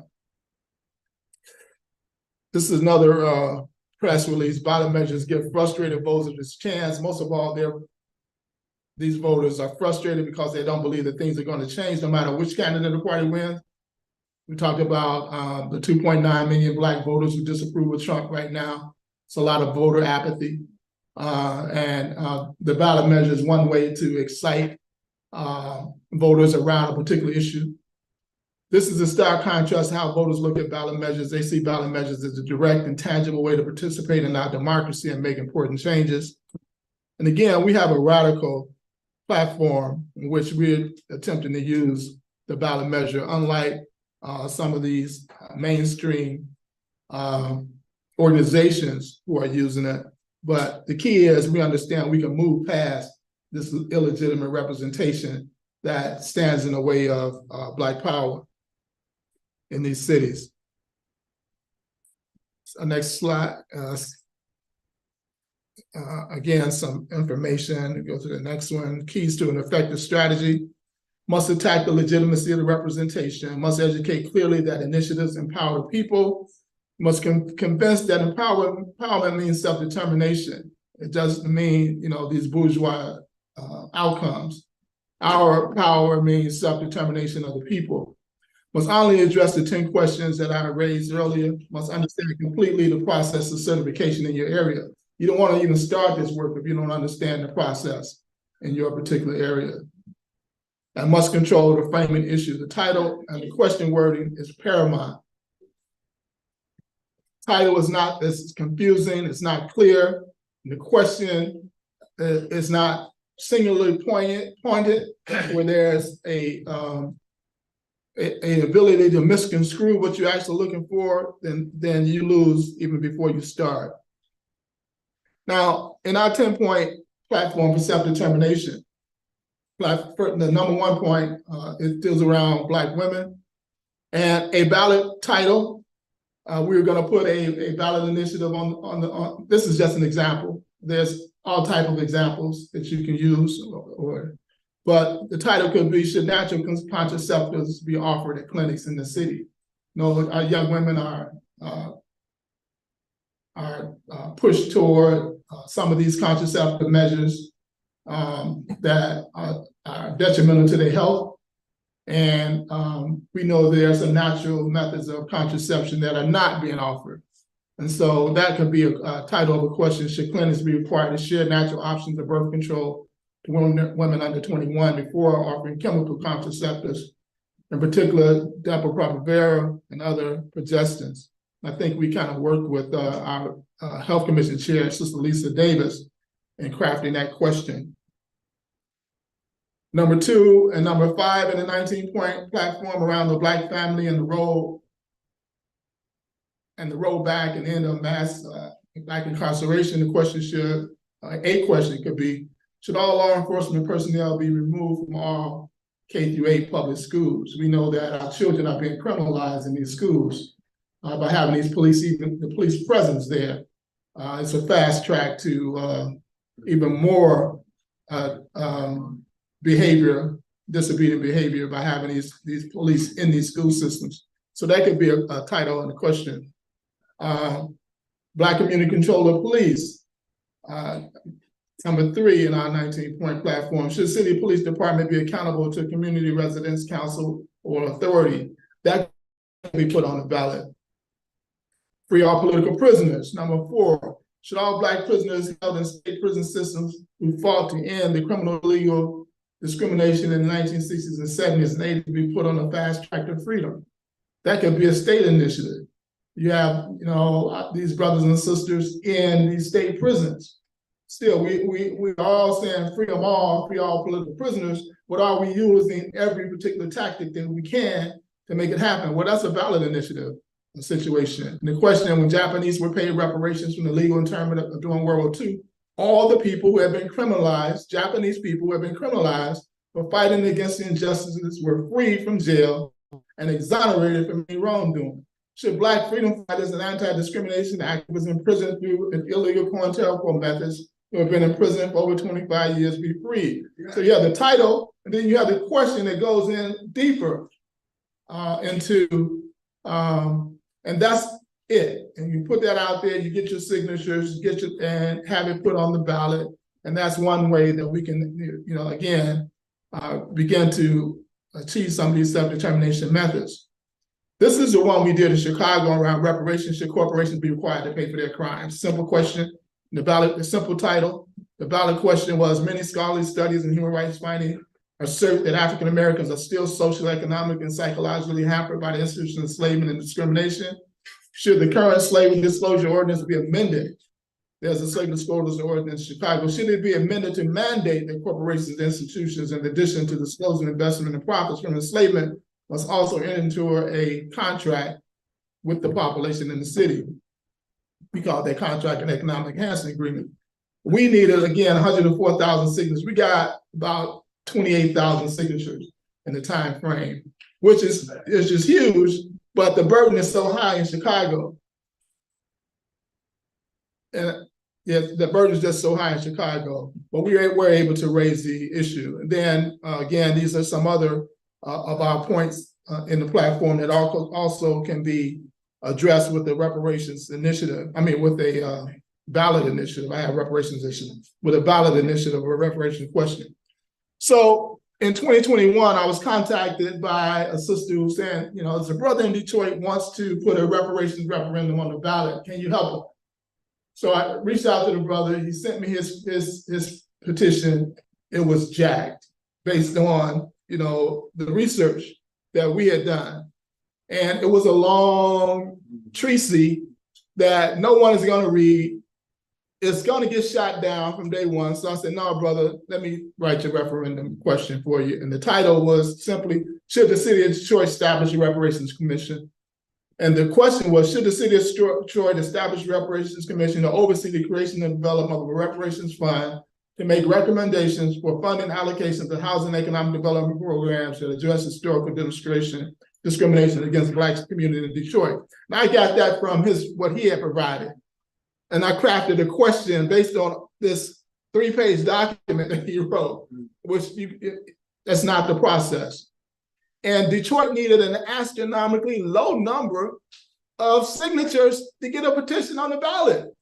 Something like less than 5,000 in the entire city. Remember, we need 104,000. Detroit needed less than 5,000. He got his 5,000 signatures. They put it on the ballot and it won.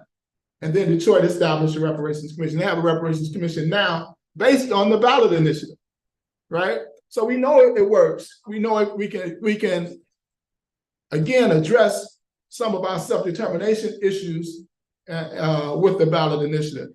Right now in the city of Chicago, there's another young brother who's putting forth a reparations initiative. His organization is called ReRAN for Blacks. ReRAN stands for Reconstruction Era Reparations Act Now, in response to Blacks who are losing their property because of unpaid property taxes.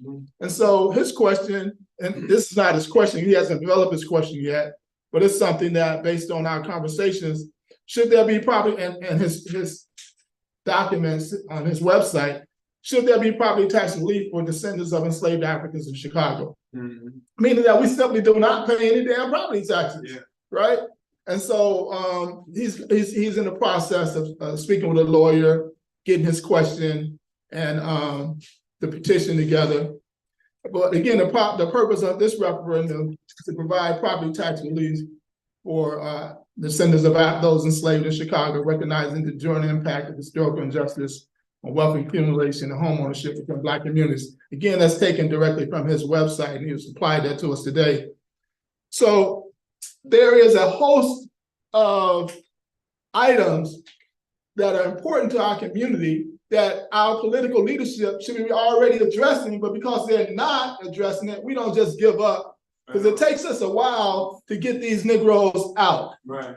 And many times they have enough resources so they can withstand a community challenge, because the powers that be who provide them with these with their campaign funds are going to stay there. They're going to be there. And if we haven't developed a campaign to remove them, then we have to move around them. And the ballot initiative allows us to move around them and get things done for the people. So in conclusion, Black is Back lets us empower the people by educating and listing them in the ballot measure process. Forward with the National Black Agenda for Self-Determination. Again, we can use the ballot initiative to forward the National Black Agenda for Self-Determination. If we haven't put leaders to forward the Black agenda, we can use the ballot measures as a supplement. And forward on to the Black is Back Electoral Candidate School. Hooroo.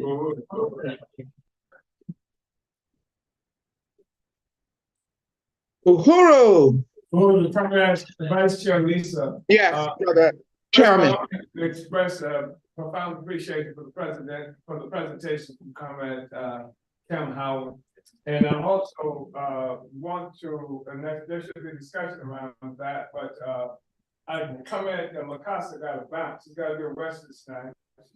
And Western Snipes didn't pay any tax. He said they owe us. That's right. So, but he's got to be leaving. And I just wanted to salute him. Uhuru. Uhuru. He's done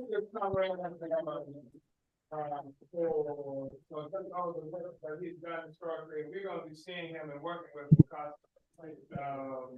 on a lot of what it is that we do moving forward. And so I just wanted to say that didn't want to leave without people being able to acknowledge his presence.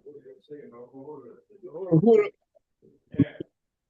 Brother Makasa, it has just been so enriching getting to know more about you and Although I didn't meet you in person, but being in this space with you just means so much. I want to just say that personally to you.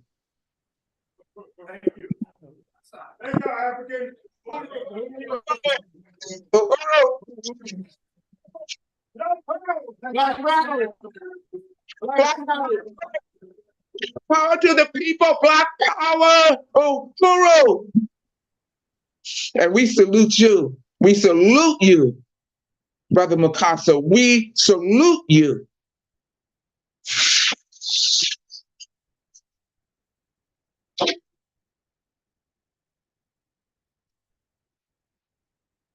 I believe that we are now coming up on.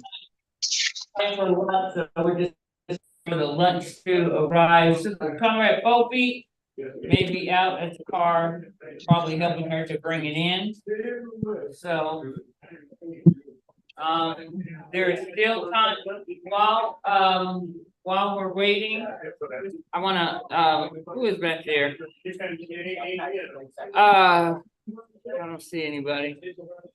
Naila, do me a favor, please.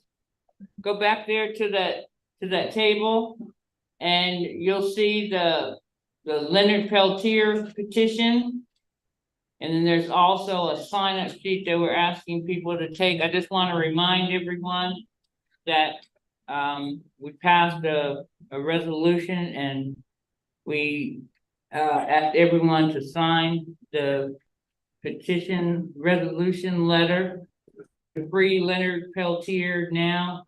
I want to thank the brother right here. I'm sorry, I didn't even look at your what you signed to say your name, but Kamal.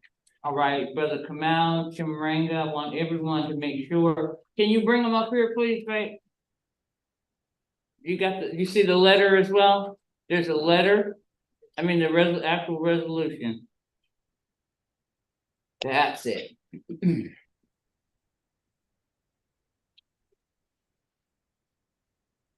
Thank you very much.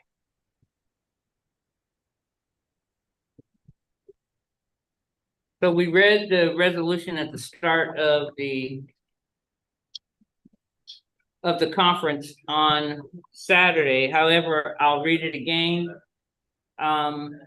The Black is Back Coalition resolution, free Leonard Peltier now, April 13th, 2024.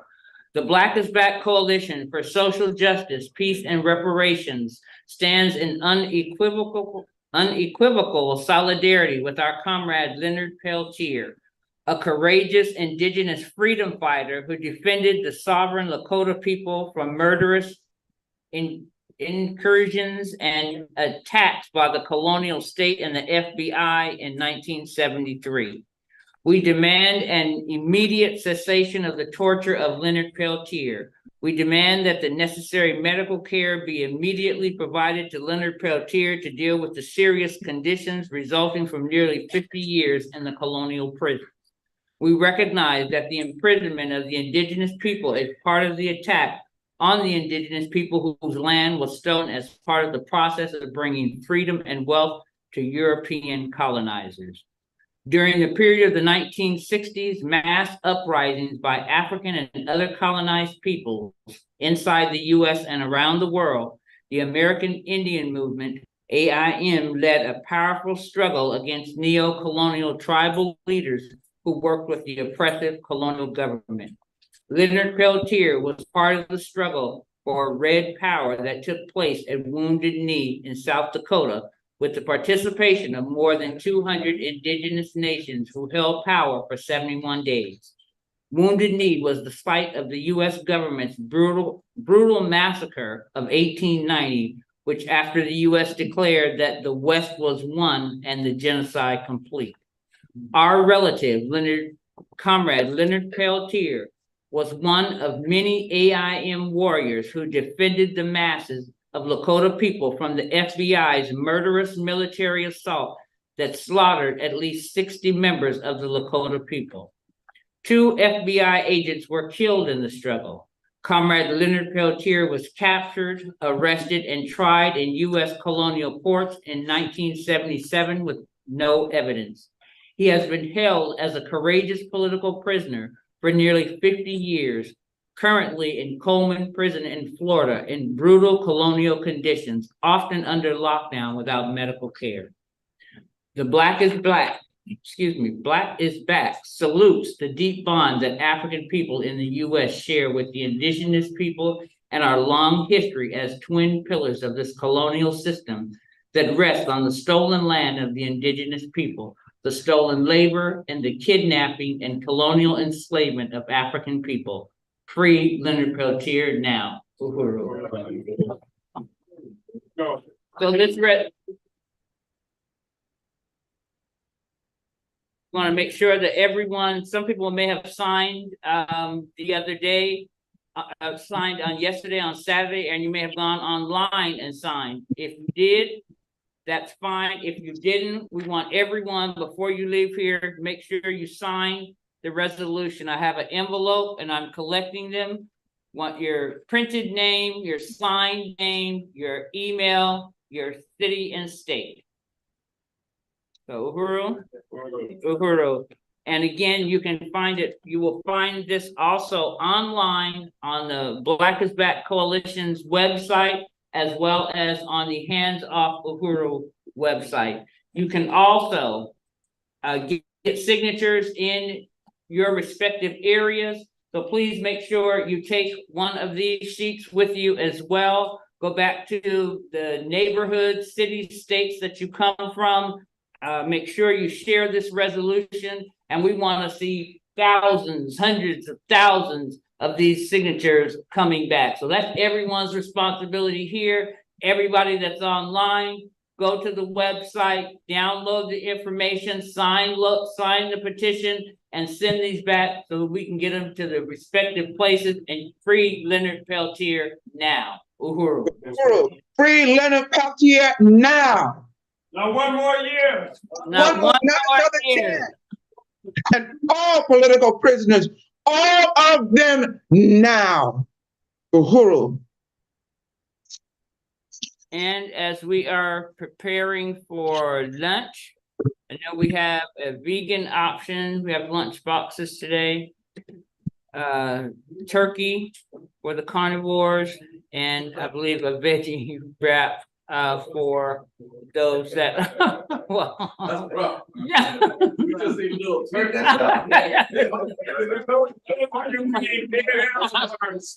Yeah, for those of you that eat dead animal parts. Good, I know. So we will, Uhuru, comrades, are you ready in the back? Both feet? All right, you tell me what you need. Same as yesterday, Cash App, lunch will be $10. Can Cash App at $ BIBCOA, or I would take cash, or you can go to the website, which is www.blackisbackcoalition.org/donate. So can you, y'all, how much time you need, or are we ready? Okay, so we're ready. It is lunchtime. It is now, like, tell me what time it is, please. 10 to 3. When do we have that? At 10 minutes to 4. Okay. 1 hour. We get an hour for lunch, yes. And for those of us who are watching virtually, we can go into our kitchens and prepare our own lunch, which is what I'm going to do. Thank you. We'll see everybody back in an hour. Uhuru.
legislative input.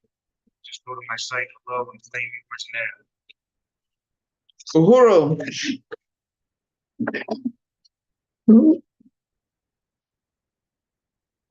Uhuru.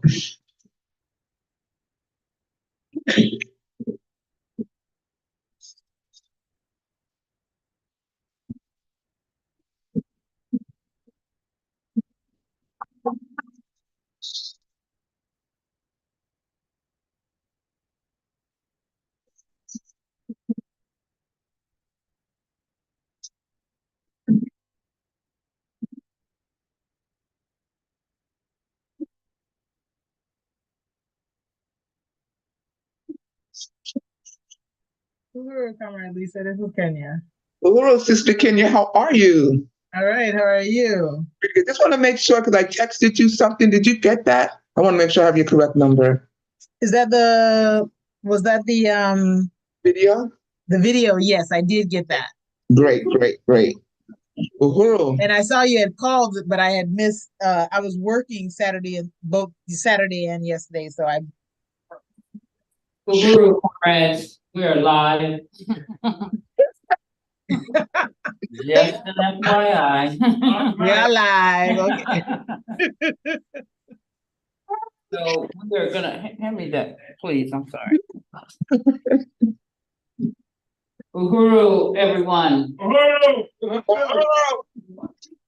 Welcome back to the Black is Back Coalition 8th Electoral Campaign School. And I hope everyone enjoyed lunch. Hope everyone got full. We're gonna finish out the rest of our program. And who we have up next is Brother Jesse Todd. All right. Do I see him? How come I don't see him? Okay. Oh, okay. Well, we'll give him a moment.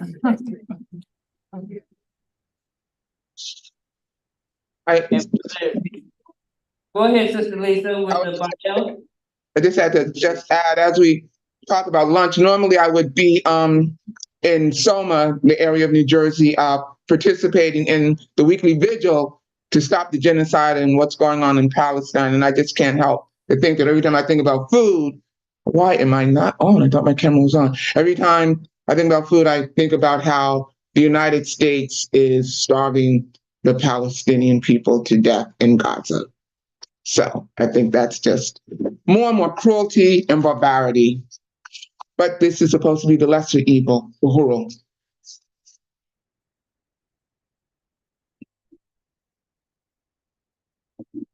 Is Brother Jesse Todd ready? Is he? Are we ready in the room in St. Louis? We're ready. Uhuru. Yeah. I'm honored to be introducing everybody, but I'm honored to be introducing Brother Jesse Todd as well. He is the alderman for the 18th Ward in St. Louis, Missouri, and he met the Uhuru movement through the International People's Democratic Uhuru Movement, Keep 28 campaign, which is a campaign to halt the white power-initiated ward reduction from 28 to 14. A proposal he would effectively eliminate, to eliminate a real ability for Black people to be able to run for office on a platform that speaks to our community demands. He's a member of the Black is Back Coalition. He's been supporting us ever since we met him. He's also a strong member of the Hands Off Uhuru Coalition, and he is going to be talking with us about the resolution that he put forward. And Brother Jesse Todd, just always a pleasure to be in the same space with you. Uhuru. Uhuru, Sister Lisa David. Lisa, how you doing? Uhuru, all power to the people. Black power to Black people. African power to African people. Working class African women must lead. And I would like to start off by saying, I'm gonna give you some background on when I started in the movement, some of the things that transpired, so I will go through it. I first started off in the movement when I was 17 years old. I was joined the Nation of Islam Of course, I didn't know it was a religious group, but they were. I was a nationalist, a black nationalist, and Malcolm was alive at that time, so I did join. But I left after they were not really involved in activities, in civil rights type activities. So after that, I joined the Congress of Racial Equality. But that problem, I joined and stayed with them for quite a while. But the problem was that it was the leadership why I left, because of the fact that anytime we sent the leaders of court down to the mayor's office, they would try to cut personal deals, and he'd give them a cup of coffee and a donut, and they wouldn't bring anything back most times. So, then when the Black Panther Party, when Black Power jumped off in about 66, and the Panthers went up to Sacramento, and also the Black SNCC was also came to St. Louis.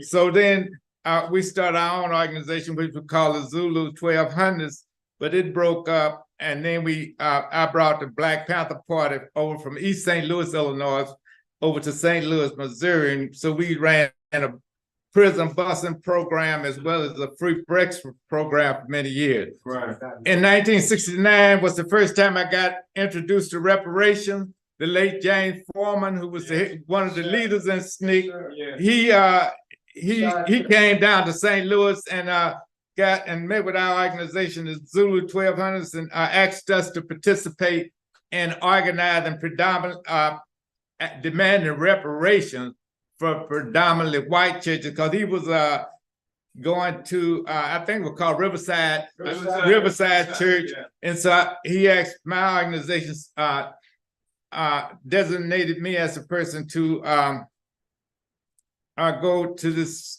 church that James wanted us to go to. So that was the first time I really became real familiar with the demand for reparations. That was in 1969.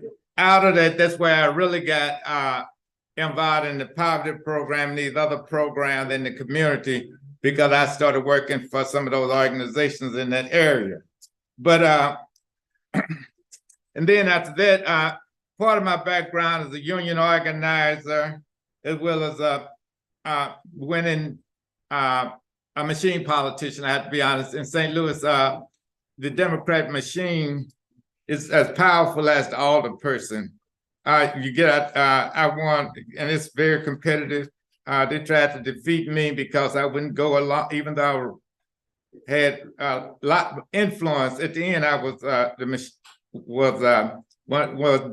respected and well, at least trusted, meaning that they could trust me with money because I was the treasurer in the whole machine. And I held hundreds, probably on election days up to $100,000. But then I became alderman. I met the Uhurus during that time. And I became alderman because they were trying to cut back to 28 wards.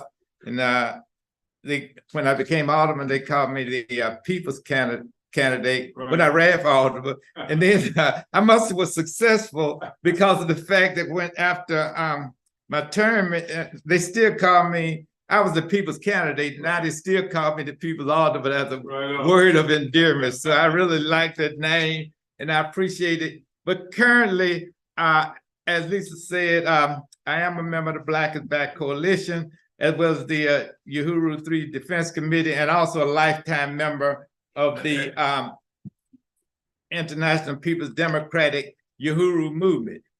One of the questions is why did I present this resolution to the St. Louis Board of Aldermen? I was the alderman at that time.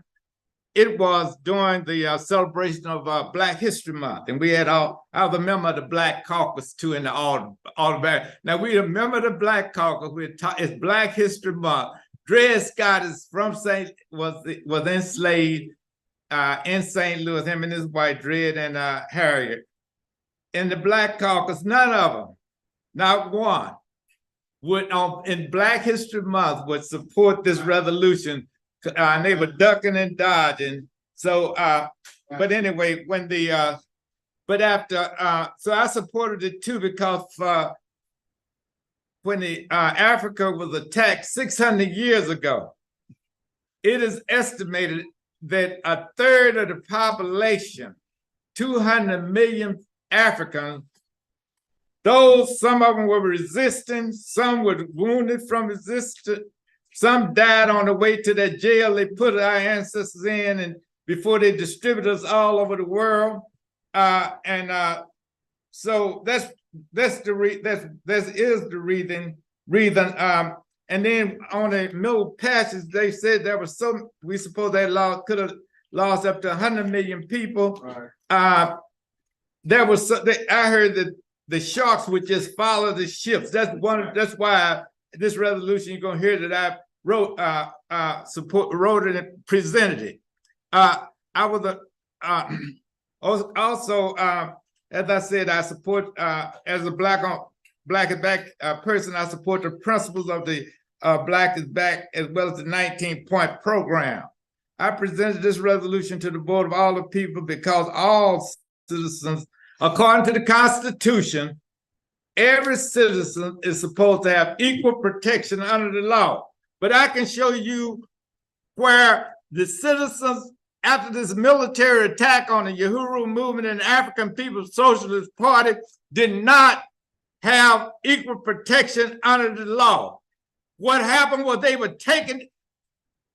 You're supposed to have due process before property is taken. They just took the property. You're supposed to cruel and unusual punishment. They took guns and held some people for hours.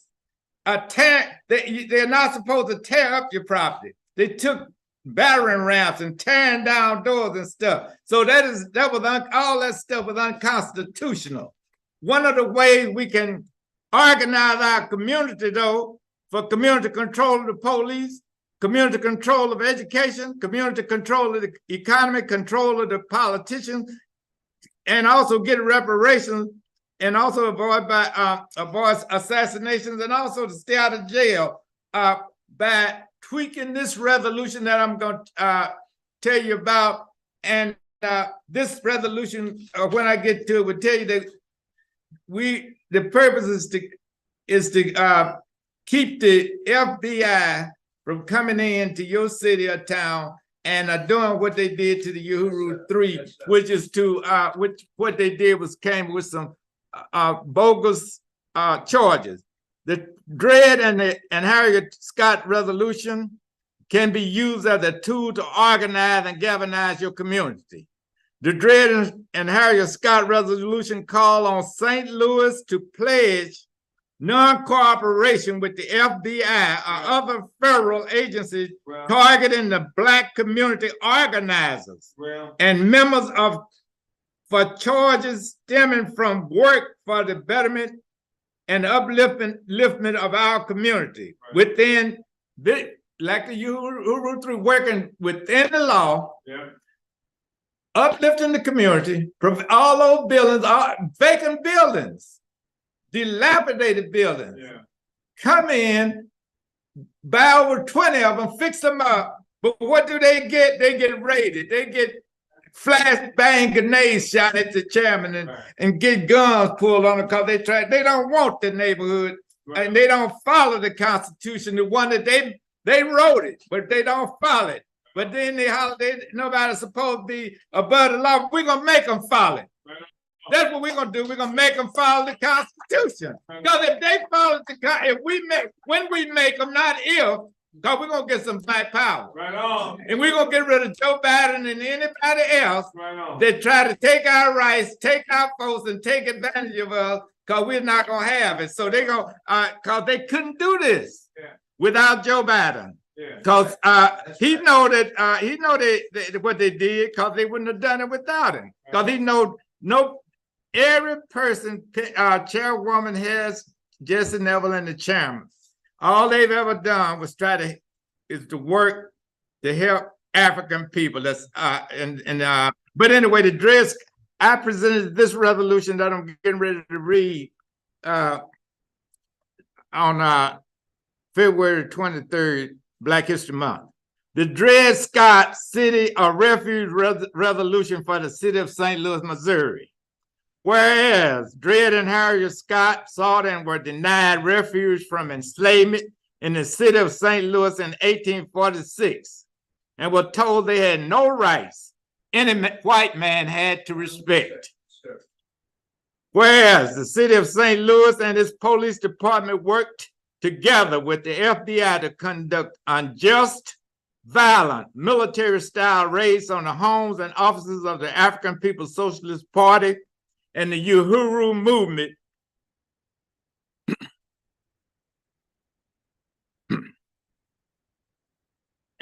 whereas the raids militarily occupied the most impoverished neighborhood of St. Louis, threatening Uhuru movement programs, fighting gentrification and building an economic and political power in the Black communities.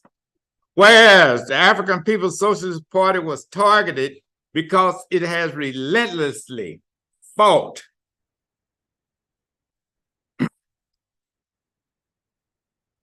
for the liberation of Africa and African people for the past 50 years. Whereas the FBI raids on the Uhuru movement posed a threat to the African community's hard-won democratic right to participate in elections in their own interests. Whereas African people have a right to petition the United Nations to investigate the Genocide Convention as it applies to the condition of African peoples in the United States and the original sin of slavery and colonialism in this country. Whereas African people have the right to freedom of speech, association, and assembly, including public statements of dissent regarding the official position of the United States on the Russia-Ukraine war. Whereas the city of St. Louis has consciously attacked and destroyed African communities over the years in order to promote business and prosperity for others. Whereas the city of St. Louis destroyed the thriving neighborhood of Mill Creek Valley, carried out Let It Rot programs that kept resources from going to the Black neighborhoods and worked with the federal agents to dump toxic chemicals from rooftops of public housing projects. Whereas the brutal conditions faced by African people in the United States continue today, where 1 in 3 African men born in the year 2000 will be in prison in his lifetime.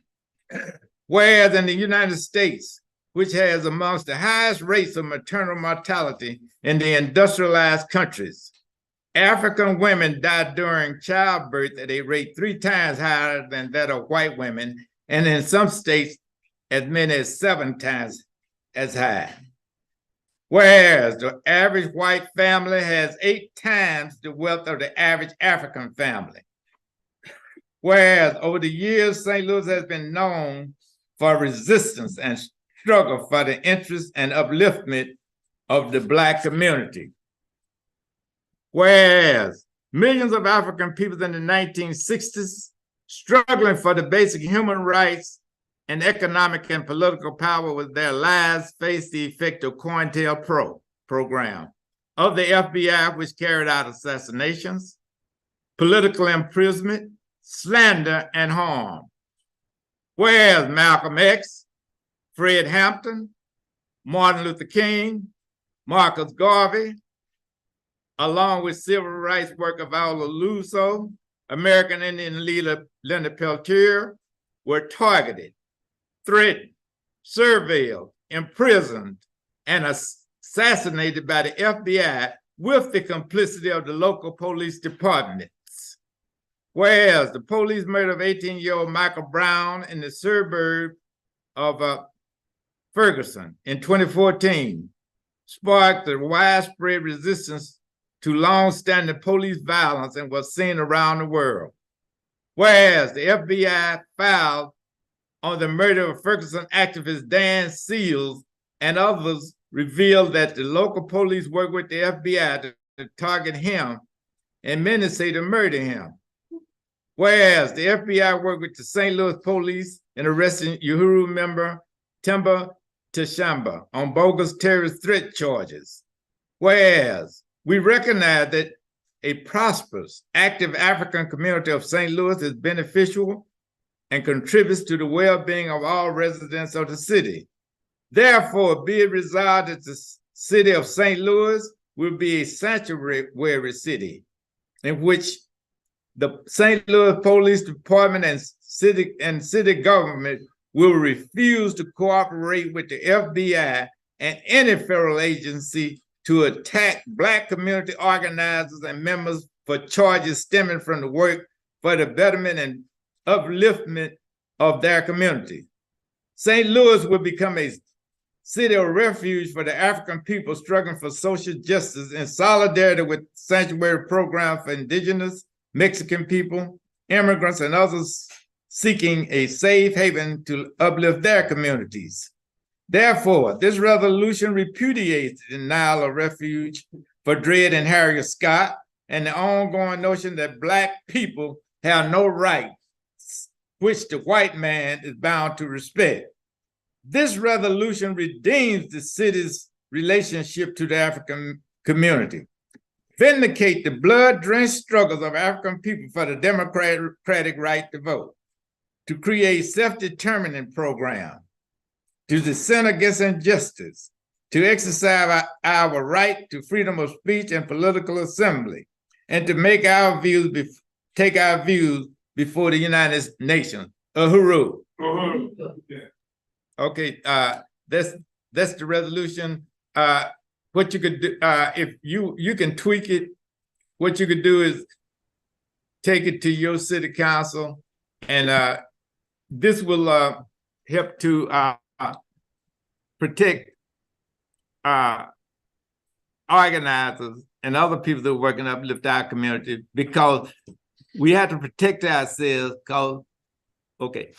because they will be coming after us because we're challenging imperialism. Uhuru. Uhuru. And thank you so very much, brother Jesse Todd. Thank you very much. Thank you, Lisa. Yes.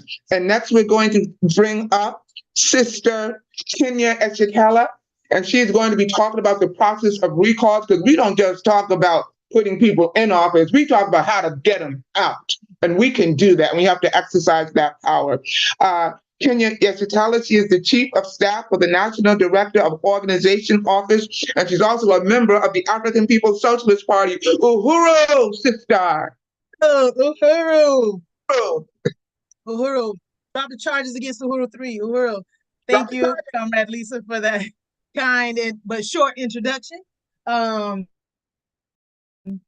As most times this part of the program, especially when it deals with recalls, has been done by Reverend Pickney.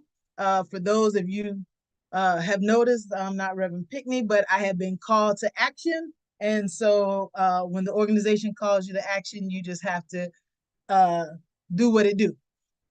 So what I want to do is go through the process of what a recall is. And I think one of the things that is vitally important, when Jesse Todd was talking, he was like, we're going to get everyone out who is not in if you can't take that resolution, tweak it to your city government, and your city government votes no on this resolution, this is a tool that we have in our toolbox that we can use. It's similar to the vote of no confidence when we talk about non-committed to vote uncommitted.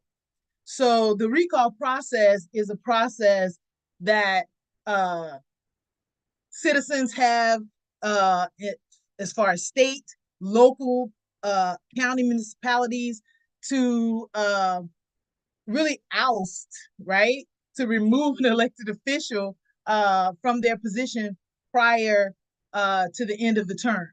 Now, of course, there are provisions that have to be met in terms of like, if that person is just recently elected, there is a time period that you have to wait before that can happen. But there are 19 states where, in terms of state level, there's 39 states in terms of county local municipalities that it doesn't matter any time of the year you can force a special recall election. And that is done through the petition process. And I think Reverend Pinkney had talked about that in terms of last year, just in terms of some of the things that you have to do. So there are states that allow the recall election: Alaska, Colorado, Illinois, Michigan, Arizona. Again, those 19, they allow for that for state officials, state elected officials. The thing is that on the county level, there are more successful recalls that have happened on a local level necessarily than on a state or a state level. They've been done, but if I remember correctly, I think there's out of 17 that have been brought, there's only 8 that have actually been recalled, state officials. If you remember in California, the governor there, Newsom, there was a vote of no confidence, and they wanted to do a recall. And actually, they garnered enough petitions in terms of signatures. It triggered the special election, and then it was voted down. April the 2nd in Oklahoma, Oklahoma, there was a recent recall election that took place for the city council. They ousted that particular city council person, and this was in Oklahoma. It was a white, predominantly white town where this council person had connections to white supremacy. So we know that this tool or the recall process, when it was first developed in Los Angeles in 1903, Africans were not the folks that they were thinking was going to use this tool, right? And Michigan and Oregon followed suit in 1908. But what, even last year when I went back and I was watching the video from Reverend Pinkney, what he talked about is that it doesn't take, a special individual. You have to know that your love of African people, where you are, if you have no confidence in those politicians that have been elected, there is a process that you can go through. And I think one of the things, thinking back, that I appreciate is the call for the vote, the uncommitted vote. But if we had, I think, looked at it holistically, even from a Black is Back perspective, when the attack took place against the African People's Socialist Party, and we went to those officials and we said, look, stand up, say something. In some of these provisions, all it is if to get the petition process started, is if they voted no on a particular measure. It doesn't have to be something like a grand thing. Some of it is malfeasance, drunkenness, the not carrying out their duties. And I think these are things that we still have an option to look at when we talk about these officials as we're fighting and continue to fight to free the Uhuru Three. Again, there are special provisions that have to be met. There's timetables when you have the process the petitions, some anywhere from a no limit to as little as 30 days from the point in which you start gathering signatures. So if there's 120 days or 30 days, at that 31st day, you have to be prepared to turn those signatures in. Anything after that, depending on the time frame, the signatures will start to drop off. So it's one, you have to make sure that whoever is gathering those signatures for the petition or watching that in terms of dates and prepared to turn those signatures into the county clerk's office. That's where normally they go to. And so there are avenues and tools that you can use. It's a powerful tool, right? When you vote no confidence or you're caught doing a recall, what you're saying is that I want to, I got to oust this person. Now, the problem, I think that anytime we think about how the bourgeois electoral process works, is some elections you have to have what they call the successor. That's that special election, they're going to be on the ballot. Some places you have to check your local state, what their requirements are, what your local county, city municipalities are, because some of them you can put forward someone, but some that whoever was in that general election, usually whoever came in second, they're coming behind them. So like here, the 39 states that allow for a recall of a local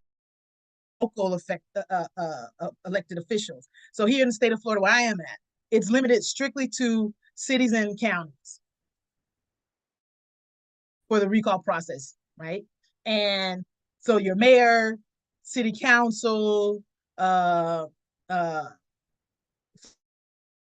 like that, you can start the recall process. Some of them you don't have to, you have to put a reason on the petition, but it doesn't have to be like I said, a grand reason, right?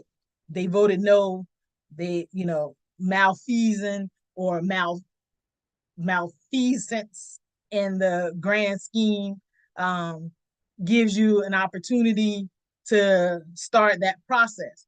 There in Virginia is the only place where you have to, there's an actual trial that takes place where it goes before a judge and to begin the process, but it's unlimited. So the time frame is really unlimited. So I think that just in terms of the recall process, it is a tool that can be used, a powerful tool that can be used in your local areas to oust people to start the process. Because there's been, as I was going through doing the research, what I found interesting is that there's this saying, a hit dog will holler.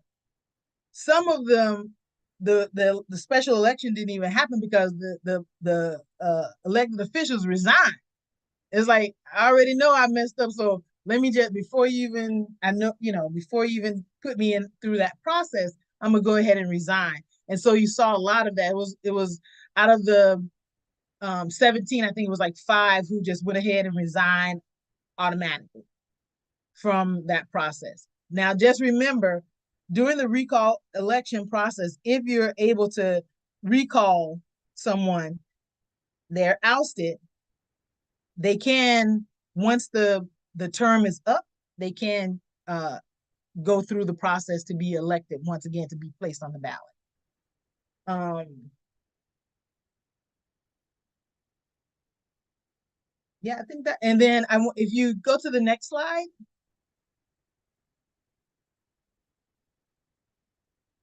So I wanted to make sure that, which I thought was really interesting when Reverend Pinckney talked about like the things that we needed to do in our area where we were. And so if we could play the video.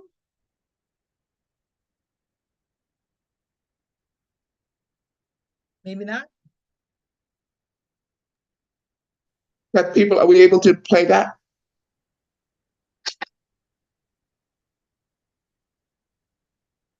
Petition and how it's done.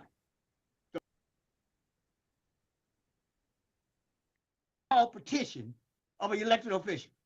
Every single person in the United States should have that in their toolbox. But in order to get it done, I'm going to tell you how the process of the recall petition and how it's done. The first tool you need to do is mobilize, organize, and make sure that you have people who's committed to doing what they need to do. That's the most important thing. The people have to be committed to knock on people's doors. If they're not committed, they won't do it.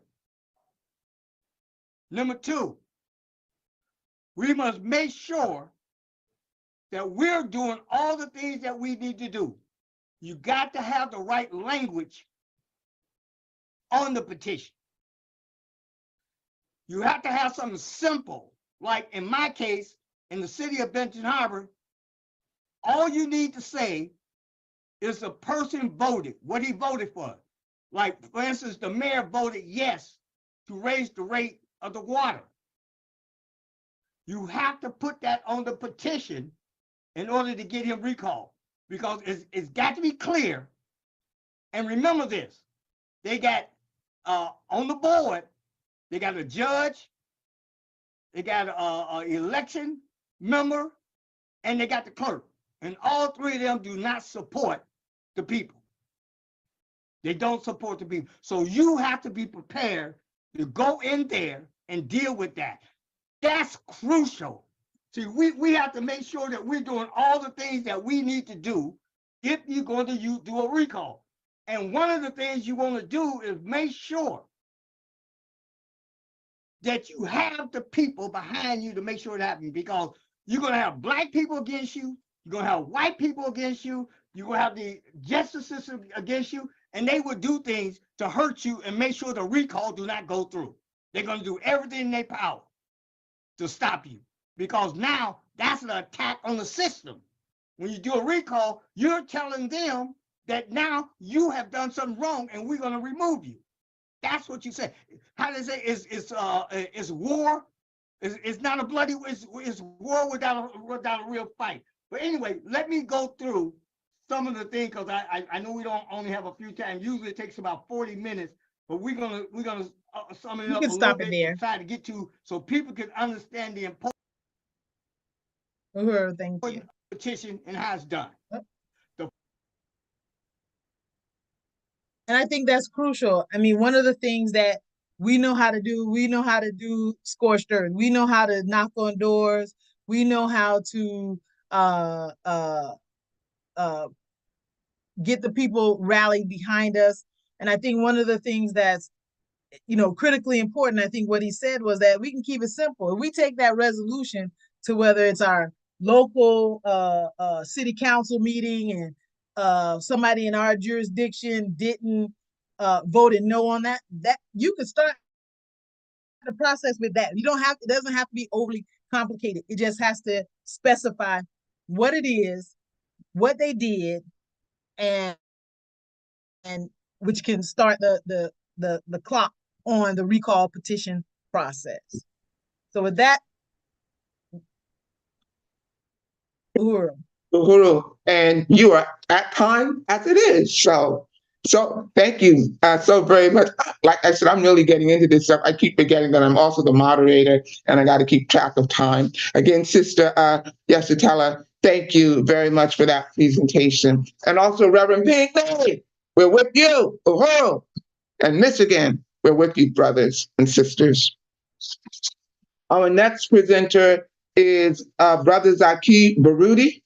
He is going to be talking about judges and elections and what we need to be doing and how we need to be monitoring them and what the elections mean when you live in an area where you can elect judges. Brother Zaki Baruti is President General of the Universal African Peoples Organization in St. Louis, Missouri.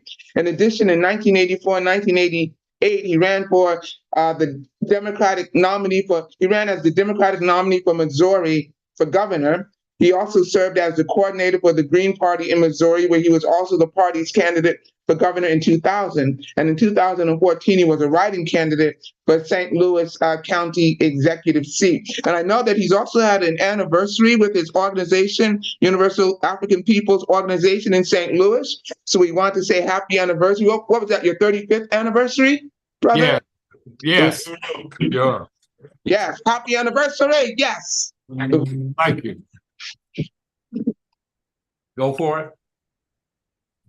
Okay. Black power. Black power.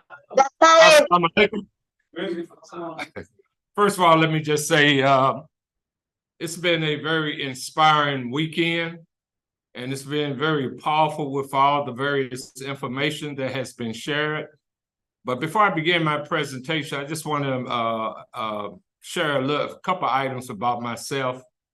I got involved in the movement in college at SIU Edwardsville. I'm proud to say I was the spokesperson for the Black Student Association as we seized the chancellor's office, calling for more Black studies and more Black faculty, and we were successful in that. But also I worked with the Black Panther Party. My first involvement with the party came as an extension of the murder and assassination of Fred Hampton. And I was able to organize a mass number of folks to protest that in East St. Louis, Illinois. As well as I was part of a group that was arrested in Philadelphia. We were called Gun-Toting Panthers, going to the Panther Revolutionary Convention in 1970. And we were put on high bail at that particular time.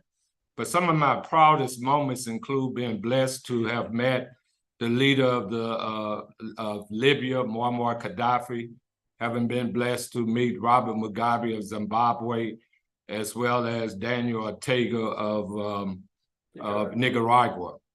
Now, my section was to be dedicated to a couple of things. One, proportionate political representation, as well as looking at the judgeships across the state of Missouri, as well as the United States.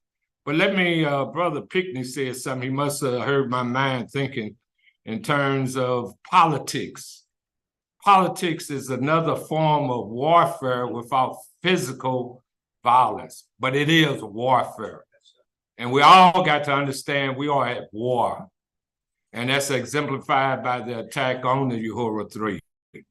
And as I had said earlier, I still stand with that we should be physically in support if it goes to court with the Uhuru 3, and we should be packing the court in support of the Uhuru 3. Now, in terms of the concept of proportionate political representation, which I've been sharing and proud to say as an organization, we feel that that concept is one of the most progressive political concepts that our community ought to address. But to get to how we came about proportionate political representation was through a process.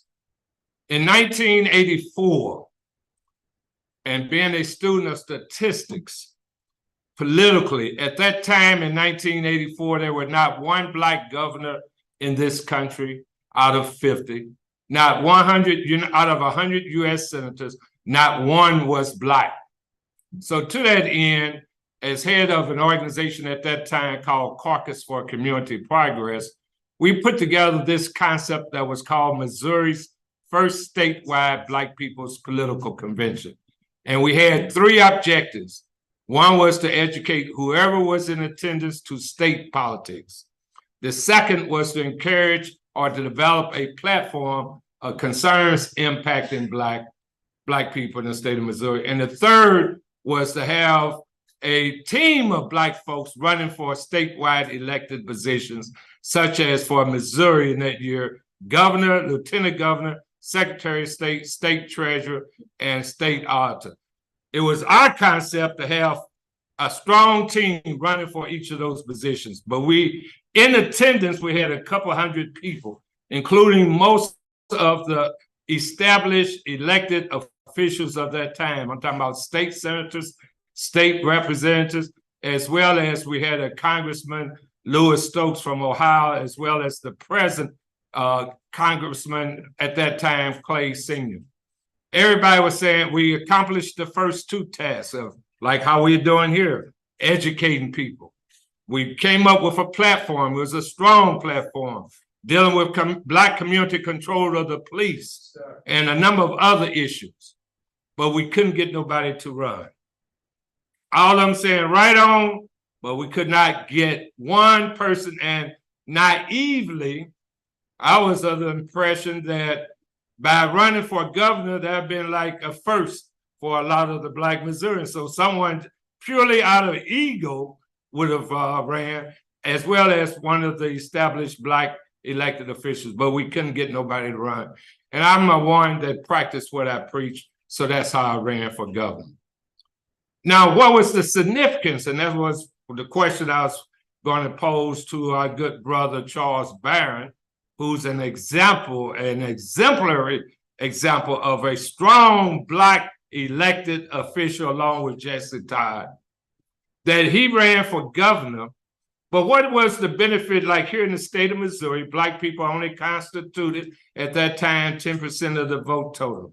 My first run only received about 10,000 votes, but it was a close election between the eventual Democratic nominee, who was a gentleman named Ken Rothman, and John Ashcroft, who was a Republican, who eventually became Attorney General.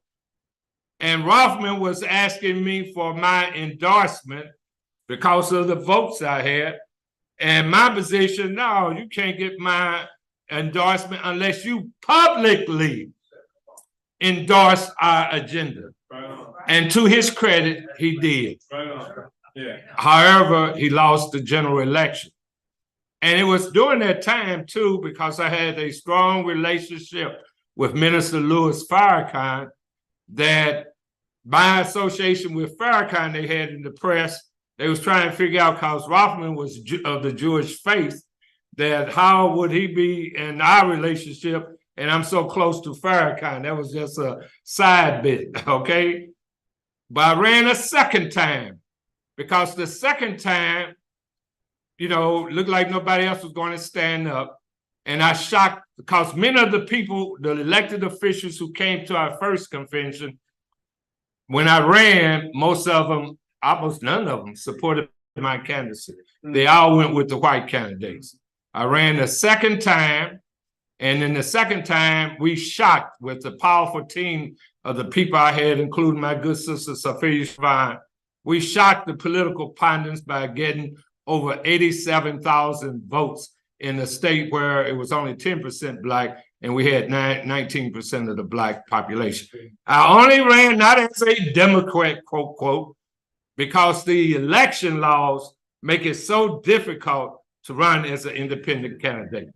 But to get our positions out, I say, hell, I'll be a Democrat, but I'll be one like a coffee Democrat in terms of strong coffee speaking truth to power. And subsequently, from that activity, our organization came up with the concept of proportionate political representation. What does that mean? Most of us, I can't say everybody, pay taxes. Am I right or wrong? Well, we say that whatever percentage that Black people are on the national level of government, which they project about 12 to 13%, on the state levels of government, where they say in Missouri we're about 10 to 12%, and in other states it'd be higher, like in Mississippi and what have you, or on the local levels of government, like St. Louis City or Detroit, then wherever percentage we are as a population, then we should have that percentage of political power. Common sense. But at that time, and still today, there is over 500,000 publicly elected positions in this country. And we hold collectively for all those various positions less than 5% today. When you look at the highest positions of power, and we always say there's two levels of political engagement. One is a principle struggle, and one is a practical struggle. What is the principle struggle? It's kind of like the candidacy running for governor, because in reality, I knew I wasn't going to be elected, because I would not have been saying what, quote unquote, the powers that be wanted me to say, and I'm of dark complexion, okay? So that's principle, to speak truth to power. And then you have practical candidacies, such as alderpersons, school board members. And let me give you an example of the importance of it, just most recently as far as our organization.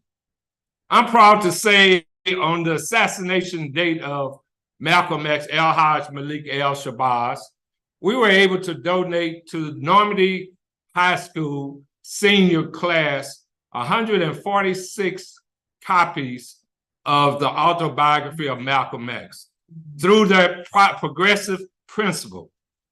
Why is that political? Because school boards hire superintendents.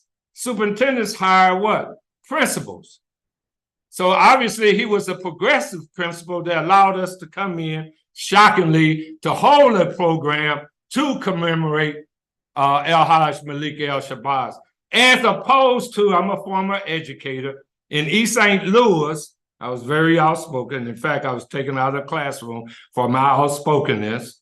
But during Black History Month, a bootlicking Negro principal ordered me as a social studies chairperson to take down a bulletin board which stated something to the fact that a people without knowledge of themselves is a people without a basic foundation, as the Honorable Marcus Garvey would say, ordered me to take down the bulletin board at a high school that was 100% Black students, about 20% white staff, because it didn't have no pictures of white people on the board. That is real.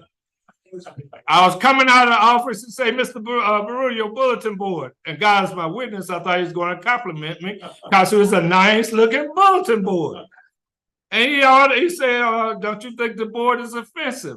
I said, how is it offensive? Because it didn't have pictures of white folks on the board. But of course, I didn't take it down. And eventually, like I said, as an extension, and he was an extension of a school board. There were some Negroes that didn't give a damn about the children. So that going back to the whole concept of proportionate political representation. We're not just saying elect Black folks just because of their pigmentation. Damn it, you gotta endorse the 19 points of the Black self-determination. You gotta be about serving the masses of our people. And that's the struggle that we have. But that's a struggle that I'm here to challenge the Black is Back Coalition. Because we can be critical of a lot of these misleaders, and there's a lot out here. Yes, sir.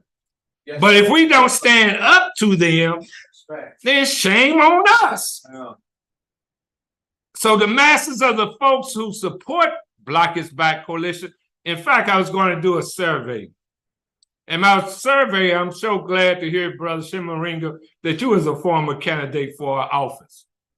That should be a badge of honor for all of us who say that we are in this struggle for the liberation of us as a people. Because your candidacy can be an inspiration to another member of our community who would embrace our concepts. And even if you were not to win, then it could be a pioneer moment. Am I making sense?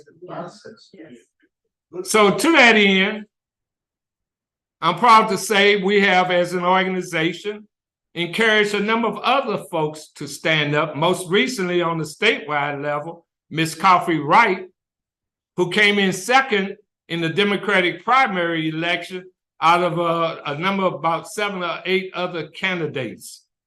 And I'm proud to say, though, right here in the state of Missouri, that concept has obviously caught on, because in her last candidacy, it shocked me that we had about 7 other people of color running for a United States Senate, even though she was the #1 Black candidate on the ballot.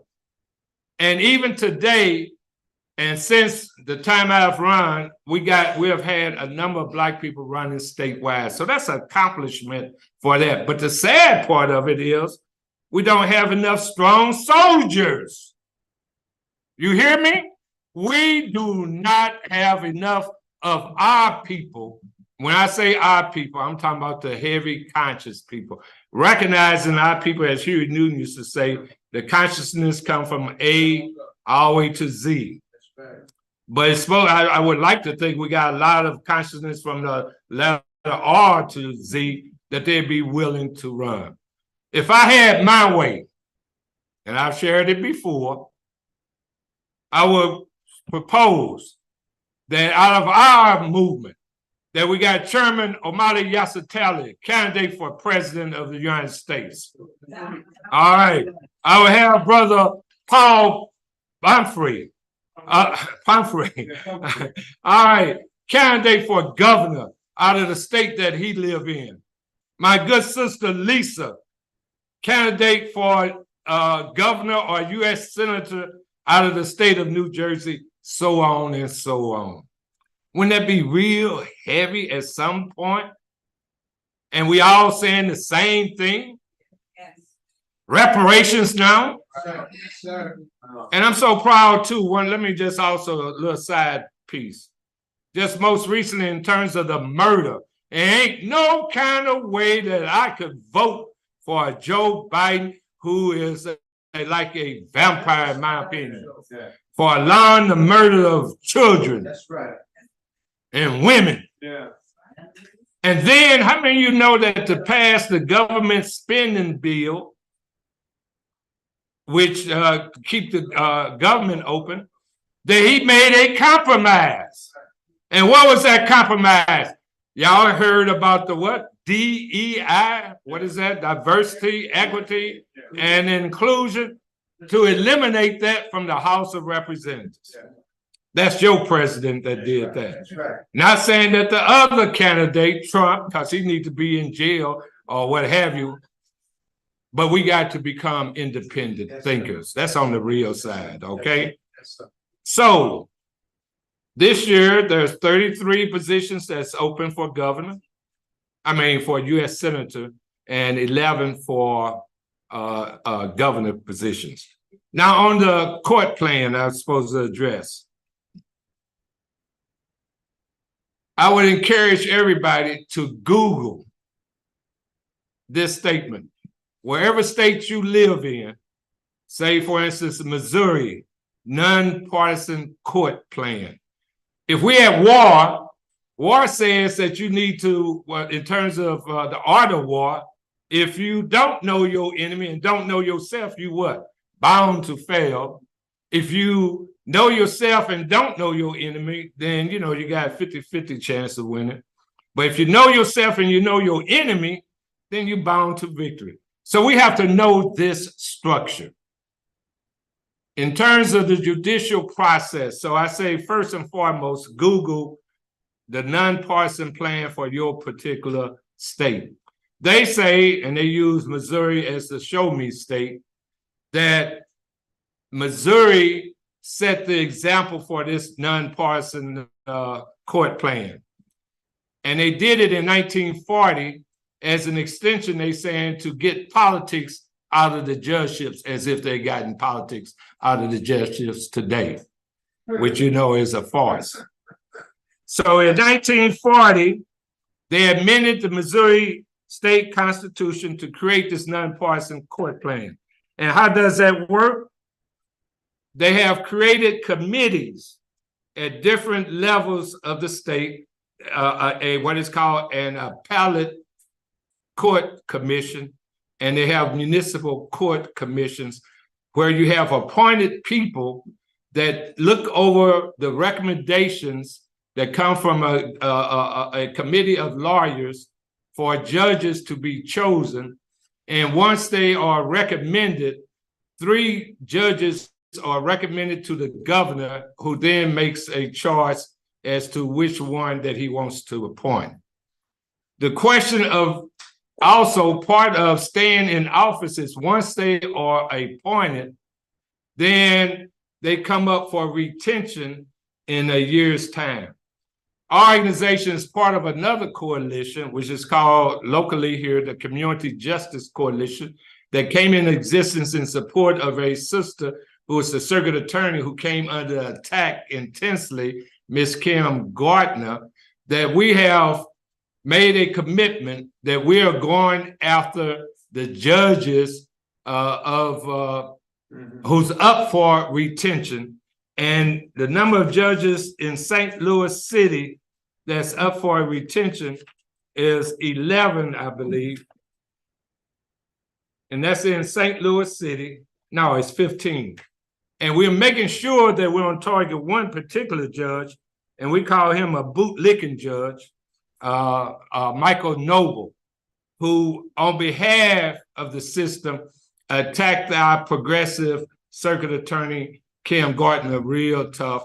And we'll be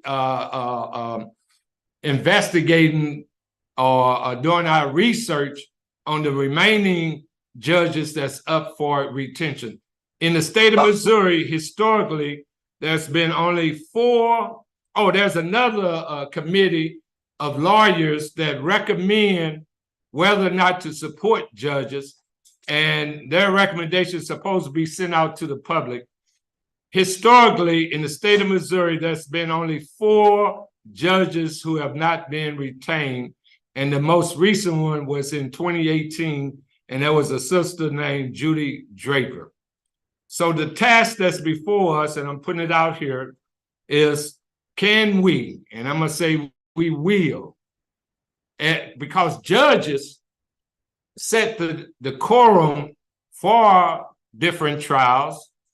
Judges, once a person is convicted, met out sentences, and most times those sentences kick us in our what? So we need to know those records, and that's the challenge that's before us, and that's a kind of the example of the judicial system here in the state of Missouri, which they say 30 other states across this country are duplicating Missouri nonpartisan plan. Last but not least, I'm kind of fired up on this. Many of you here in St. Louis may be aware of, and again, politics. Most recently, and I'm sure most of us who went to high school have either been in little fist fights, or we've seen sisters fight, right? Most recently here in St. Louis, there was a high school student, a Black student and a white student, that got into a fight. The Black student had a record, a great record of academic excellence, honor roll student, spoke several languages, and was an athlete, but she had been bullied, yeah. Sometimes I speak Ebonics, okay? By this white student who came to fight her after bullying her and swung at the sister first, but the sister beat her behind. In the moment of passion, hit her head several times, I'm talking about the white student, on the concrete, put the white student in the hospital. And now this Missouri Attorney General is calling for her to be tried as an adult. And I'm proud to say on one of our past newspapers, we called him out for what he is. On the front page of our newspaper here, we say political vampires reincarnate, and we got a picture of him along with the vampire governor, Mark Parson, and the vampire Missouri Attorney General is Andrew Bailey. That's why we're at war. That's why we got to challenge these folks. Anything less, we are faking. I mean, my humble opinion. I'm sorry. And I'm, I got to just challenge the most radical and progressive wing of our community. We got to step up to the plate at the highest level. Running for governor could be not only for reparations, but hell, it could be taking a position that, because governors have the power to commute. Our political prisoners, we ought to be saying that in that space, running for governor.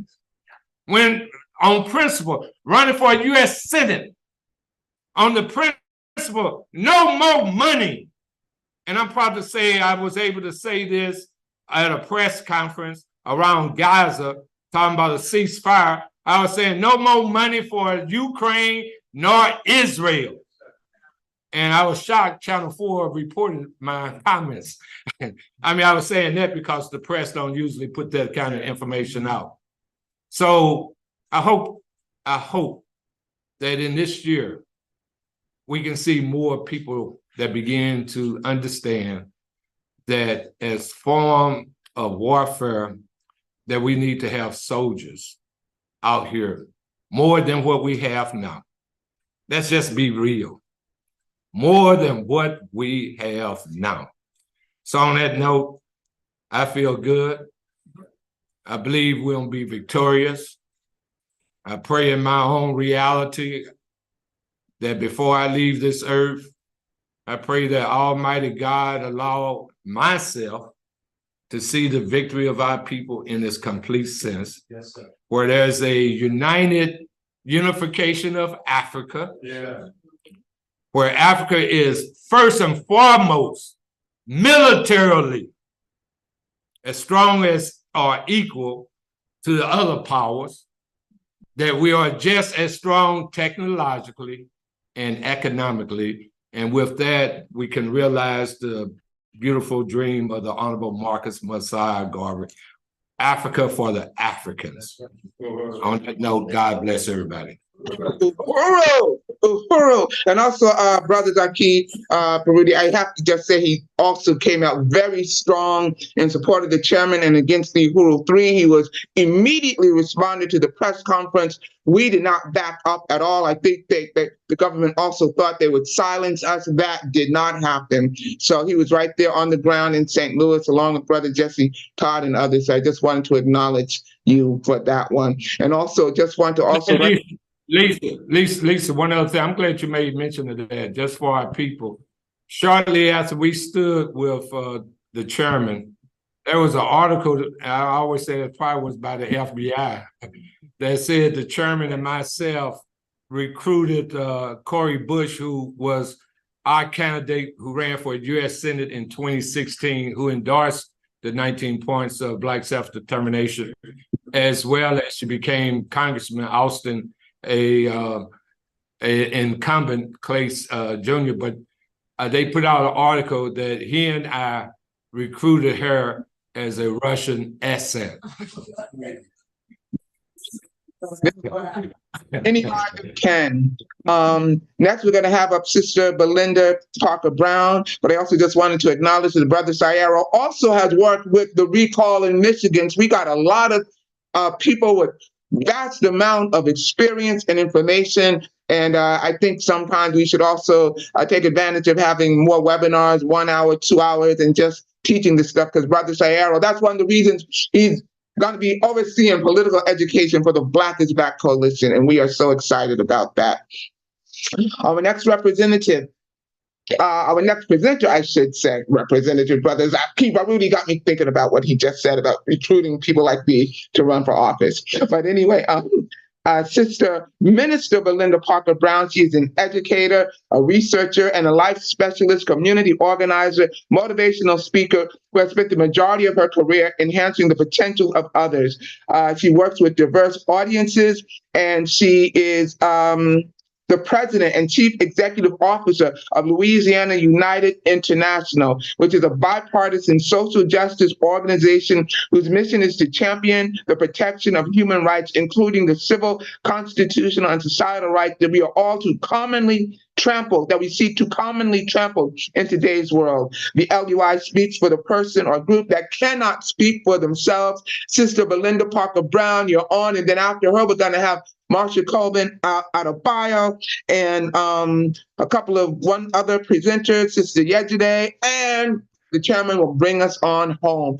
Sister Belinda Parker Brown, do your stuff, girl.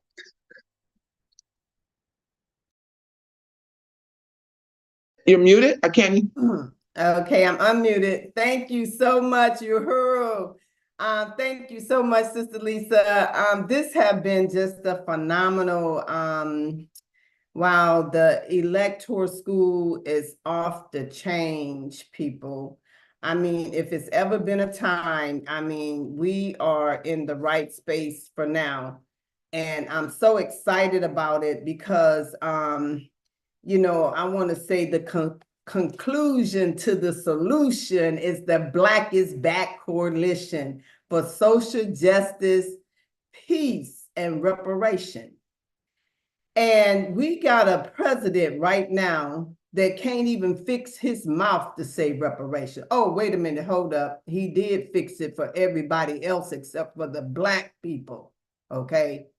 So we're in the right space right now, and we're talking about how we're going to organize and mobilize and unite with the Black is Back Coalition to get our reparations, our peace, and social justice for all of us, our children, our grandchildren, and great-grandchildren. And if you're not a part of the Black is Back Coalition, you need to join up and be a part of this movement. I know it's a lot going on. It's a lot of associations, organizations, and, you know, corporations, all this stuff happening out here. But this is something that you really need to be a part of, especially if you appreciate this work and you're doing this work. You don't need to be alone. So let me tell you what happened to me, you know, and why it's important not to be alone when we're talking about how we're not going to wait. You know, no, wait a minute. We're not going to keep no more secrets. It's not no more secrets, people. Okay. You know, pick up your phone. The whole world is on it. All right. It's no fear. Ain't nobody afraid of nothing these days. Okay. They can't take us to the woodshed no more. They can't hang us from the tree. Okay. But they are lynching us in the courtrooms. All right. So there you have it. So we're not asking permission for anything else. We done ran and we done went looking for help in all the wrong places, begging and pleading and talking about what they can't do. But I'm here to tell you it's about what we are doing with the Black is Back Coalition, you know, for our social justice, for our peace, for our reparations. Get that, all right?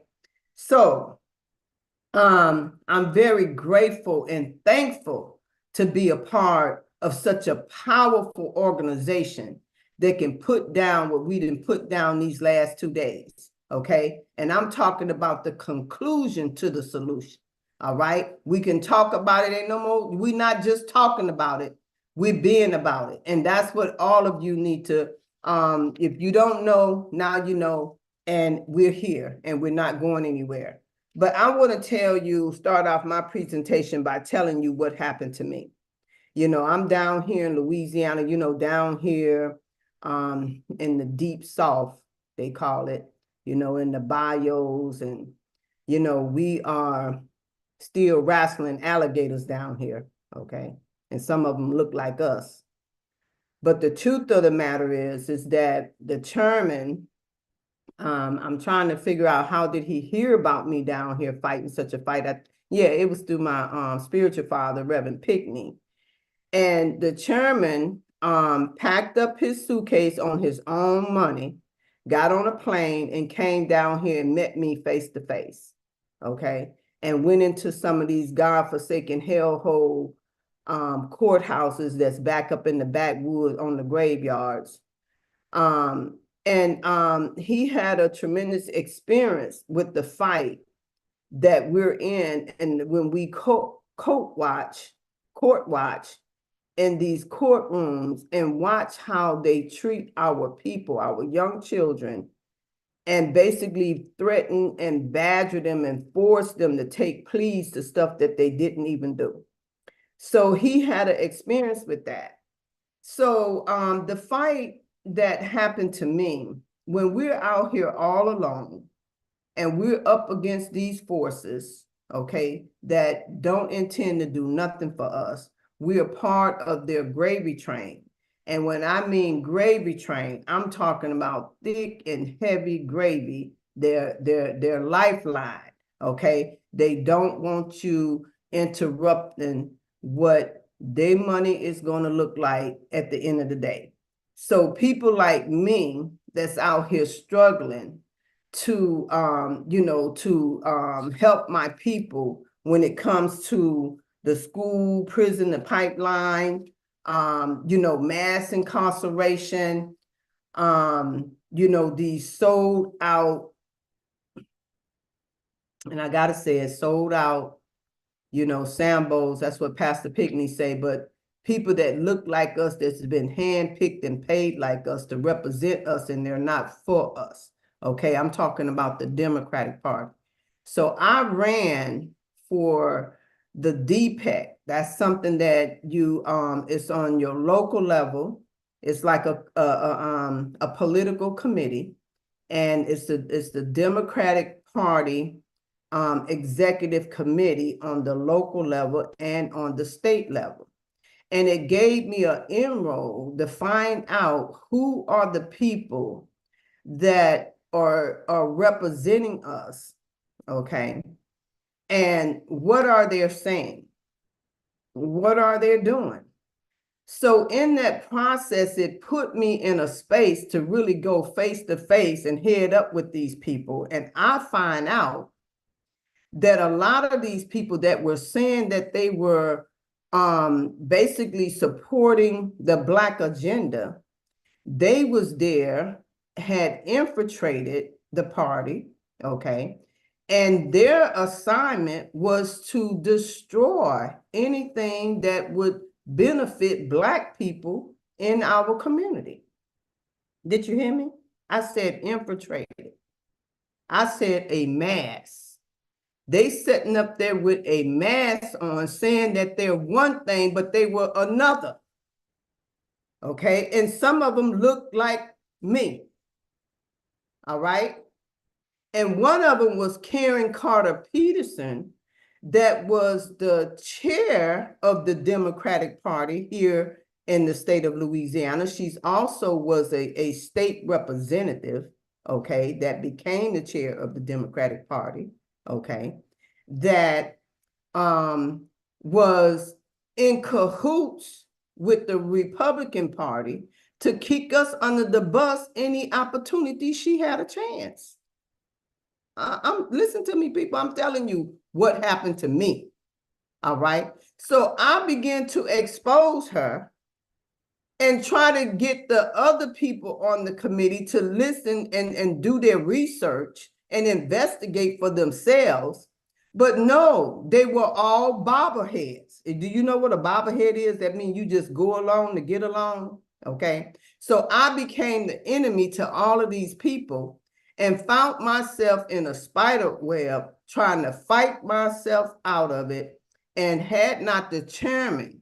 And I'm talking about, and then we have Sister Betty Davis on here, some of my I could consider them family, Ralph Pointer, those people came along with the chairman, and I can just go on and on, but I want to appreciate all of them that came down here in support of me.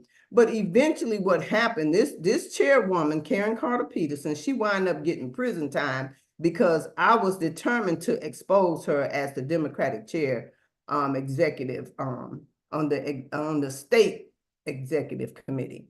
So I'm telling you what's happening when they're going around, pretending to be something that they're not.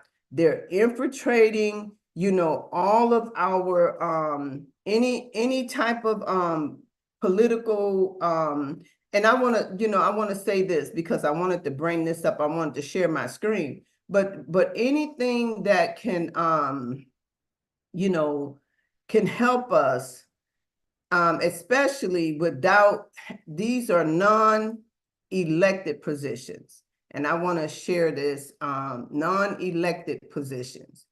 And I'm sharing my screen right now if you can see it. And these are municipal boards that you can actually, because I think it starts here too on the local level. I know we didn't had a lot of information, but look at this, legislative committees, that's something that's not an elected position. The Economic Development Committee, the Public Safety Committee, Finance Committee, hospital boards.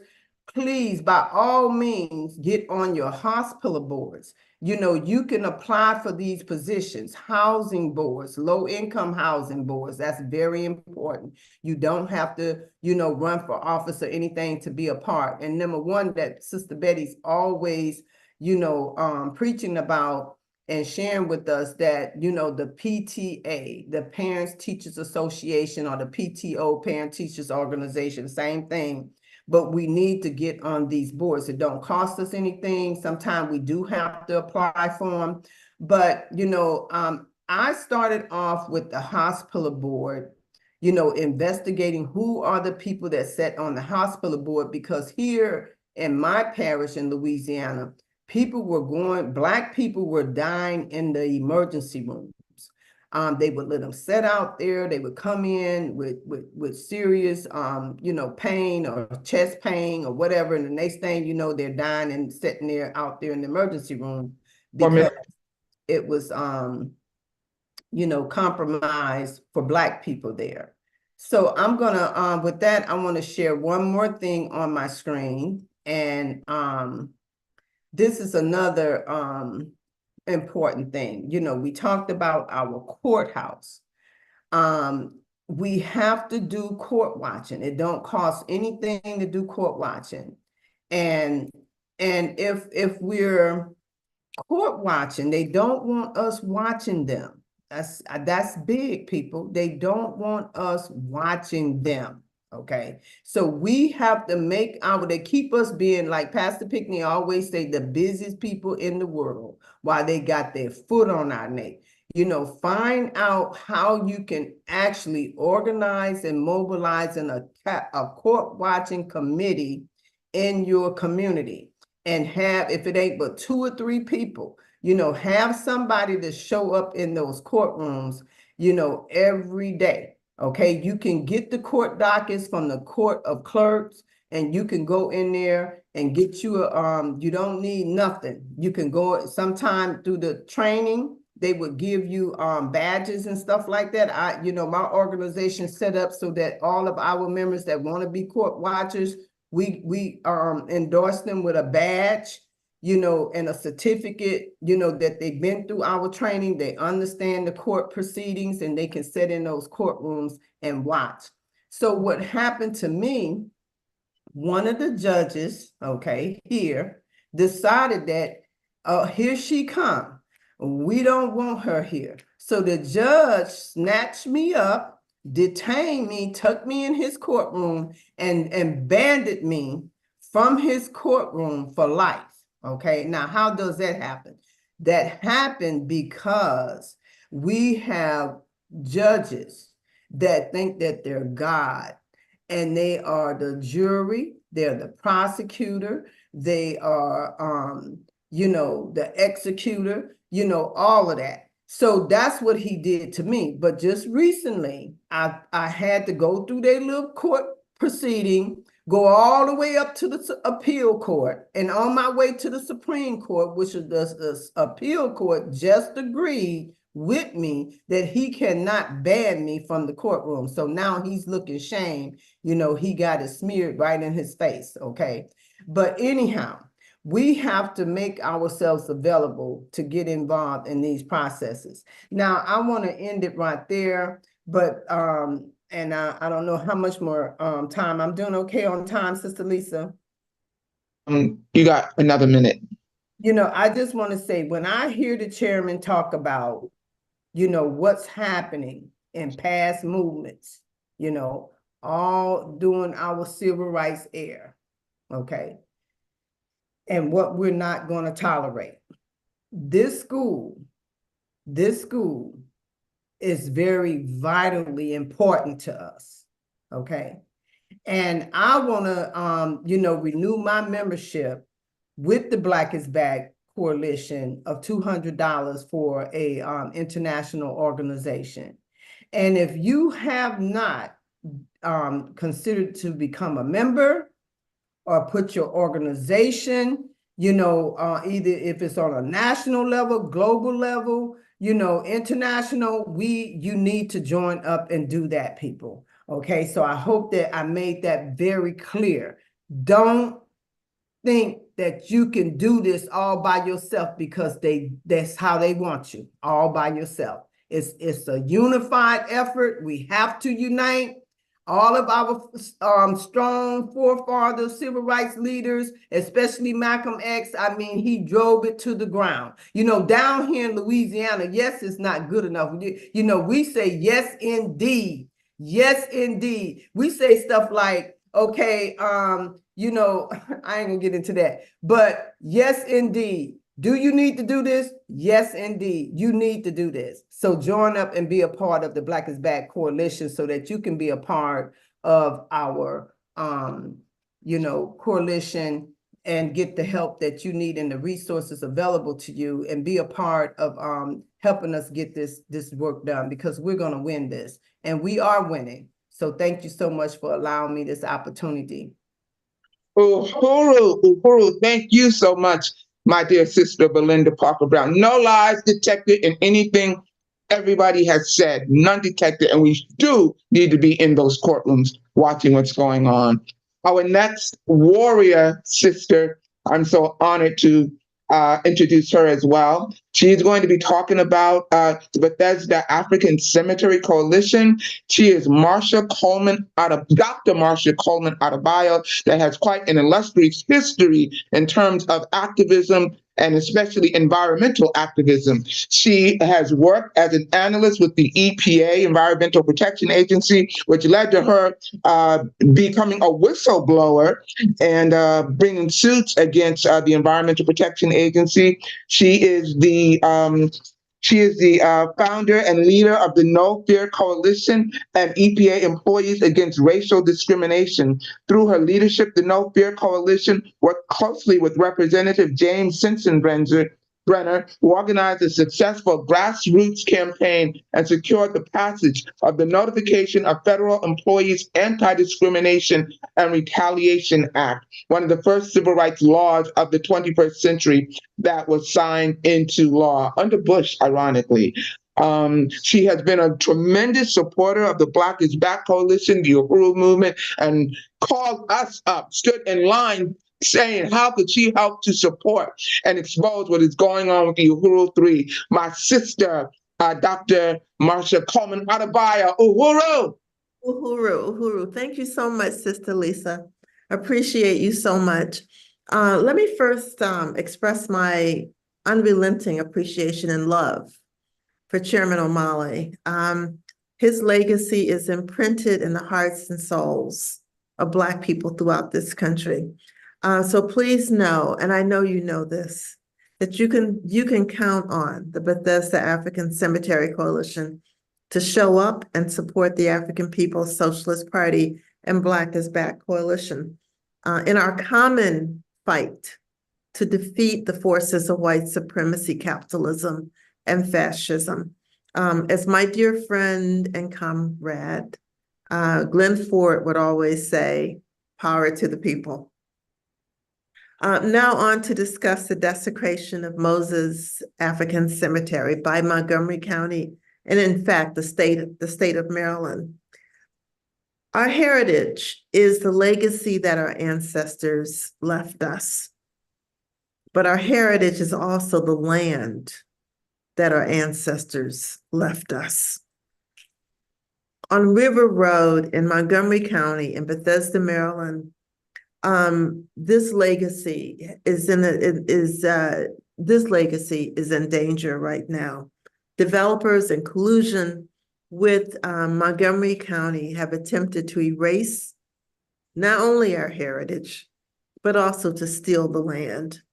And we just simply can't allow them to do that. So we're fighting at the foundational level of white supremacy, the site of where our martyrs were unceremoniously dumped.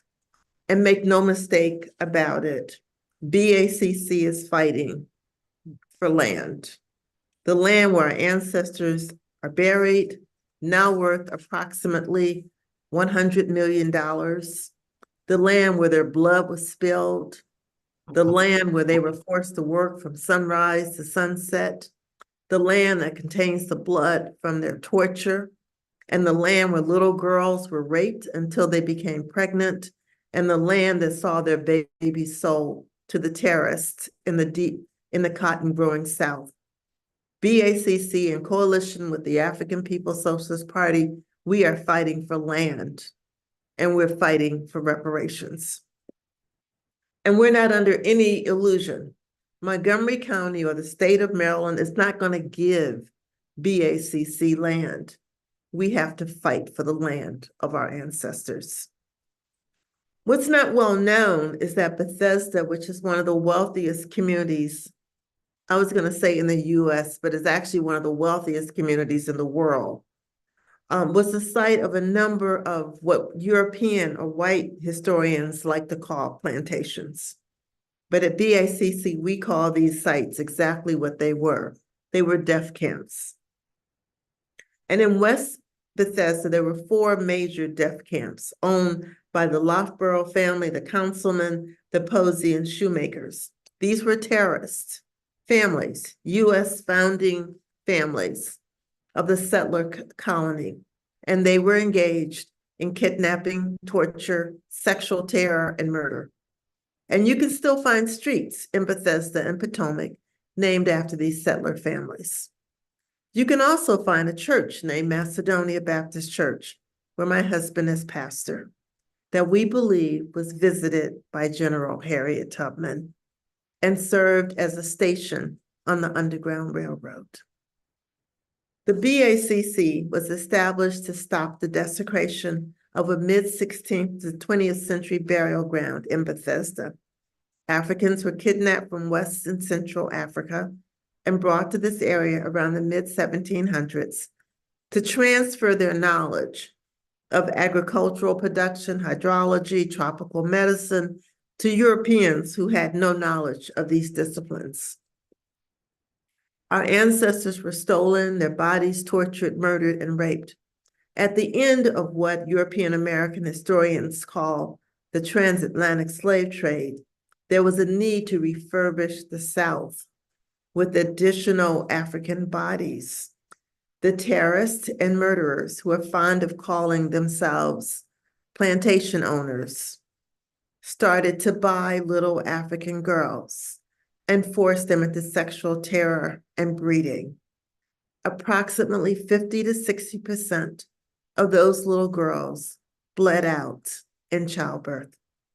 They were murdered. Their bodies were dumped in a mass grave that we call the Moses Macedonia African Cemetery.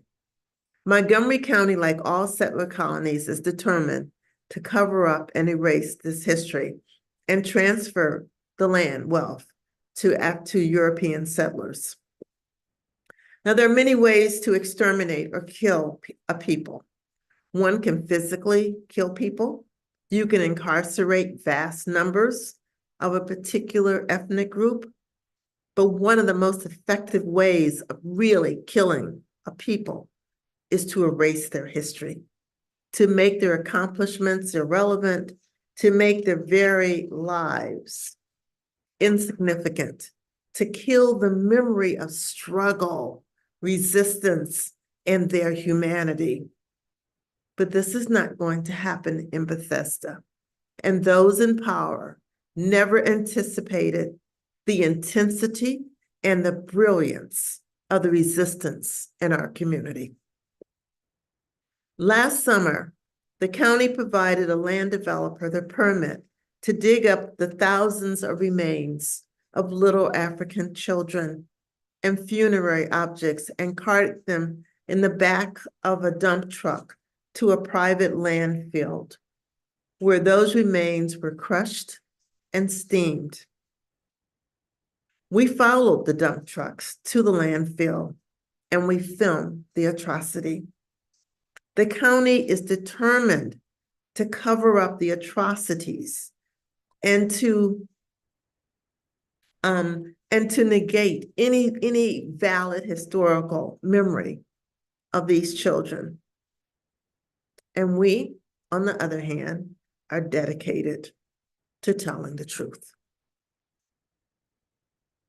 So Moses is divided into 3 unequal parts. There's the one part that is now under a parking lot where people park their cars every day. In fact, the apartment building receives a couple $100s a month for all the hundreds of cars that are parked on top of our ancestors. The other is a site where they are planning to build a storage center. A storage center is one of the places that people store their things. That's the way they think of us, as a place where you just dig them up and then you put either a store or a strip mall or some representative of capitalist society. This represents a strategy of making African people feel as though they are non-human and unworthy of dignity.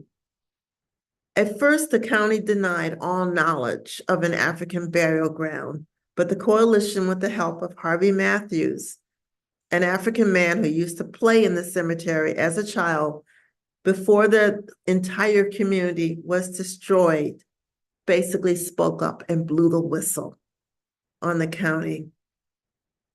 Despite this effort, the county has shown no interest in rectifying this horrific situation. So if you go to the cemetery right now, you will see a large building crane. You will see where they have dug down about 30 feet because they're trying to find any evidence of Black life so that they can destroy it. 5 minutes. So as a result, BACC was created to combat this barbarism.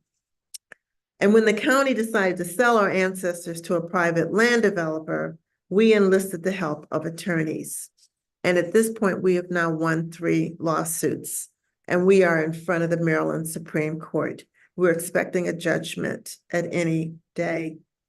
So we've had some successes and we've had some failures. Some of our decisions were appealed by the county.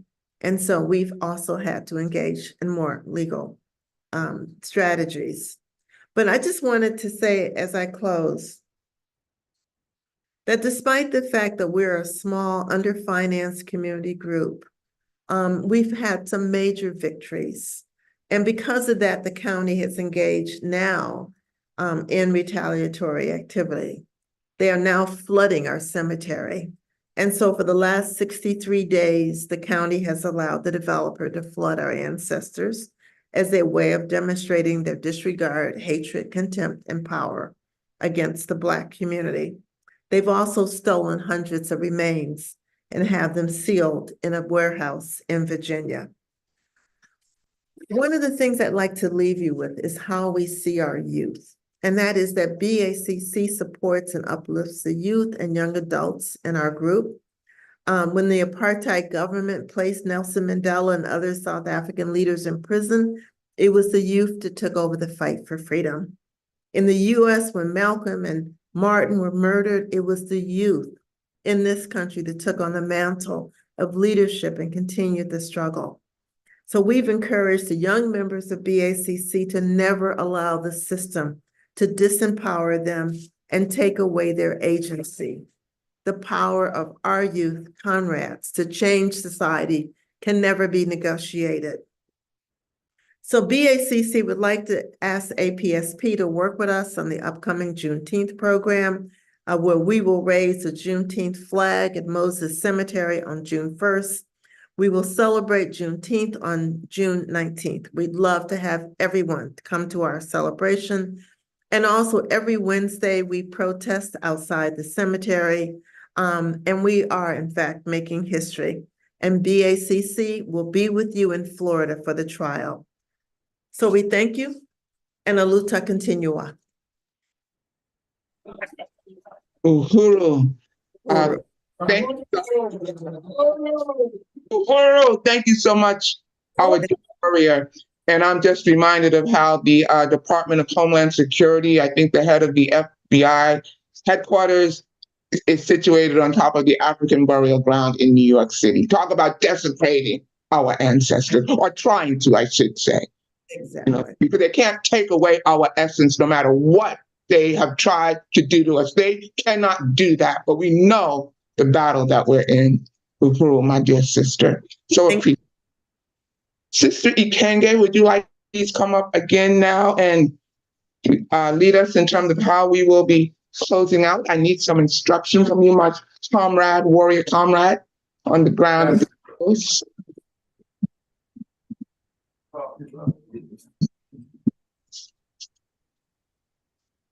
Again, we appreciate so much. Hold on, sister, you can't go. Go ahead. Now we have time for Q&A. Okay. Chairman, Zaki, yes, Jesse Todd. Yes, Sister Belinda Parker Brown. right, Sister Belinda Parker Brown. Sister Marcia, if you turn your cameras on, we're gonna entertain questions now. Anybody, I know that people, there's been just a lot. And I'm sure that people have questions. If we got any questions in the chat. Do we have any chat moderators? Anybody could help me moderate the chat for questions if we have any, or comments. And certainly, please put your Q&A also in the Q&A section. That way we can monitor. While we're waiting for the questions, Sister Lisa, if it's okay, I wanted to mention that, we know that we don't have enough votes to elect a candidate or a presidential candidate, but we do have enough votes to decide on which candidate will win. And I just want to appreciate Brother Cam and Brother Chamarango presentation, because that was so powerful and profound that, we can actually control who actually win the elections. And that's the position that we have here in our parish, because I do sit on the executive committee on, excuse me, on the state level and the local level. With just my name, I can get 120,000 votes statewide, but locally I can get 12,000 votes. So we definitely, whenever I endorse a candidate, our organization mobilized and organized to get our candidate in the seat. So there it is. Right on. Any questions, Lisa, in the chat? I don't see any in the chat. Do we have any comments in the room? Anyone in the room? Don't be shy. Now is the time. I think this has been a really just a more than informative, but energizing electoral campaign school. So I know that people have gained a lot that they're going to be able to take back to their respective communities. Uhuru, go ahead, Brother Paul. Good afternoon, everyone.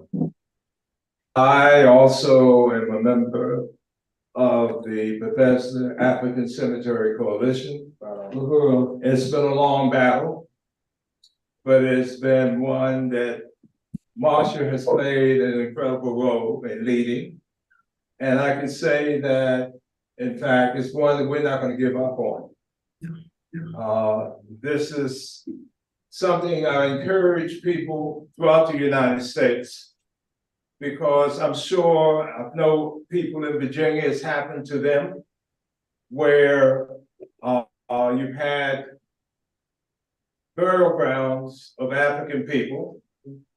The community got moved, and the developers decide, oh, this is a cheap place where I can buy some land and build something on top of it.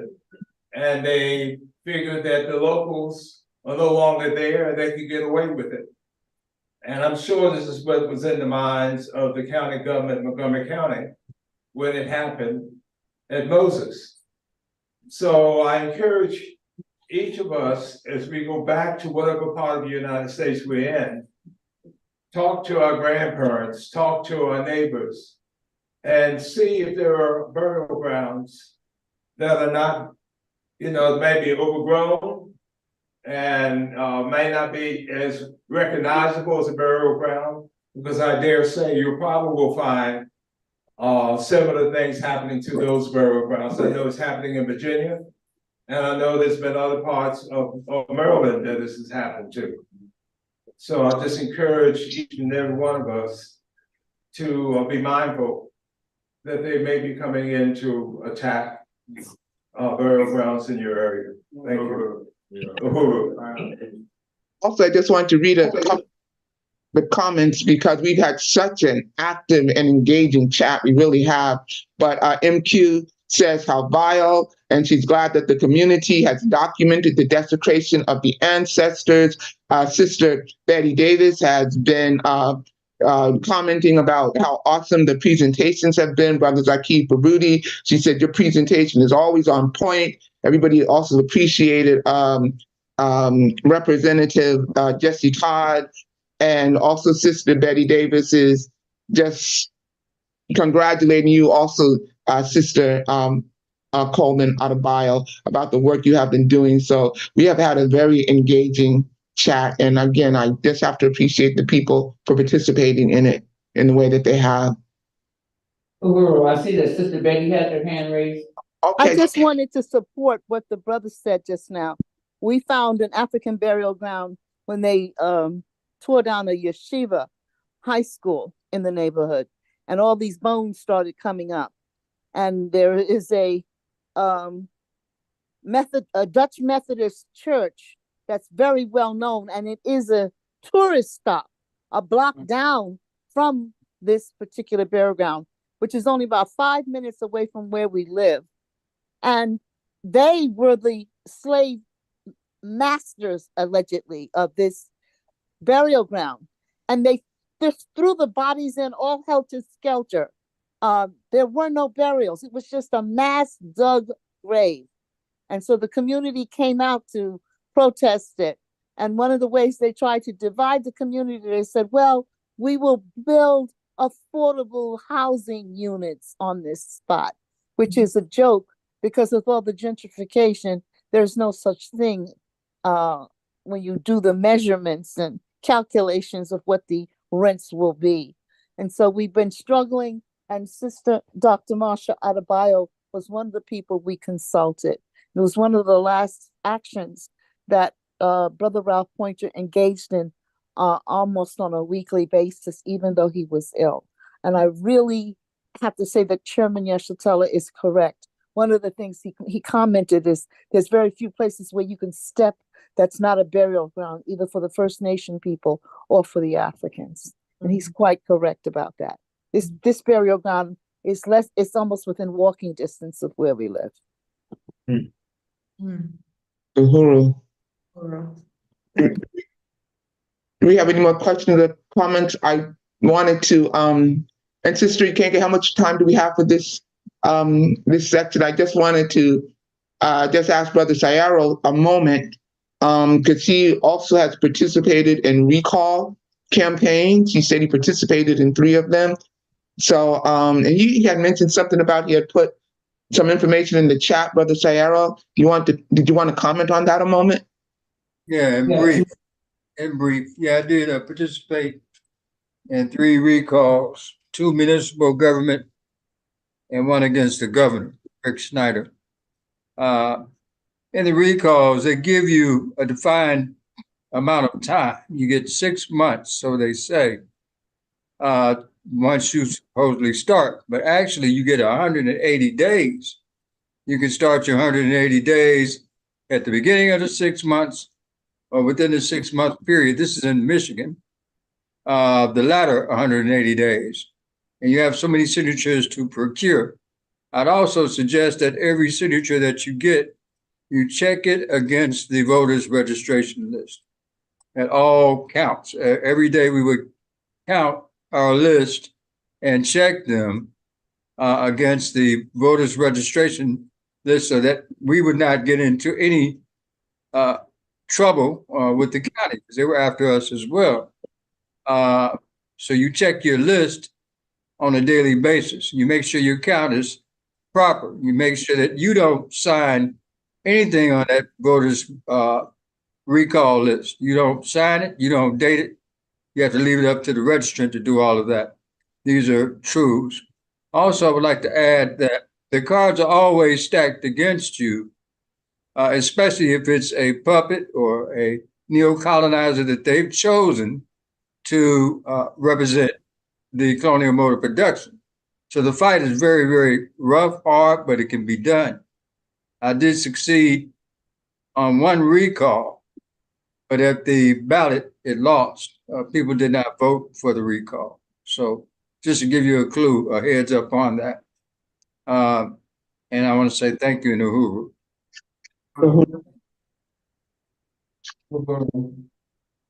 Thank you, Brother Sayero. With that, I think we have concluded our Q&A. We are at the end of our. We want to give a few announcements and then I'd like you to come up and sum it up and close the day out for us. How does that sound? Oh, so, in terms of the announcements, Sister Lisa, you ready? Yes, I know Sister Imwezi asked me to make this announcement, but on Sunday, May 5th, 2024, there's going to be a webinar, France Out, US Out for the African Revolution. And this webinar is being presented by one of the organizations of the Uhuru movement. This is being presented by the African Socialist International. So we're going to get information out about that. I don't have a way to transfer this over to the Zoom, but you can register at tinyurl.com/hands-off-Niger, Niger. So please go to tinyurl.com/hands-off-Niger. Of course, we support our African revolutionaries on the continent, definitely. And also, for information about the Hands Off Uhuru campaign, please go to handsoffuhuru.org. If people want to know more about how to be involved and how to be involved in you can go to handsoffухuru.org/take action. You want to make sure that you are on the mailing list. We want to make sure that we keep up with that date, September 3rd, and that we do everything that we can. You know, this is an anti-colonial struggle, and we are winning, and we are going to expose with everything we do the horrors of the U.S. government, which they're doing a pretty good job of exposing that themselves. Uhuru. Uhuru, thank you, Sister Lisa. And again, you can find all events for the Black is Back Coalition at www.blackisbackcoalition.org.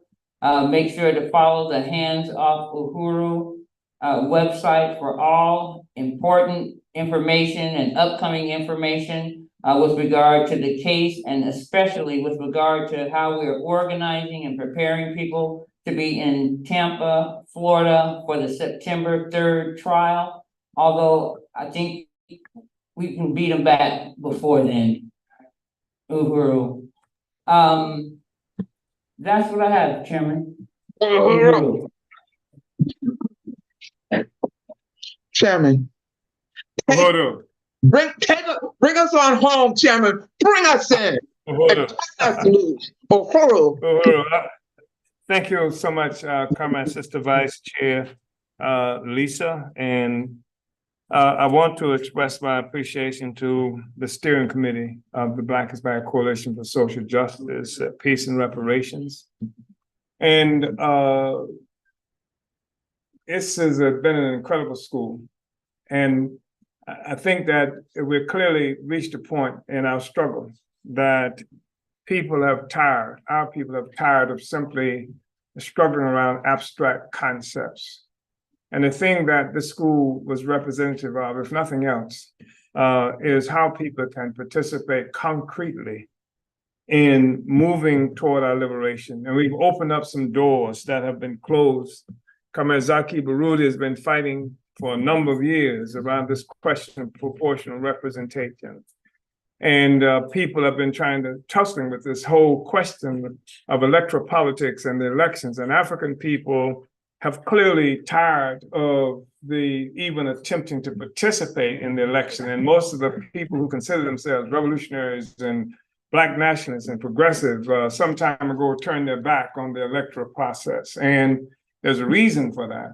And the reason is that again, it's been said before, the electoral process was not something that was established for us. It was constructed, it was put forward as a process of nonviolent struggle contest between different sectors of the white ruling class, of colonizers for control of the state, of the colonial state. And by state, what we mean is the whole apparatus that runs everything, the whole bureaucracy that controls the army, the CIA, the school systems, all of this. There's a struggle about controlling that to the economic, in the economic interest of a particular group of people.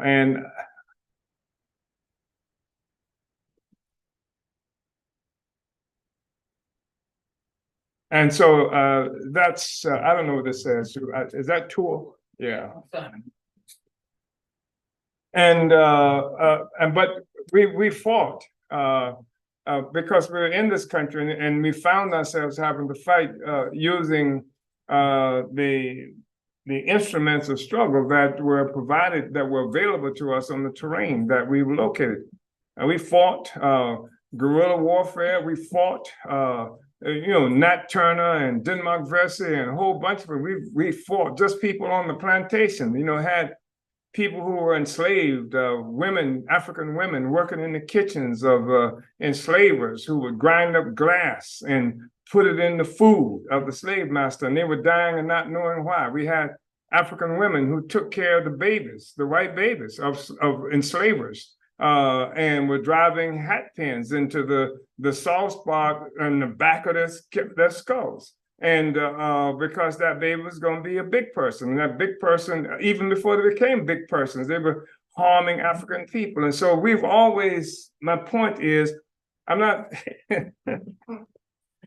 trying to encourage any child care providers here, but my point is simply that we've always resisted using whatever means were available to us. And somebody's asked the question,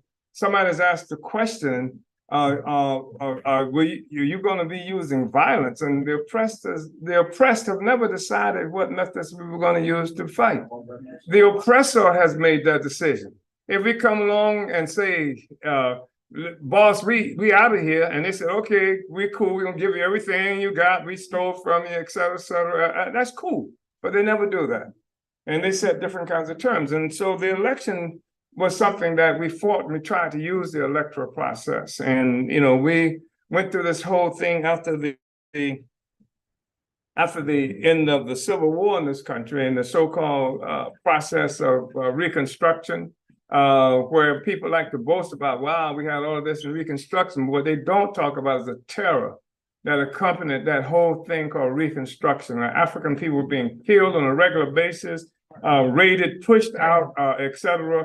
And the deal that was made through the electoral process between the Republicans and the Democrats, the so-called Tilden-Hayes Compromise, where the Republicans were the ones who were in power, and the Republicans were the great liberator Abe Lincoln party, which meant that most Africans were Republicans at that time, and this Tilden-Hayes Compromise was something that came about, where there was this good contest. It's similar to what we see happening now in terms of the election process. And the questions of electoral votes and all of this stuff, who was going to be elected.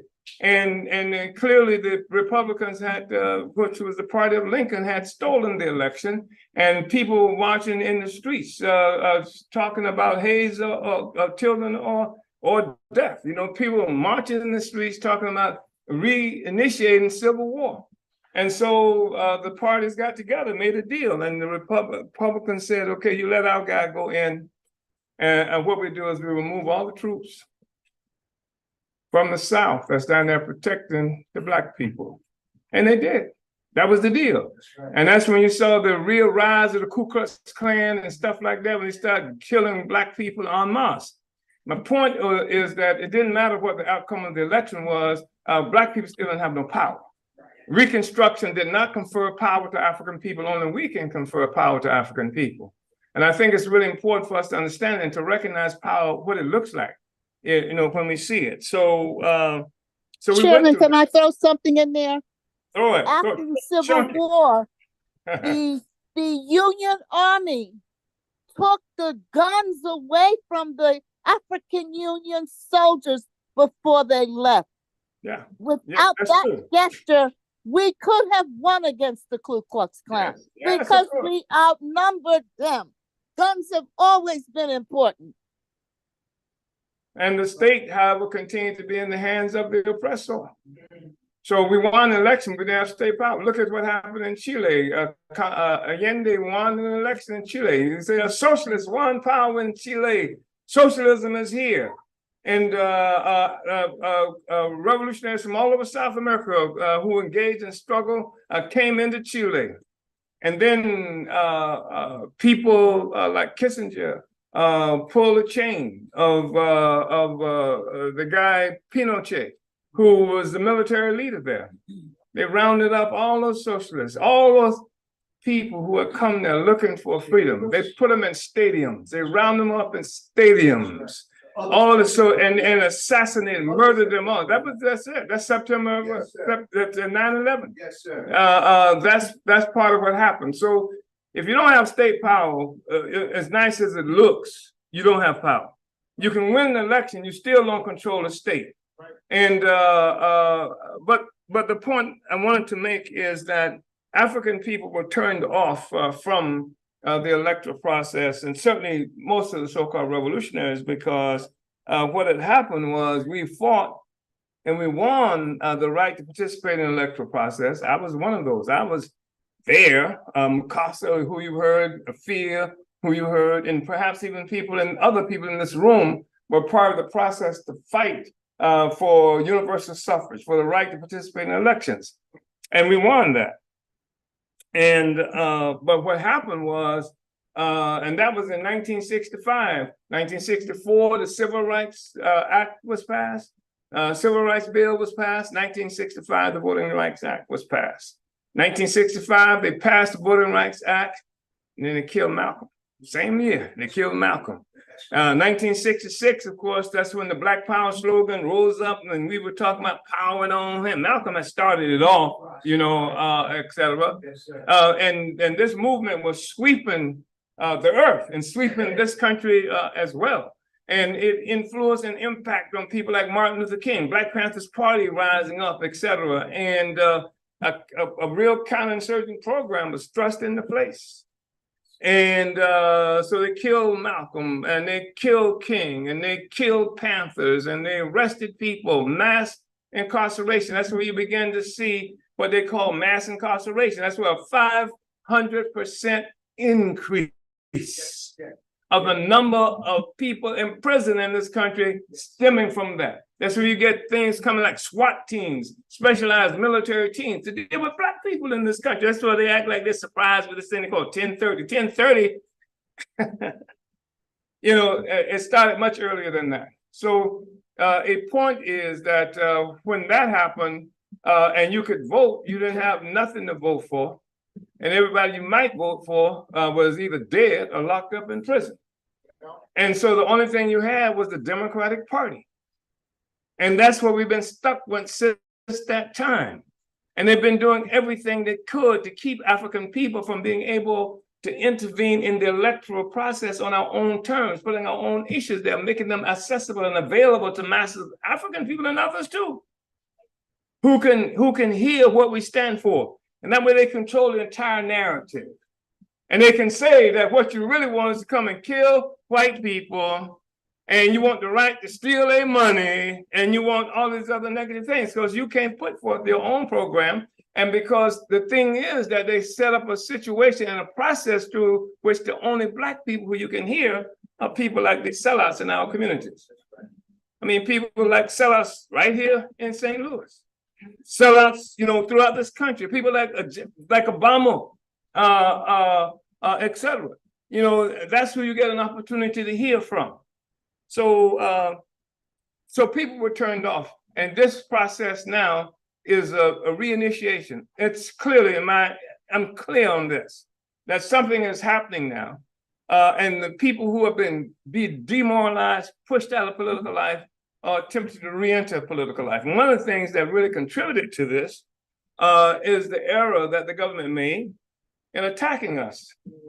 Because there are more people who know about us now, and also as a consequence know about our school, know about our coalition. The fact is that we pulled together this magnificent coalition. Not just the Black is Back coalition is the headquarters of this coalition constructing process, but since July 8th of last year, we had a meeting that brought in something like 40 different organizations as a part of this coalition. Not only is it's a hands-off Uhuru coalition, but it's an anti-colonial free speech movement. Yes, sir. That's come from this. And we've been able to get our words out to enough that one person who's considered right-wing, reactionary, powerful force, who was the biggest pundit on TV in this country for Fox, who they fired shortly after he interviewed me. And then he has just interviewed me a few weeks ago, and that thing has been seen by more than 3 million people. I stopped counting after 3 million people who have seen it on just X. And we talked about colonialism. And they talked about, well, why are they coming at you? There's hands, what do they call it? The Black is Back, not the Black is Back, what do they call it? Black Lives Matter. And nobody's attacking them. Why they aren't doing that to Black? Because the difference is, and I made it clear, that Black Lives Matter. Anybody can say that. That's not a demand, that's a whine. But we say power matters, that we're struggling against colonialism. Joe Biden did say Black Lives Matter. You got the whole Democratic Party House of Representatives down on one knee with Biden with pentacloth on their shoulder. And now they done dealt with, destroyed the career of Colin Kaepernick, right? But they take this pose on one knee, because that's all you need is a symbol, right? That's their assumption. And kente cloth. Right. And saying, Black Lives Matter. So we reintroduced the question of colonialism. Malcolm was talking about colonialism. Panthers talking about colonialism. People all around the world talking about colonialism, that we want power, Black power in our own hands. That's what's been reintroduced. That's what this school is contributing to our ability to do an effective way. So I just want to say, sisters and brothers, that this is an incredible school. I cannot overstate the significance of these forces who are actually engaged in struggle. This is not just some empty discussion that you can go to all the time. I had an uncle who I love very much, who was a real soldier, and he used to say that conversation is the cheapest commodity on the block. So everybody got one. But the thing is, what you do is the critical question. And you've been hearing these people and seeing them. These are people who are doing stuff, who are trying to do stuff. And these are people who are now coming together to do this stuff together under one banner. And they're coming to do this stuff together as a part of the process of struggling against colonialism, struggling for our own Black power in our own lives. This is an incredible period, and I can't overstate the significance of that. And we just came out of this discussion that was led by Comrade Adebayo, and contributed to by Comrade Paul Pumphrey and others who recognize this thing they do, this desecration of our bodies. But we didn't have to wait to see that. You can go to any museum, any place, any museum of significance, any place in the white world, and they got dead Black bodies displayed in those museums. That they've dragged from Egypt, from Nubia, and all these other places that you come and see these dead Black people. They dig up our bodies and things like that, and they become, something that they use as display in St. Petersburg, Florida. They got a parking lot. They built a baseball stadium, took an African community away from it using this, what do they call it? This community development block grant money. Every city in this country gets community development block grant money to do what they call curing blight. In other words, they use the conditions of Black people as a means of getting money from the federal government to cure the problems in our community. What they do? They gave the Hilton Hotel $1 million community development block grant money. They moved our African community out using the power of eminent domain, just like they're doing here, just like they did that damn spy entity. They've taken 2,000 acres of land right here in West in North St. Louis to put a spy station, an international spy agency that they will use to send drones to kill people in Ukraine and kill them in Palestine and all around the world. People who are dying now are dying as a consequence of this spy entity. The one in the east is in Washington, D.C., and the west one is going to be right here, our community. So people who are trying to fight back against this country, they're pushing closer to a nuclear conflagration. You know you on the target list for anybody who want to fight back against them with nuclear weapons. This community is right there in the crosshairs of that kind of struggle. Just what they do to us. You had Black politicians, I saw them, who were promoting this. They say we're gonna give you some jobs. They just give you a job building bomb shelters, you know. But you see this thing that they're talking about, this desecration of our people. They put these people, these puppets in power. This is no accident. That the ones that you see in power, this is no accident. They get the scum from our communities and they say, these are your leaders. They can't hear. Comrade Zaki was talking about, he was surprised because Channel 4 carried the art. Why was he surprised? Because they won't want us heard most of the time, but you can get a Negro here who is talking about curing crime. This is from this war, going to deal with crime by doing what? Sending the National Guards into the Black community. Not to deal with the thugs, cracker thugs who are stealing our land, but to deal with Black people who are driven to desperate kinds of circumstances because of the land theft. Y'all, you know he said that, right? Bosby said, send in the National Guard to the Black community. They've talked about, he once saluting a white man, I think from Texas or somewhere, a billionaire, who had a project where they're gonna put spy planes all over our community. They said, how can you do this, man? He said, because he's a billionaire and I want to find out how he got his money. Isn't that what he said? Yeah. This is a politician, they say, representing us. But they've been able to get away with it because they monopolized the whole process of electoral politics. That's why we have to intervene. I want to unite with Comrade Zaki. We got to be in there. We got to be in there. We got to fight them tooth and nail. From every position that's there, we got to fight them. We cannot leave any of this arena that's unchallenged by us. We have to be everywhere. So this has been an incredible school. And I want to say that Comrade Daoud, messing with Daoud, because he and Comrade Matsamela rode in from the left coast. And they've been doing incredible work there. And Daoud, of course, has been doing reparation work forever. He does that work, and then he's still on the plantation trying to do that work. And we're talking about organizing, along with Cam Howard, resurrecting in a powerful way, elaborating on, displaying the whole demand coming from Black people everywhere for reparations. See, we kicked off the demand, for reparations in 1982. We held the first tribunal on reparations for Black people in this country with an international panel of judges right there in Brooklyn, New York, 1982.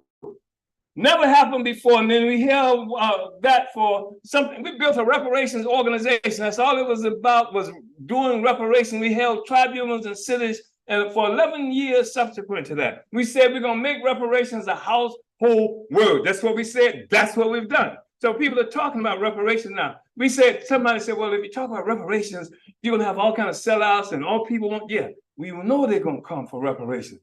We know all the sellouts. We know all these hustlers gonna come for reparations, and there's no way you can stop that. But we want everybody to say reparations. When they say reparations, why? Because Black people at that time were on the defensive. Because white people complaining that they were being exhausted from having to give to Black people welfare and all this stuff, and they were just tired of that. You know, we were living off them. We say we want everybody, because if you win the reparations argument, just the argument itself, then the question becomes, why do we owe Black people reparations? When you get into that debate, then you see that it's not we who've been living off the welfare of white people, but white people in this country are living off the welfare of Black people for something like 400 years. And so how we interpret that, it's going to come from a lot of different directions. I'm convinced that reparations is the function of the revolution. It's the part of the way toward power, Black power. And when you win Black people to an understanding that is they who oppress and stole from us, then the whole system begins the process of deterioration.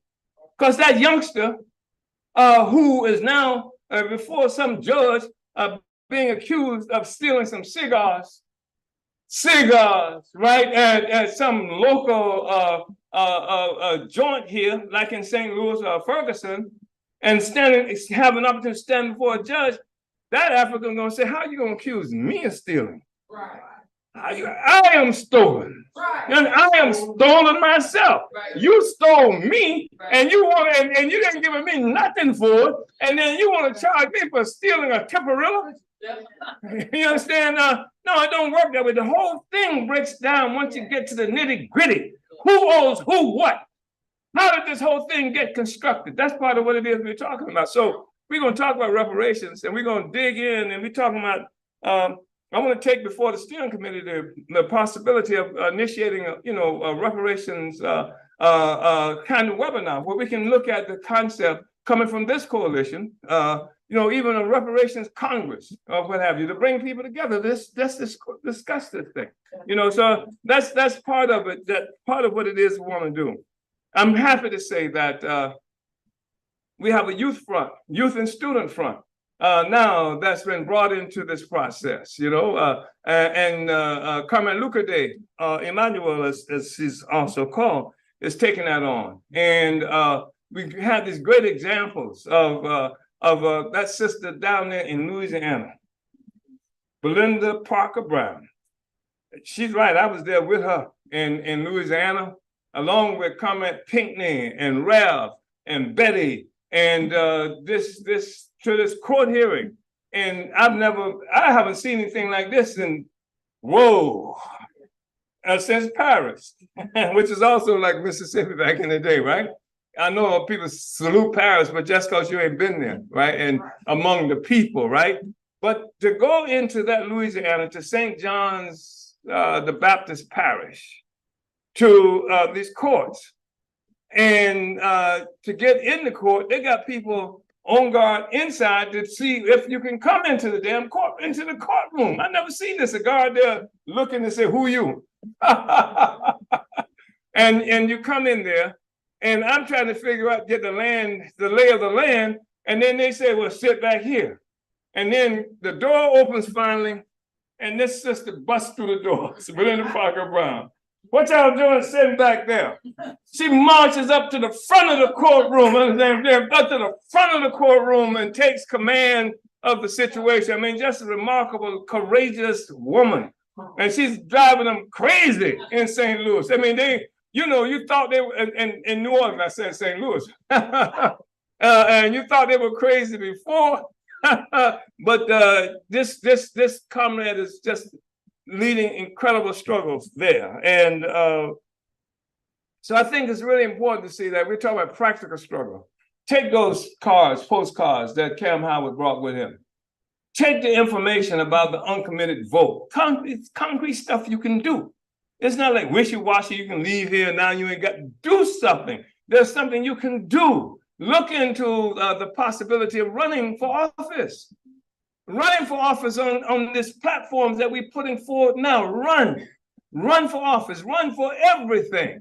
And so the thing is that you don't have to win because you change the whole discussion. And you encourage Black people who've been thinking about these same things, but don't have the courage to step forward before. And they see you throw your body on the grenade, they're still, and damn, lightning didn't strike. And then they have the courage to step forward also. This is what we do. This is what leadership does. That's what the vanguard is. We're the point of the spear. So we make the move, and the other people say that I can do that too. You know what?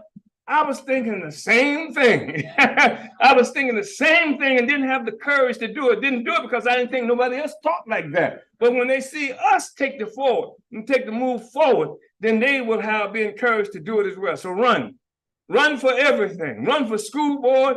Run for all these boards that they're talking about that's available. Be on the PTA. Be all of those places. That's part of what it is that we have to do. And that's part of our job, part of our task. And that's part of what makes this school so significant. So I want to salute Comrade Jesse Todd, who, you know, in the middle of this mess, you have to be in St. Louis to know what I'm talking about. Zaki, you didn't warn me. That's why you let me come in. This is, and the thing about St. Louis that I love so much is it's got such a great, profound, rich history of Black struggle. And they would erase that history. I mean, St. Louis is one of the few places I know where African people live in this country, where they've got institutions that the people's institution that's been here for more than 100 years. 100 years and May Day parade. You might not like the parade or what happens at the parade, but for more than 100 years, Black people turn out on May Day and get involved in that damn parade. I'm sure that's linked to Marcus Garvey. There's no doubt in my mind that that's connected to Garvey. I mean, but this is a rich history. This is Miles Davis, and this is Sanford and Sons, and because that was the name Sanford, you know, of the guy Red Fox, you know. This is incredibly rich history. Chuck Berry, you know, just rich. And when I come to St. Louis, I told Zaki, I tell everybody who listened to me, because sometimes you live in this stuff and you get so used to it, it ain't unusual to you. He said, people ask me all the time, you move here from Florida, every African I know in St. Louis, when they go to vacation, they go to Florida, right? And they say, you move here from Florida? Why would you move here from Florida? And I come here, I go to Target, I go to Walmart, I go to these shops, and African people are working in these shops. And they're not just working there, they're like your cousins. I mean, and it's remarkable, you know, and y'all just take it for granted. You understand? Because it just happened to you all the time, you know. And this is the only place I've been like this except Africa. Africa is the only place I've been where you have this kind of relationship. And I'm saying this despite the fact, yes, I do know that in Murder City, people are killing each other. This is the wildest thing you ever want to see. But that's the intimacy of this relationship in many ways, and desperation that people are driven to. But St. Louis is remarkable, and we have to make St. Louis what it needs to be for us. And they're trying to change the demographics. They've been working at changing the demographics. That's what the whole thing about expanding the number of wards here about. They had thing about wanting now to change so that they can hire, the city can now begin to hire people on working for the city who don't live in St. Louis. They want to be able to bring an army of cops here from white people from these other places, among other things. They're doing everything they can to change the demographics, push Black people out. That's what 1972, the what is it called? T what? Say it again. No, Team 4, the Team 4, T4 plan, 1972. The first land bank in the country, St. Louis. Most of the zoning laws that apply to people all around this country, St. Louis.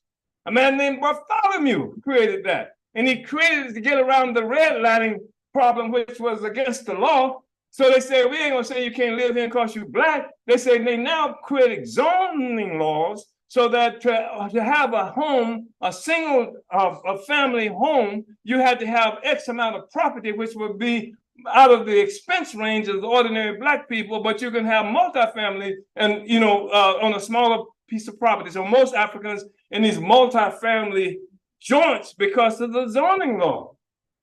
Bartholomew from St. Louis did that. So they don't call it redlining, they just call it zoning. You understand? So I mean, it has a remarkable history of repression and exploitation, and we've been living here, and they've been working with these Negro politicians who do us so dirty, do our people so dirty. They even came to us when we were involved in this process and wanted some money from us. Of course, one of them who wanted some money, he's now he's now in prison. In fact, Deputy Chair Ola told him, said, I'm gonna see you on television in handcuffs. You understand? And we did see him in television, but he wasn't in handcuffs. He was in a nice suit. That kind of thing. But that's the St. Louis is a remarkable city. I want to thank all of you, comrades, sisters, and brothers, and all of you who have had the patience to hang around while I'm supposed to be closing. I want to appreciate your being here and the participation of everybody who traveled all this distance. And the one other remarkable thing I just want to bring to your attention, I probably didn't have to say it, but the extraordinary array of African women leadership. Yes, sir. Yeah. Yes, sir. Saw that, didn't you? Yes, sir. See it here in this joint? That's right. You see it, all these people who are up there, people who are stepping forward to talk about leading. African women, you know, who've always been leaders, right? Always, there's never been a time, even though people have tried to fit African women into the mold of these white women, etc. You're supposed to act a certain way. You're not supposed to do this and that. African women have always been critical to this struggle. Ain't that right, sister? That's my little revolutionary comrade there. You took Mikasa to the airport. Yeah, so I just want to again express appreciation. Comrade Chimaring, a remarkable presentation that you brought on the uncommitted. Get information on uncommitted. Look that up. Let's participate in all of these things that we're talking about to the best as well as we can. Thank you, brothers and sisters, comrades. Black is back. Black is back. Black is back. But Black is back. Black is back. I'm trying to see. Black is back. Oh, there's something about the back. Yeah.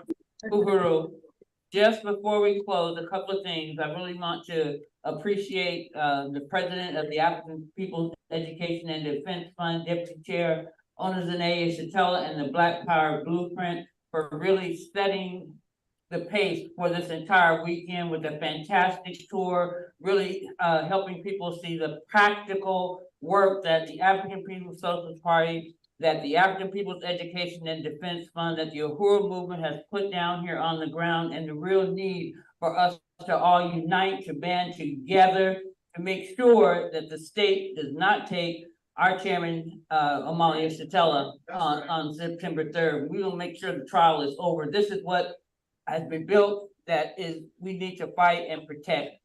I also want to put it just related to that when they came to our house on Redbud, and that's where we were on Redbud. At the time, Redbud was much worse than it is now in terms of conditions for the people. But when they attacked that house, Onozene Shatella was in that house too. So it wasn't just me.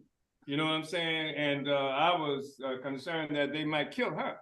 And which is one of the reasons I asked her to stay here, call people, let them know we're under attack. And then, of course, by the time I get downstairs, I mean, we learned later that they jammed our phones, so she couldn't even call anybody.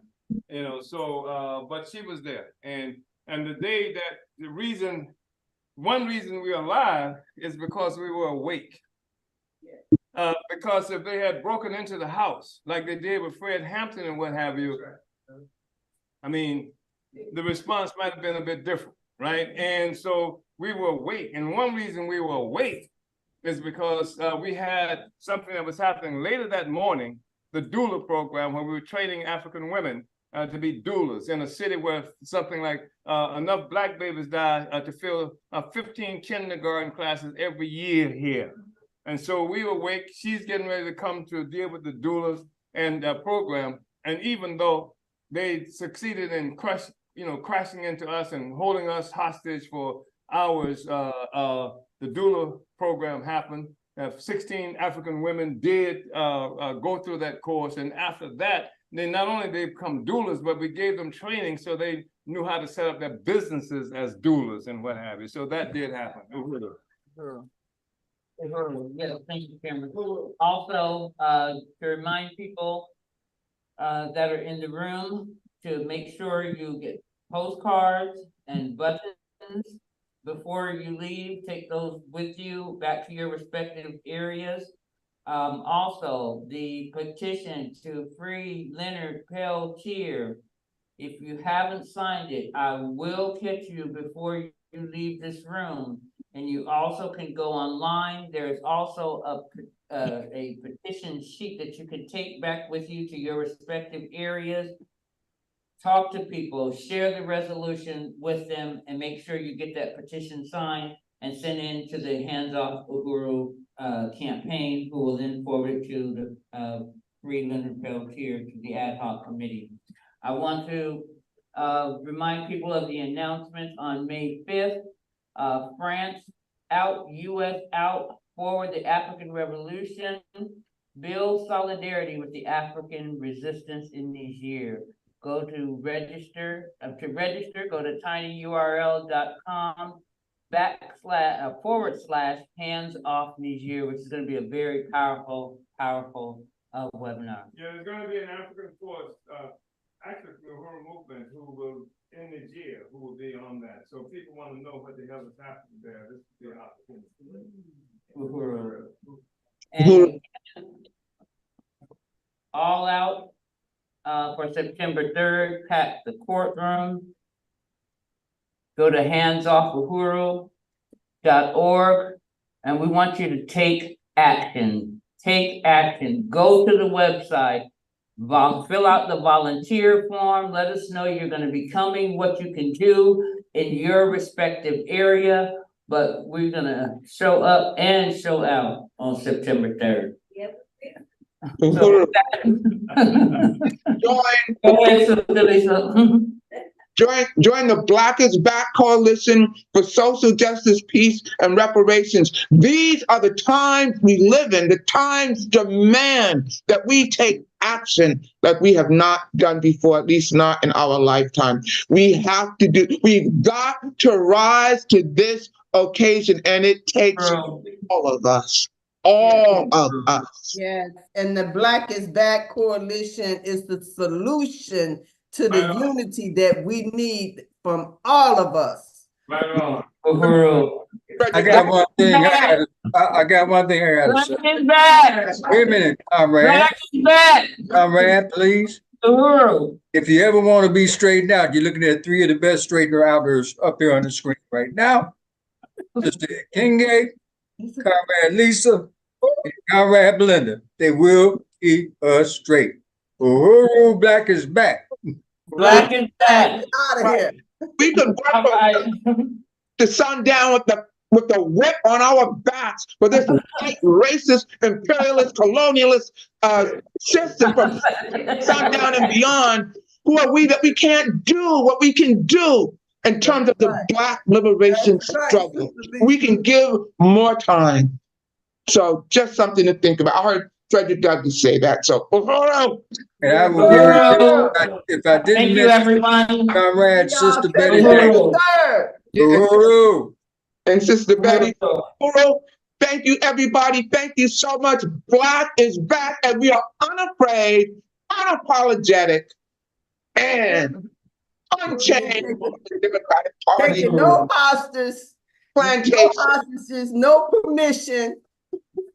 We back, we black, and we back. Because the cat is out of the bag. It's Black is back. We are back. Bold, and we bold. We in your face.